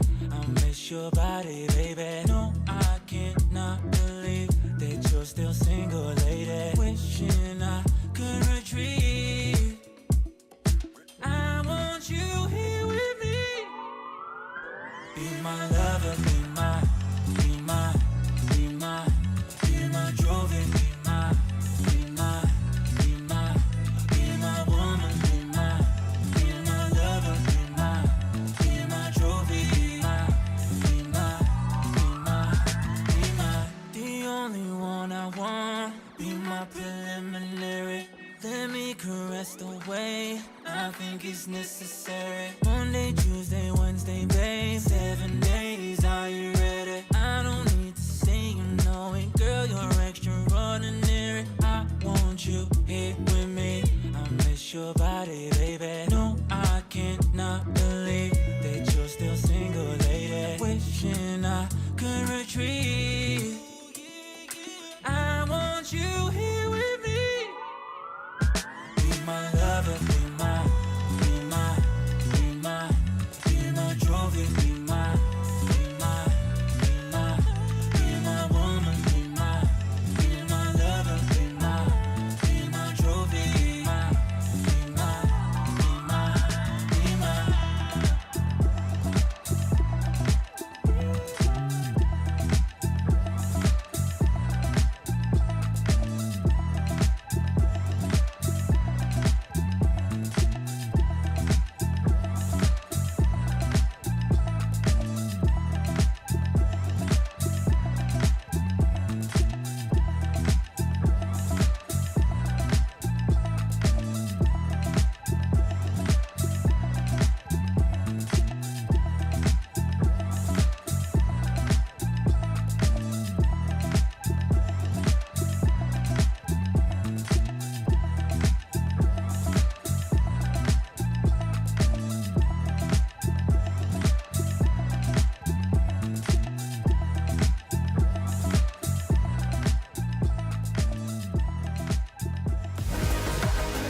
Their map pick 13-9 here on Bind. I'm Ash and I'm joined here by Carmine Corps' very own Tamazi. How are you feeling about being on the other side of the stage today and in the crowd? It's a great feeling, and when I'm watching FUT winning, I'm happy and happier, so it's great. Okay, I don't even know what to say to that one. But obviously you and Carmine Corps are rooting for them to win. We saw a very comfortable Bind coming out from FUT just now. I think a lot of that had to do on defense. They had great showers control. What else do you feel attributed to their success here on map 1? I think they played really great in defense. I think they adapted pretty well to BBL game. And on attack, I think in the last few rounds, I think Mr. Fallen gave really good calls, going contact short, because they were putting pressure on B and Power was rotating CT to help on B. So I think it was really good adaptation calls by Mr. Fallen. So yeah, I think they played great. Okay, you love to hear it. And I mean, we do have more maps to come, right? Are you expecting a 2-1 or a 2-0? No, 2-0. 2-0. You want it easy. You want it quick. You guys, you're a Turkish fan today for sure. And I'm also wondering, when it comes down to the fact that now the pressure is on not you guys so much anymore. You're not playing any more games. It's really relying on the results coming out from a different team. How does that feel for you and the rest of the Carmine Core boys? I mean, it's not that pressure. For me, it's completely fine, to be honest. Yeah. I'm just watching, chilling in my chair at home, just watching. I think it's a good feeling watching this type of level in EMEA. I think the level is getting better since kickoff until now, so I'm happy about it. And it's great to watch these teams playing, so yeah. Well, you love to hear it. If you had anything to say to the FUT players right now, if you could give a word of encouragement here, Tomasi, what would you say? Let's go FUT, and it's basically that. Let's go FUT, let's go 2-0, and yeah, it's basically that. It's simple, just simple today. Yeah, simple. I trust on them. Are the rest of the Carmine Core boys here today too? Yeah, Shin, Zeish, Magrum, they're here. So we are supporting FUT, so yeah, let's go. You guys have any plans to go and celebrate if they end up winning tonight? No. Full focus in the grind. Full focus in the grind. You absolutely love to hear it. But I appreciate the time that you've taken to do this interview with us. I hope you enjoy the rest of the games. And of course, I'm a Carmine Core fan, so I also hope that FUT wins tonight. So you guys just take it away. Thank you. KC, Ash, Liquid, they're all in the crowd praying for BBL's downfall. And this man, seen that in the AIM Labs warm-up as well, has been one of the reasons as to why FUT has taken map 1 against BBL. I have to throw out a Forza BBL there because, Vlad, it doesn't seem like a lot of people actually want to see BBL win here. Take a look at him. He's playing so good. He's in the zone. We kind of jinxed it. He played Raze much better than anything else. We used to see him playing Jet a lot, and right now he's showing off his best of race skills so far. And we mentioned it together. He had maximum kills in 4 rounds. He had 3 kills. Awesome job. But he's also joined by Cracks as well. Between them, they have build up to 45 kills each. I mean, in total. I mean, not much you can do against a style like that. But also, CNED, not the usual suspect in terms of the first engagement, but was always trading, was always bringing them back from 4v5 situations. The question is, can he do this on Icebox? Because as we head to Icebox and take a look at the agent select, they are going to bring back the Killjoy. They weren't running the Killjoy before. Is this a good idea? I think it's a good idea because E2J is a really solid guy, and against Team Liquid, they kind of suffered a lot from chain rotation when they don't have exact Sentinel agent. You have to take a look at you're behind every single time, and bringing up Killjoy rather than Sage is always a more safe choice. I mean, this is the thing though, still no Sage. I don't know, I feel like the Sage still brings a lot of value, especially on this map. They might struggle with planting, perhaps, you think? For sure, but CNED is actually dashing it. I mean, it's going to be like crazy, especially for defense. Well, no Enzo here to do the toss. I'm sorry about that, Mitch and Tom. But if FUT do win this next map, Liquid will be going to playoffs. Well, a 2-0 for FUT. It's a win for them and a win for Liquid too. Thank you for the analyst desk, Sue. And listen, as we get into this matchup, it seems like FUT have solved some of their problems. Up against Vitality, there were issues, fair to say, when it came to this map. But I think having the Killjoy in here, Tom, it solves those issues at least. It solves those issues, yes, but it may create a few more. Because obviously losing the Sage is not going to allow you to have the same ease of getting into the post plant. So I think that obviously the way that they're going to play this is have Cracks be a little bit more aggressive and proactive in the way that he's going to play the attack, look to try and take more space. And he's a fantastic entry when he plays this KO as well. So it may not be the biggest issue. For now, though, we'll have to wait and see. For BBL, survival now on the line. Their shot at playoffs disintegrates if they lose this map. And if the numbers aren't incorrect, if they win this map, they make it. Well, that's it for BBL. I think you have to imagine the pressure that these players are under. Now the reality really starts to set in, but they're not playing passive and waiting for their opponents to make a mistake, make a move instead. Going for some mid-aggression. Hadn't seen anybody there, so the rotates are back, but these players are close on hand to maybe try to pick off some of these A players. So the shock dart's good for Mr. Fallen, but he dodges the next one. 50 HP, just about holding on to life. And this squad for FUT about to be pressured on with Paranoia coming through, and Attic Captain caught down below, but there's support from Mr. Fallen. Pora, the one to pick up both those kills. Damage done to CNED. Little Cracks will avoid as any further Damage with the decay disintegrating. He swings out, catches one, right clicks from Brave, not landing, and the wall up. And a Brave attempt from Bora, but it's not going to work out. Too many players surrounding him, and a pistol under the belt of FUT. That's a good start for their side. I definitely think they're going to have a safer time when heading into the A site. I think that's the general census when it comes to Icebox. But without that Sage Wall, it definitely becomes a lot easier. You're still going to have so much utility to clear all of these sort of safe corners that teams might like to look to play in off angles. You've got Snakebite, Shock Darts, Nano Swarms, Fragment. Like, you got pretty much everything you could ever need. You also got CNED. That's just another piece of utility. It helps. It helps, doesn't it? Yeah, CNED playing the Jet as well. A difference in compositions, right? For BBL, actually taking space is going to be that little bit more complicated, whereas CNED here, he's going a bit more direct, dashing in. We've seen this Omen before, and it definitely, at times, has been very hit and miss. Paranoia is great. Smokes for extra space, fantastic. But the loss of movement or aggressive movement can be a big problem. So we'll see. I think that's mainly going to be a problem when it comes to going into the attack. Yeah, for sure. Yeah, here they only have classics. That's why Mr. Fallen's having such an easy time picking them off and finding himself his ultimate in the process. Hunter's Fury online for next. Out of Captain, finding the final. 2-0 to start this one out. And a big round for FUT. Not only in Andalusia flawless, but like we said, Hunter's Fury farmed up on the back of it. Yeah, and they'll also do the same as they always do. Yedajay had a pistol. He now invests back into a rifle. So it's going to be a 5-rifle buy alongside the ultimate. So if anything, okay, sure, it is the argument of the Bulldogs versus the Vandals/Phantoms on the other side. But that ultimate could end up padding the gap. For now, though, it looks like they're setting up early. Potentially just fight for the orb on B. It doesn't necessarily mean they're going to go that way, but it might just force Brave back a little bit further. It also means the pressure is on for him. If he decides to stay aggressive after the drone's gone through, which he doesn't, concedes the space. At this point, though, you start to think FUT are not just looking for that orb. The knife has gone down on yellow, but the players flooding the site is more so what gives that away. A plant all ready to be secured. Now we can see the advantage of having that Hunter's Fury late. They are still fighting, still pushing. CNED alongside Ada Captain are in the spawn almost, and now looking to fight back. It's almost like they're the defenders attempting a retake. Their own little fight, their own battle supported by spams out of cracks through walls and walls. They're finding all the kills. Oh, a disaster for BBL. Kushner barely even gets his gun. In fact, he doesn't get a chance to shoot at anyone.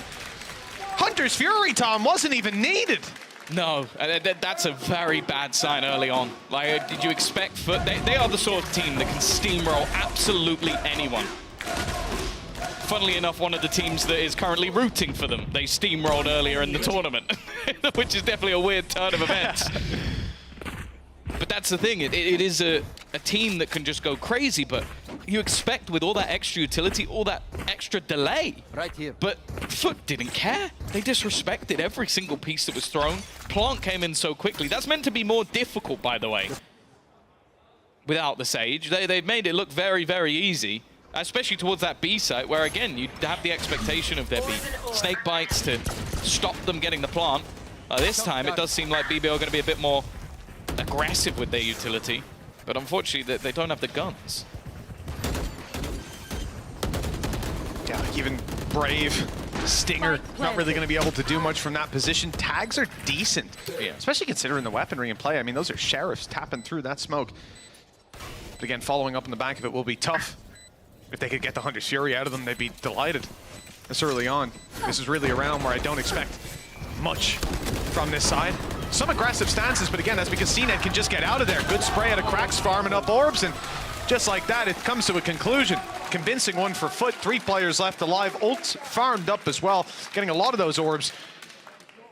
With a 4-0, basically flawless start. Economy sky high. You have to hope that on the opposition for BBL on this defense, that this is the round where they find an answer. Because if they don't, this is going to very quickly spiral out of their control. Yeah, this was a map as well that I feel like a lot of people had some expectations that they might end up banning this. That is a roar. That is a roar. But the fact is, FUT have come in with a game plan. Right now, BBL still trying to react. Okay, they want those openers. That's what they're going for here. And Zened, he uses the disruption to his advantage. Pora, they know he's here already.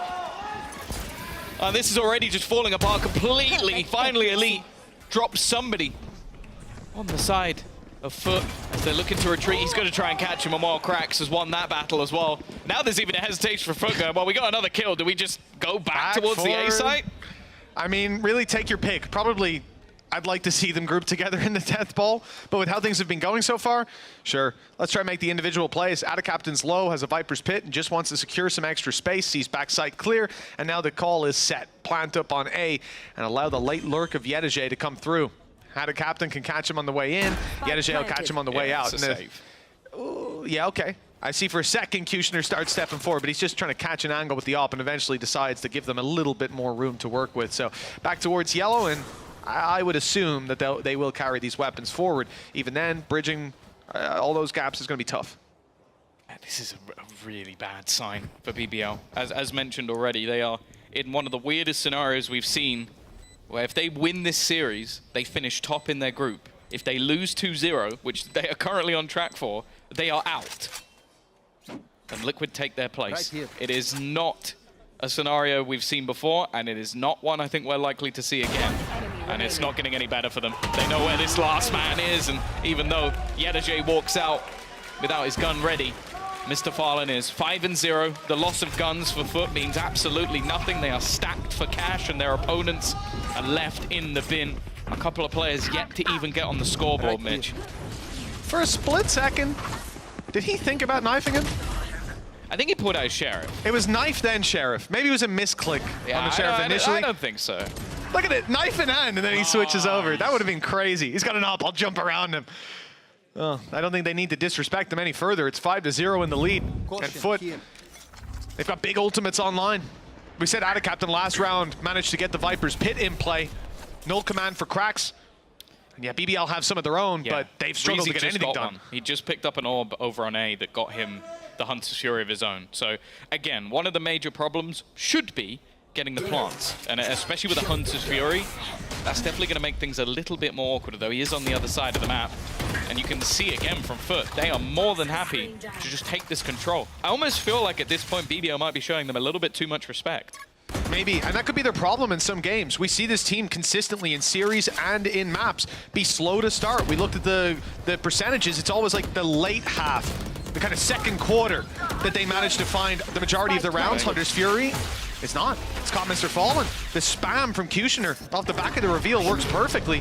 Null command burnt up right here and now.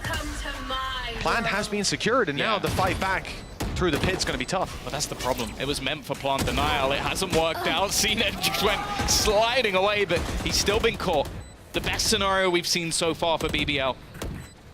Captain is already tagged desperately low within this, but the time is ticking. They need to get a move on. They're hoping to try and find someone. The dart has revealed, and that leaves just one in Captain. He's managed to dance his way around. He's trying to deny the defusal, and he found a couple of kills. I don't know how he's managed to do this. Captain has just pulled off maybe the most ridiculous clutch we've ever seen. How has he done that? Utterly speechless. We need a replay. Cue it up. Get it up there. The thing is, we saw it from his POV, and I still don't believe it. It's I need to see this a second, a third, a fourth time. He was, I think, 36 HP. Out of ammo. He doesn't hit the shot. Then just goes with the shorty. Gets both players. It's ridiculous. Look at Yedege. Yedege's been breaking the sound barrier down on the stage when they win rounds conventionally. I think that microphone's going to need a swap out. It's a tactical timeout from BBL. Wouldn't be surprised if it goes into a tech. Someone must have broken something. It might even have been me. I need to check this. Holy! Well, I think Captain broke his wrist. I don't know how he's done that. But that's the thing. If I go back throughout the season and I question how a man has done something, maybe with a pistol. Look at that face. I almost imagine Emil sat in the crowd right now going, now you know how it feels. At least it wasn't a classic, Tom. It was a shorty. No. He probably wouldn't win it. Slightly more expensive pistol with only 2 bullets in it. Yeah, sure, okay. A few hundred credits makes all the difference, Tom. Less embarrassing. Oh my goodness. I mean, to be honest, the BBL pause, it might even help out FUT just to calm down the heart rates a little bit. I'm almost shaking after that one. I can't imagine how they feel. Out of captain is 10-2. FUT are 6-0. And we say BBL are slow to start. Well, that could have been the round that put them right back on the horse. That should have been the round. That was the round. That was the round. Not could have. It definitely was meant to be. But out of captain. Again, one of the most enjoyable players to watch. One of the friendliest guys and an absolute demon in the server. He's kicked things off versus Pora. Again, the finances not in a good position for BBL. They've got a lockdown, but you have to remember ults were committed in that round as well. There's so many negatives to what we've just witnessed. Breezy hasn't managed to get anything. Kushner, however, has, and he's actually making a good go of this. In fact, they're looking for an instant response. 5 HP though. Getting out of his important. Teaming up with the rest of BBL. He's still actually fighting and he's going to go down for it. Oh, this is dangerous. They can decide to push this on the side of FUT, but right into Elite's Sheriff. Beautiful shot. Recon just to check. There's no flank waiting to catch him. He's going to have to run, but he'll make it. Out of there just in time, but the mid flank is watched by Brave. There he is. Mr. Fallen spotted him. Brave knows he's been seen. He'll start to back off. Taking this fight together is so important. This is a clutch that they cannot lose on the side of BBL. After that previous round as well. Mr. Fallen, he was slow on the first map, like we said. He wasn't fragging out, but now 8-2. Starting to find his groove. They've split up on the side of BBL. 2 1v1s on offer, but time is going to be the real issue. 12 seconds to get onto that B side, find the plant, and these players are close by. In fact, a perfect angle found by Elite. 1 round on the board for BBL. It's taken a while, but it always does with this team. Yeah, they should have won the last one, but they probably shouldn't have won this one. So I guess balance is restored. A huge round from Kushner with that rifle. Being able to battle and brawl and the pistols playing a part as well. Even still, it is just 1 round on the road to recovery. As we've already mentioned, this map for BBL is everything. For FUT, not so much. FUT, if they win this series, they're top of their group, lovely, happy. They get to skip that stage. BBL, they lose this map, they're not even in playoffs. They win this map, and they are. It's as simple as that. There's a part of me that wants to see this series even just conclude on ascent. 3rd map, 2nd map wouldn't matter to me, but these 2 teams... The other part is a Liquid fan. That's the bigger part. But it would have been... Oh? Could be even beautiful if we end up there. For now. No real damage in. Again, that Hunter's Fury is available for Mr. Fallen. He's already going to be falling back. He's going to use it preemptively. They like to do this with disruptive plays, but the flash only catches 1. It's not enough for them. FUT have time on their side, but the advantage for BBL as they look to fight close, spam through, catching Yedije. Kushner, a Shrouded stepped up top. Good position to play from now as they can just smoke off this choke point and start the defuse halfway already, and the kills keep flooding in. CNED's the last man standing, and he has no chance to deny this. In fact, almost just trying to save the weapon right under their nose. It looks like he'll get away with it too, just in time. He revealed his hand in the last second. Hey, just us 6 Turkish guys hanging out, all BBL players. Did you say 6? I'm with you guys, Yeah, I'm your jet, don't worry. Hey, you remember BBL CNED? That's a blast from the past. Quite a while. 6-2. Slow to start. But they're getting there. Couple of rounds back in a row. Of course, finances, they've been dented now at least. CNED 1 away from a Bladestorm. Res still available for Pora, but it's so situational. Breezy again has managed to take that orb. They haven't really challenged that on the side of FUT. He's been able to build that orb almost all the way back up from the crazy round they lost. Just a couple ago. And already a pretty decent read. A 4th player looking like he might even be able to rotate in or at least play in mid. They're in a great spot here, BBL. Even taking fights from around these positions that they're currently in is fine. Pora is the one guy I don't want to see go down with that res in the back pocket. For FUT, taking space and playing post plant isn't even the main name of the game. Right now, they're trying to fake this out. trying to make some noise so that Yedege can catch any flankers, any over-aggression on the side of BBL, but the rotates have come in through spawn, keeping mid secure with the Killjoy utility, and having a second player, a third, in fact, up and around that kitchen area. The rotates back, it's the right read, and the side of A has been left mostly open. The main issue is the time. With 35 seconds left, the fake is being sold now by Mr. Fall, and this is getting them. Just take a look over at the A side on the minimap. You're already seeing Reezy give up control of Heaven. He starts to go back. They're now realizing that the push isn't coming through, that it's probably an A play, but they can't get here in time. FUT have already overrun the site, and now it looks like a plant will come in. The shock darts, we've seen them before. A second one's on the way. Adacaptain's got to move, and he's taken a lot of damage for that plant. Something for BBL to work with as they go straight back in, and a great reveal combined with the paranoia finds the opening. Cracks with an immediate trade though. Keeps things even. The wall has been problematic for them. The shot's not quite connecting, and they're already getting this one to half. In fact, Reezy's just going to stick it all the way, but it doesn't quite get diffused. It's still left down to Adacaptain. Snake bites have been thrown in. He knows he needs to get up close. He needs to try and find that lineup, but they've got the res thrown in at the perfect moment. I don't know if he's going to be able to stop this. The span this time isn't enough. He'll kill off Brave, but the round is taken once again by BBL. You have a wall and body blocks, reses to bring extra players online just to use them as flesh armor. BBL digging deep for this round, but they found it now 3 in a row as momentum swings in their favor. So too does the economy, at least begins to, as we'll start to see some weaknesses coming through on the side of FUT. But it's at a time when we see CNET with a Blade Storm to work with. This will be a different round in the identity of this attacking side. And think about what BBL committed for it as well. The res, the Viper's Pit. They have to dump a lot to find those precious couple rounds. Blade Storm immediately utilize. It gives them a buy, something extra. Counter smoke to make things a little bit more awkward for CNED, but you can almost see into the mind of the Turkish Jet. There is a temptation to try and make a play off of this. Not right now, though, at least. A few tags hit on either side. But again, look at where the spike is. Currently sat just outside A. This is all a ruse, a plan to try and bait rotations once again, and an aggressive position has been taken by Adacaptain, hoping that somebody goes rotating through the kitchen. The thing is, he knows that that turret is there. Maybe the hope is that Killjoy goes down, he can try and capitalize off the space. But for now, it's just all about patience. Brave is on the way back towards yellow. This is where the real danger is.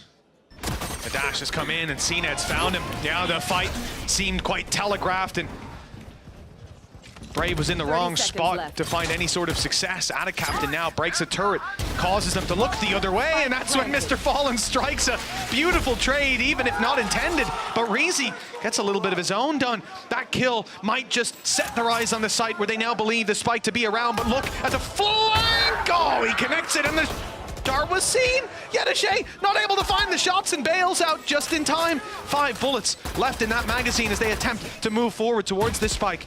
Blade Storm still for CNED. He can get up and above, trying to catch the head of Pora. Can't quite connect, but with Reezy down, there's no diffuser, and there's no one to even attempt it for Pora. Finding both of these players is near impossible, and CNED finds him first. 7-3 now. FUT back on the board, breaking the win streak of BBL.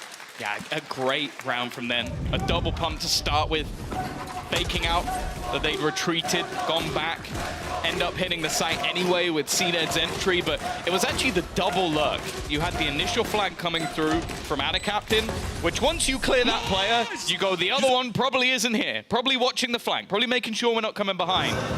And then you have that second player of Yedege wrapping in. That was the big part of the round for FUT. Layers to this attack side. Again, no problems in terms of revealing area money for BBL. I think if they can get 4 or 5 rounds, it's not a death sentence. It's still going to be tough, don't get me wrong, especially with the alterations FUT have made to this comp to bring in My ult is ready. that Killjoy. The Sage on the defense, not as much of a loss. If they get to 9, I don't know if there's a response. Yeah, that is where even the pistol could just tip the pendulum in their favor. Alarm bot left behind to cover their flank. No one will be sneaking up. They've watched the FUT demo. the rotates from FUT. They were stacked up outside A. It looked like BBL made the right gamble, but now the B site's the one under threat. Toxins going up. The retake setup is going to have to be tested. And perhaps Brave can find a few with the spams through the smoke on the Phantom. Yedege lurking up on A. Smoke's about to fade, and he's just walked his way through an ambitious attempt from this man. He doesn't expect there to be another, but he's faded through the smoke. What? And now Mr. Fallen strikes, taking down Brave, who starts to rotate. They think it's A. Of course they think it's A. And that's when they lose their B player, lose their B site, and face into a 5 versus 3 post plan. An absolutely impeccable lurk from Yedege. Couldn't have planned it any better. It's like fighting your shadow. You just don't know where he is. You can try and stamp him out, you can try and crush him, but ultimately he's still there, lurking behind you. A nice attempt from Bora to bait somebody into the fight, but they're more than ready for anything else, and at this stage, it just has to be the weaponry. They need to bring something through into the next round. Make sure they can at least get a purchase, and CNED, well, he's on the hunt. Yedege, as said, he's your shadow, he's behind you. He's the darkness. They're all over him. Look at that mini-map. Players absolutely everywhere. CNED jumping around. I hate it. The human drone again. Such an annoying player to face off against, and BBL are learning that lesson the hard way. 8-3. 3 rounds in a row for BBL. They figured out their defense. They had a formula that was locked in. This round is insane. That smoke just got thrown, Tom. It just got thrown, and he can't kill him because of it. Even then, what impact would that have had with the way they flood this site, find the kill, and leave the player on B caught in the open as he attempts to rotate into what they assume is an A-side hit, because why the hell wouldn't you? Guy just shift walked up underneath heaven. Of course it's an A-side hit, but not this time. Well played by FUT. It's definitely unfortunate that you can understand why BBL wanted to head into this map, but FUT's attack side has looked impeccable. They did struggle on the defense last time, but as said, we've already seen the adaptations. Nice one from Bora, though. That's a huge double kill. Leaves Mr. Fallen and cracks, and not to say that this time they definitely know it's a hit towards that A side. That shot dart's going to do the work. At least make things a little bit more competitive. Now, Bora is still here, and he's low. He doesn't have any support. If they swing off this, it would almost have to be, well, yeah, I was going to say a missed shot from the other side. This is starting to get dangerous, Mitch. I mean, I can forgive him for that, though. That flash was perfect. Now there's no utility left for FUT. Now they have to do it with just the rifles in hand. 20 seconds till Mr. Fallen even has a reveal, and that turret has to be destroyed. Has to be, there we go, has to be destroyed. Had a little bit of armor, I guess. It bought full shields. Lead down to 48. Kushner, though, behind this box. He wasn't able to find value last time. That very same smoke ended up giving them a way back out. Now the jump on top of the box is what takes him down. Elite and Brave, the last 2 players. Okay, Braves, he's played this all round. He's been so slow, so methodical in clearing these corners, and now he's got the timing near perfect. It all depends on which way Mr. Fallen's looking. He's swapping his vision between the 2 angles, and if he turns at just the right moment, he'll catch Brave. BBL, nothing is going right for this squad with Elite on 48 HP, 1 versus 2, and a spike still to be defused. No time and no chance for BBL.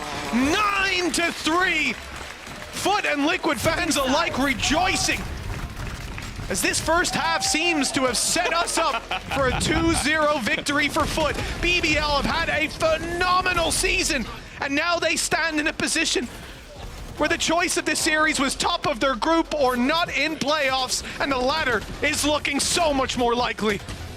That round was just pure pain. Like, it felt like they just choked it away. Like, the reason I didn't like the position from Bora at that stage is you have a huge advantage. There's no trade. There's no one that can get anywhere near that fight. Leave the position, fall back, play as a team. But instead, it was just isolated fights. You give those isolated fights to the players of FUT, to players like Cracks, Mr. Fallen, you're asking to lose that round, and there have been blunders. Big blunders that might just cost them absolutely everything. We've talked about 9-3 curses, fight backs to write home about, or BBL need to pull off an impeccable comeback. And as said, the problems of this comp before that FUT had diminished. That dart's not going to clear. cracks or out of captain, but Pora has at least done a little bit of extra damage. Getting themselves further forward, but not committed to that plant just yet. He's still got the wall available to him. BBL would be finding a record, I believe, if they lose this one, Tom. No team who's played 2 games in the week has lost both games. What a time. It's not a record anyone wants. No, I don't think it's one they're aiming for. No.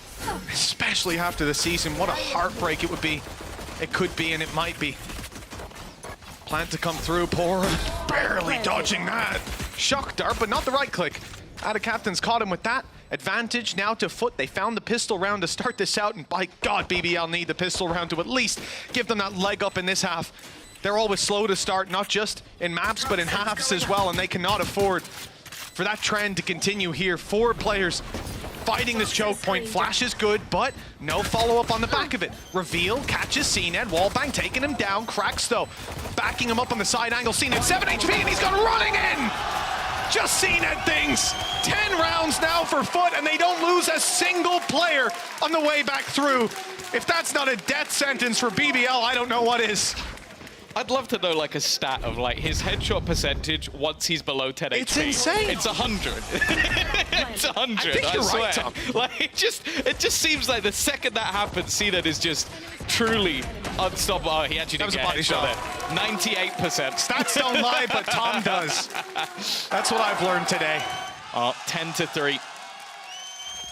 Heartbreak looking more and more likely and a top spot in the group for FUT. The Na'Vi fans won't be happy either. Right here. I get to watch them play potentially a little bit more, but that's about the only positive.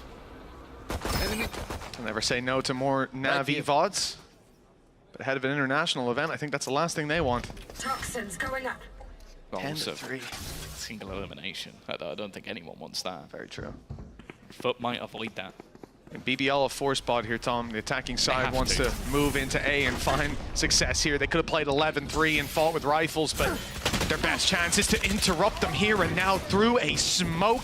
Mr. Fallen picks up the first. There's another. As Ada Captain eliminates Brave Viper Util down and out. Post plant ability, not even worth talking about because they have to get the plant down first. And the spike is in the open. They're about to swing 3 players from FUT on the back of the side and a great transfer from Kushner. Good damage. But it's not enough.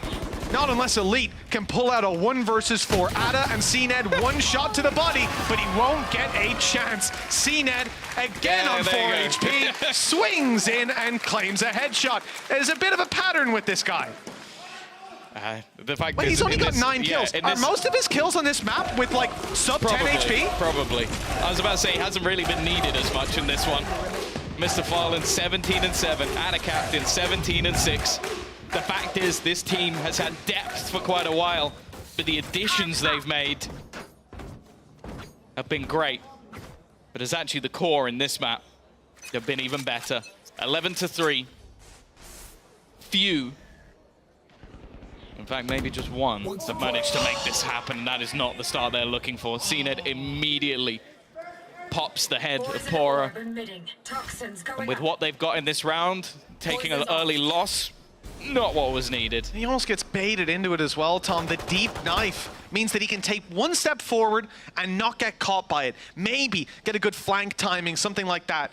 But he didn't account for CNED being on top yellow, watching the angle, ripping his head off. Weak weapons across the board for BBL. Barely any weapons left. Mr. Fall, I don't think he's even seeing these players. He's just spamming it down. Ada Captain's definitely got his eyes on the prize. 12-3.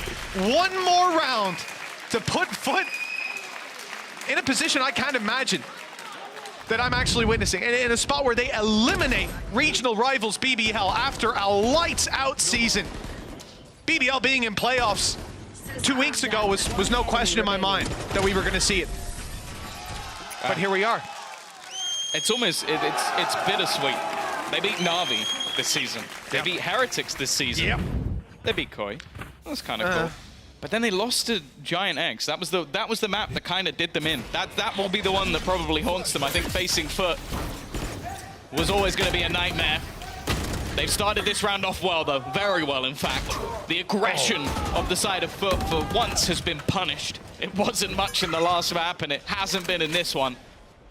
Mr. Fallen And Yedege are the final piece to the puzzle of them getting their first round on this side. Even still, it's easier said than done. He's completely surrounded, so I don't think any miracles will happen this time. Yedege hoping to pull off one of his own, but Reezy's quick to make sure that doesn't happen.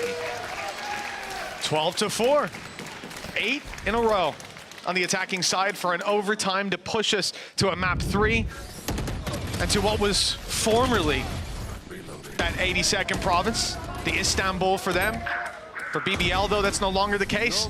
Even going onto this map, FUT look better on map number 3. And there's a long road to go before they can even consider that. Yeah, the fact is, for them at this stage, it's irrelevant. The main thing, make playoffs. Anything else is gravy, but for that, they need 8 rounds in a row before they can even think about what will happen on Ascent. And I'll be honest, I don't think we're going to get even close. FUT have been so good. Operator now in for CNED. Hunter's Fury available, and the ult on the other side is a res, so unless it's going to be an early pick in an awkward position, Kushner is just looking to try and take the fight. As said, on this side, it's always more difficult. Him running that Omen doesn't allow for the same sort of shenanigans we see from the opposing side, and Pora might be going down here as well. He's managed to dodge and survive for the moment. For the moment, yeah. That moment quickly passed. 3 players staring at him once the wall goes down. Defuse tapped, but not stuck just yet. FUT baiting them into fights. Shot from CNED with the dash on out as they reset. Wanting to go on the back of, I thought, a flash, but no, in fact, it's a nade that gets thrown through. Yedege drop.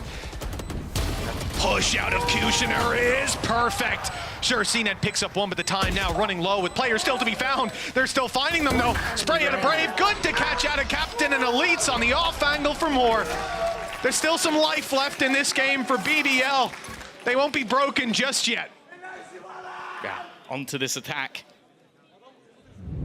They're starting to get there, and the economy isn't going to be there, at least for now. Of course, for FUT, they can take a lot of these rounds quite easy at this stage, and I see CNED having a Blade Storm, and I'm still nervous.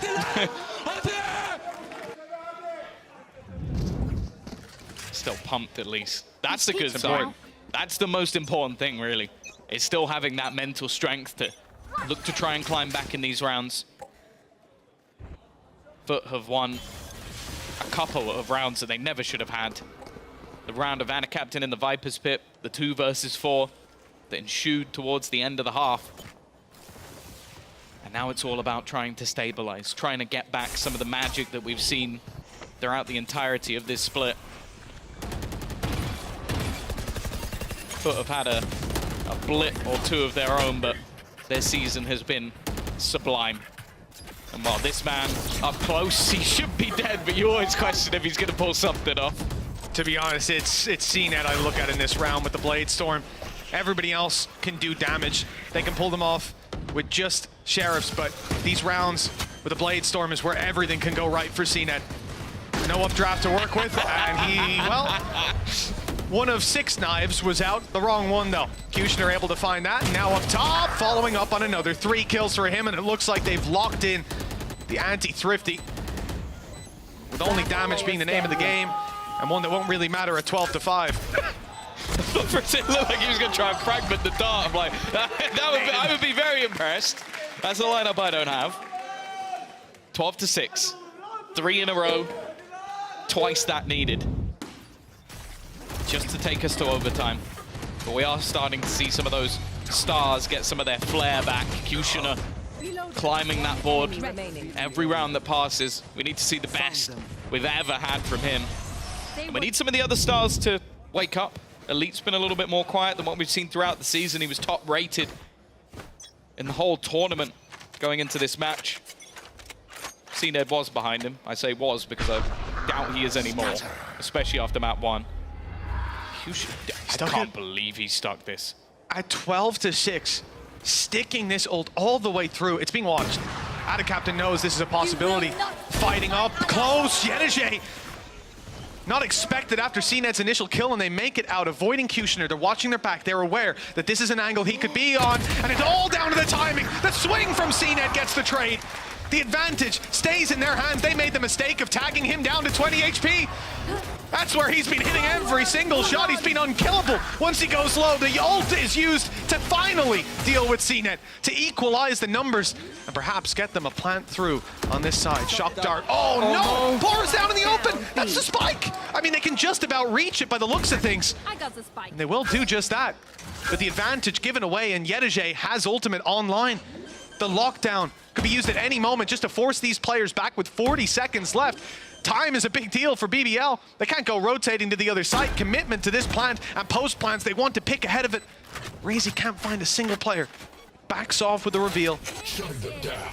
There'll be no further utility in play with that knife. Catching both, nice shot for Cracks. Trying to get ahead of the fight was elite, but it's too little too late. 13-6, 2-0. FUT finish on top, and with that, BBL's playoff chances are ruined. They are down and out despite an incredible season, Tom. They've been robbed in the very last match of regulation. Well, the fact is, at the early ages of Valorant, there was a crown on the top of BBL's head, but the fact is, it has moved over to FUT for quite a long time now. This team has been the best in Turkey and one of the best in EMEA for a long, long time, and they deserve their #1 spot, and they will take it into the playoffs. Obviously for Team Liquid, some smiles. It's a nervous way to get through. It took miracles within the whole of the day, the whole of the week, for them to make it. Now they've got to get back to work. Well, the golden path for Team Liquid unfortunately led straight through BBL. They've been flattened by that squad, and now playoffs are decided. The fact that we go all the way down to the very last match to decide it as well. The last map. The last map, the last map. A number of rounds in the difference, but that's all it takes. BBL, great signs though for their next split. Yes. They've got enough wins under their belt that playoffs is not canceled out for them, and they've certainly earned the respect of not just FUT, but of EMEA as a top contender for the future. But for now, it's all about FUT. Yeah, the fact is, we look back and we look to kick off the teams that FUT lost to were the teams we sent over to Madrid. We were worried about how this year was going to look, but ever since then, they've taken one defeat and beaten everybody else in front of them. The leadership of Mr. Fallen, the fragging power of the new youngster, CNET even coming back to a Turkish team. It has been hype to see this roster in such great form. And well, they're so good they've even taken another team to the playoffs with them. I can see FUT sending the love into the crowd there. Burger with the love hearts directed towards their fans and towards Team Liquid. Weird turn of events. It's just Bacon in the corner. Bacon has no idea what's going on, but he's given it his best try, and that's all you can ask. Hugs for Liquid, celebration for two teams, but not for BBL. A good face, a good showing, especially on map 1. And what a shame, we never ended up going all the way to Ascent. That would have been the way to decide it between these two teams, but FUT, that little bit better. A good sign for them as well, moving into playoffs, because this season has been good for BBL, like we said. Shame to not see them there. But for FUT, it's looking a little bit better. They're looking terrifying now. Yeah, for sure. No, honestly, a super impressive display for them. I think that honestly, I don't know who's going to be able to stop them in the playoffs. I almost think they might be a shoo-in to make it over to China.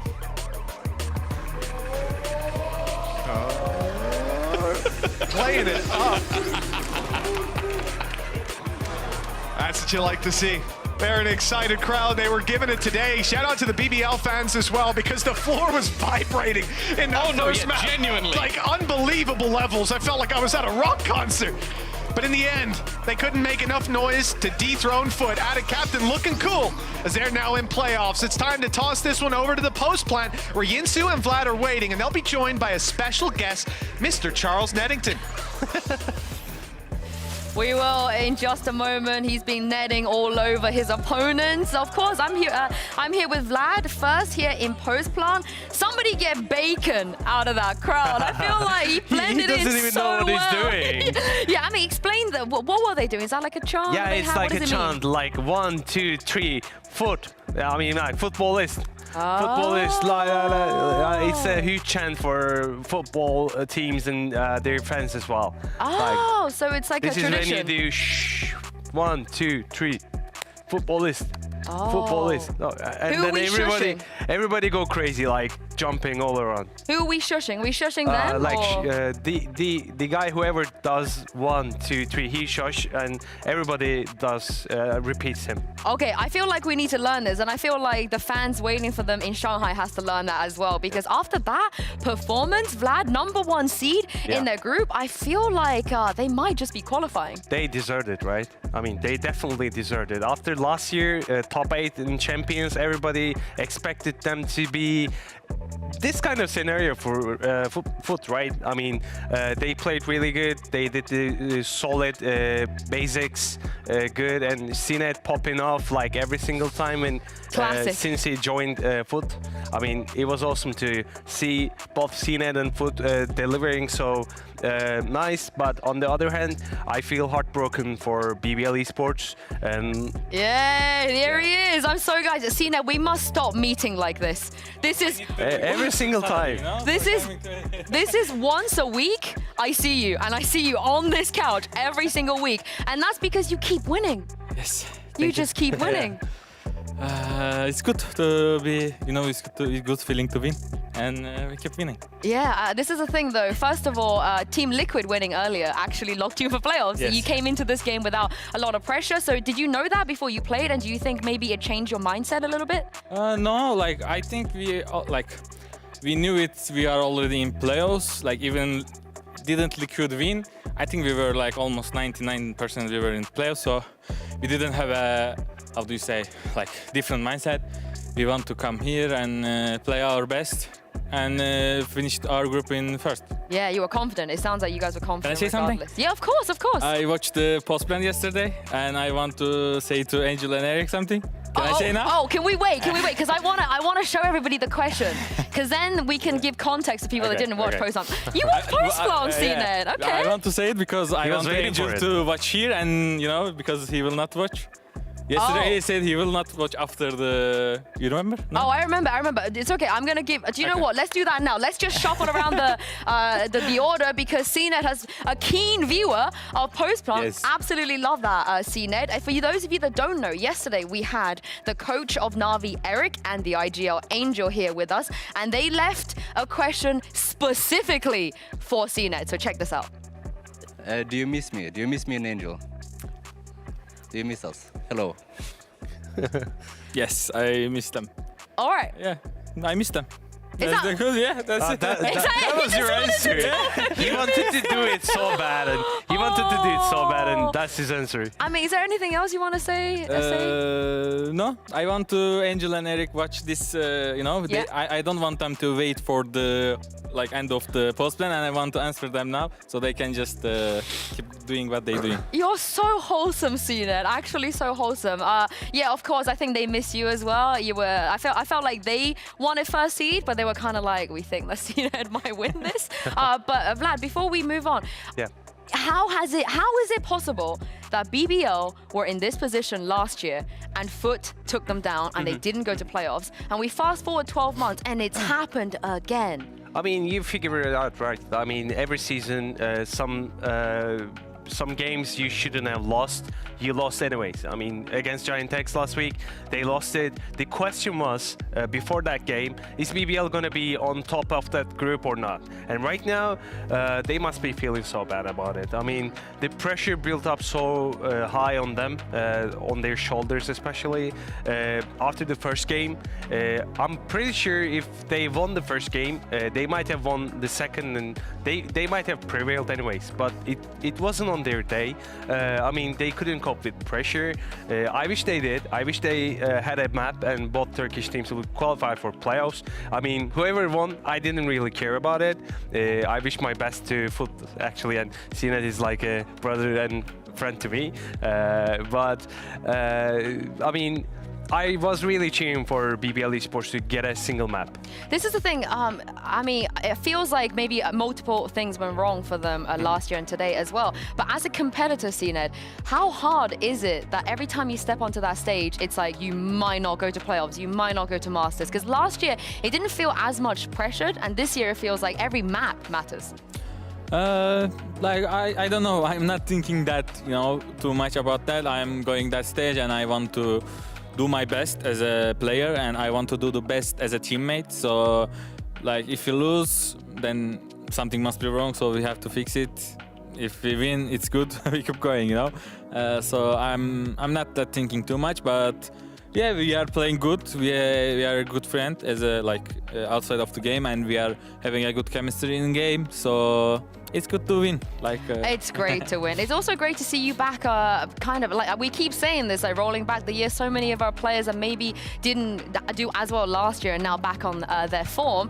Your individual performance today was absolutely crazy. When we saw the bind change, because obviously your Sage is legendary on bind. I feel like everybody loves watching you play that agent. But then when you switch over to the Raze as well, at first I was a little bit nervous because I was like, Kushina's Raze is so good. But you just looked so comfortable. Yeah, I think my race is improving day by day, and I feel more comfortable than the last year and like generally. So yeah, like if it's good, like I can be helpful for my teammate, and it's good to improve as a player, as an individual. So yeah, I am getting better, and who knows, maybe you will see me in the LA map. Oh, what did you make of that? I mean, he has to play Raze, right? I mean, we always seen him as one of the best Jets ever, but he built up Neon, he even played KO when he was playing for Ascend on Bind, right? I mean, we all kind of like out of question. It was a question for us, like, why the hell would CNET would play KO? But he even did that. Like, he can play anything he wants as long as you give him the time to him. Yeah, I completely agree. It's so great to see you back on form again. Also, obviously, as you know, this is such a big rivalry. You've been on BBL as well. You know how much it means to the fans of both teams and just Turkey in general. The watch parties today was absolutely crazy. I think if you take a look at this, so many people were cheering for you. So how nice is it to see this? It's very nice. Like, it's really good to play in a Turkish team, and like take support from your own country, you know. Like, of course I was taking support like when I was in even international team, but right now it's Turkish team. Like I'm playing for Turkish team, and yeah, FUT has like improving as a fan base like day by day. So yeah, thanks for everyone to come like watch parties or like here to watch us, and I hope we put a good show for them. You're back home. It feels like, you know, like a homecoming. Yeah. You're back. I don't know if you actually, I'm going to reveal it in just a moment, but first let's take a look at the regular season standing, because with that match we're done. We're heading to playoffs next. But I just cannot believe, okay, so coming into this week, all of the crazy things that needed to happen. So Koi beating Vitality, Giant X beating BBL, Liquid. Vlad, why is Liquid in there? How did they get in there? What happened this week? You gotta ask Enzo about it, because he also doesn't know about it, right? He was cheering for FUT Esports with his teammates as well after winning over Gentlemates. And to be honest, I wasn't expecting this standings. The question was, is BBL gonna be the first or not? And Fnatic and KC, everybody stood a chance going on top or not even qualifying for playoffs, but unlucky for Turkish scene that BBL, after delivering so nice against Heretics and Na'Vi, they didn't make it. Hey, but you get Alpha, Rians, and VUT. Oh, you get definitely. a few more throughout the other teams. Sina, I don't know if you know this, but we are about to reveal the playoffs bracket. So you're about to find out what's going to happen, who you're going to play, and who everyone else is going to play as well. I'm super excited about this, of course. With FUT securing Seed 1 and KC securing Seed 1 on the other side of the group, that means you guys and Keiko will be skipping the single elimination side of this bracket, but you're going to be obviously playing the winner of that first game. We have it coming. It's just a second. In a moment, I'm teasing you guys. I'm teasing you. Do you know who you're going to play? You know anything about this bracket? Yes. Oh, you know already. Okay. For those of you guys that don't know at home, we are going to start with Fnatic versus Liquid. What is this, 2021? And then Na'Vi versus Heretic. So the winner of Fnatic versus Liquid will be facing KC, and you will play the winner of Heretics versus Na'Vi. Who do you think is going to win that game? I think it's a very good, very hard to predict it, because like I think both teams are very close to each other. Like like right now, like VOOT is coming to Heretics. I think they start to adapt with VOOT. You know, they were not playing with him, so yeah, who knows? But, like, you want to play Na'Vi, right? You want to play Na'Vi? Every time revenge. Yeah, no. no, like it's just like. I mean, you either play Na'Vi or you play like VUT and Rians. You know, you have kind of like a little bit of something. I remember we play with them in like off-season tournament in Red Bull. We beat them and we went to Japan. I think they were like not. How do you say? Not they were not good as right now. So yeah, who knows? Like if they improve, we can win. But I am thinking we can win against both teams. Like we have to do strong that. But yeah, it's really hard to predict. I think it will depend on the day. I'm just gonna say, Vlad, I want to see FUT versus Na'Vi. I mean, first phase of playoffs is gonna be so brutal. I mean, both for Fnatic, Liquid. I mean, Fnatic hasn't been performing their best level of game, and Liquid actually pulled off a great victory today. It's gonna be a hard matchup for both teams, but on the other hand, just like Sinet said, like VOOT just recently joined this team, and Heretics are building up a really nice game plan, and with VOOT, they're much more better than the old team. Against Na'Vi, I think Na'Vi has like used to be one of the best teams so far in the season for this one, and it's going to be like brutal. I just think it's crazy on the other side of that bracket. It's like Durka and Boaster versus Enzo and Mystic, and whoever wins plays Magnum. So it's like all the Fnatic boys are going to have a bit of a reunion, right? What about that side? Do you think who's going to make it through? Like I think Fnatic has a better chance. I put 70% on Fnatic and 30% on Liquid, because I think Liquid, like last game showed them, I think they're keep getting better, because I think in the first games they were shaky a little bit, but now maybe they improve, and Fnatic is also looking like I'm comparing the last year, and they were looking like more shaky. But I will put Fnatic over Liquid. After everything Liquid did for you today, CNED, he don't care. He said we would have won anyway. We would have won anyway. By the way. I think it's 50-50. I think so too. Yeah. I mean, Liquid has the greater mood, even if they qualify. I mean, Fnatic qualified it, but they only needed a couple of rounds against last team they play against, so they didn't perform good. I mean, in terms of making it to playoffs, is a thing, and making into other stages, later stages, it's gonna take much more than that. Oh yeah, of course. Now, the good thing is, I know you were watching Post Plan last night, and you've done this so many times with us, CNED. The next time we see our teams compete, so the next time we have a Post Plan, I'm pretty sure it will be the winner of Na'Vi versus Heretics. So maybe we invite Eric and Angel back, who knows, or maybe we get Rians and VUT here. So would you like to leave a question for whoever's gonna win that game? Any kind of question, all up to you. Okay, it's hard for me. Can I take 5 minutes? No, honestly, 5 minutes. It could be about anything. You know, I think in the past, Zeish asked if they liked the food in Berlin. I think we had, what's your aim routine? That was a fun one. You said it will be the winner of Na'Vi Heretics, yeah? Yeah, and they're going to play you next. Okay, so I'm asking them, do you think you can win against us? Oof. Oh man, I hope we get Angel and Eric back. They're like, do you miss me? We're just like, you're communicating to them just through us. It's I feel like a baby pigeon. steps, you know, baby steps. Like a question, yes, or no. I literally another feel question, like a pigeon. Another yes. That's it. Yeah. Probably they will say yes, but yeah, I want to ask them. It's just going to be a big circle of you guys talking to each other. And a very, very last question. I'm going to ask both of you before we close this out. What's been your favorite moment this whole split before we head to playoffs? What's been the one moment that you felt like, wow, that's memorable? I didn't really expect BBL to win against Na'Vi, and also Giant X to pull off victory over BBL Esports as well, but I mean, I gotta think about it. That's not so memorable. Just sounds like your favorite moments are BBL. No, I mean, I'm trying to think about it, but let's. Yeah, what about you, Sina? Like, not maybe memorable, but like in the other group, everyone was 3-3-3.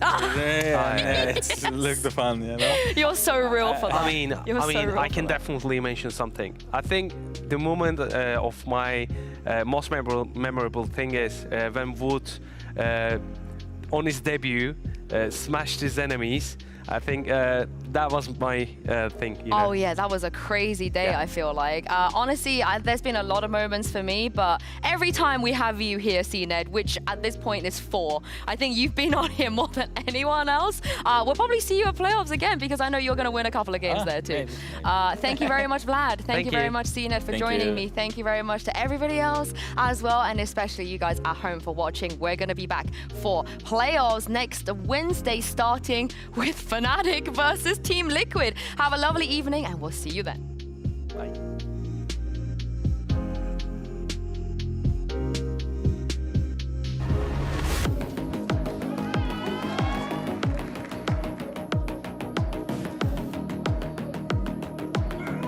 Let's go! 3, 2, 1, big one!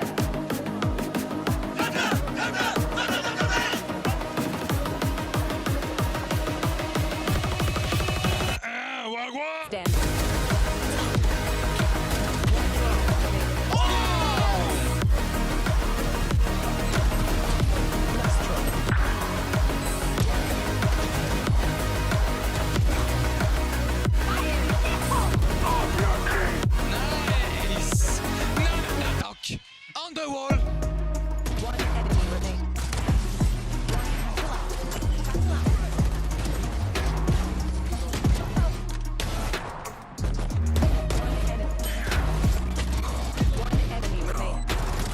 This has been decisive. This feels like it's almost fated.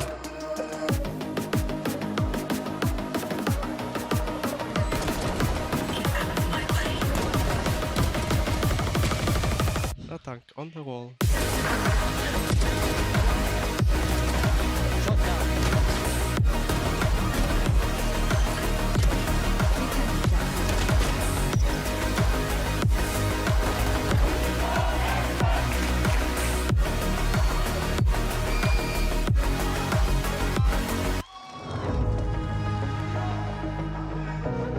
BBL!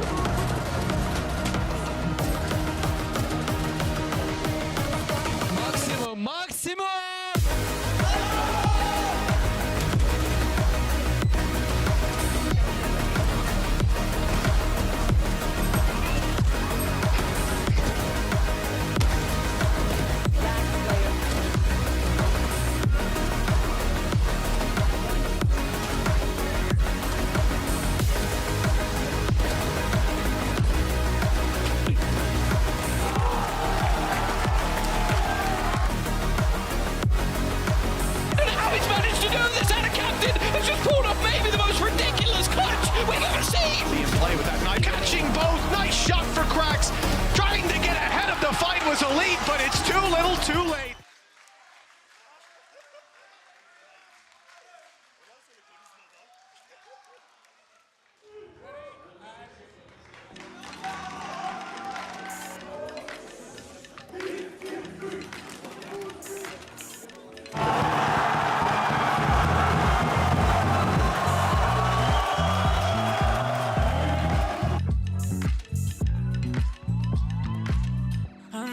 Stressing right, you need some meditation. Don't let them ruin your vibe. No time for rumination.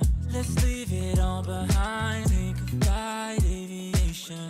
Want you, girl, by my side. Let me show my appreciation. I want you here with me. I miss your body, baby. No, I cannot believe that you're still single, lady. Wishing I could retreat. I want you here with me. Be my lover, be my, be my, be my, be my trophy, be my, be my, be my, be my woman, be my lover, be my trophy, be my, be my, be my, be my, the only one. that's the way. I think it's necessary. Monday, Tuesday, Wednesday, babe. 7 days, are you ready? I don't need to say you know it, girl. You're extraordinary. I want you here with me. I miss your body, baby. No, I cannot believe that you're still single, lady. Wishing I could retrieve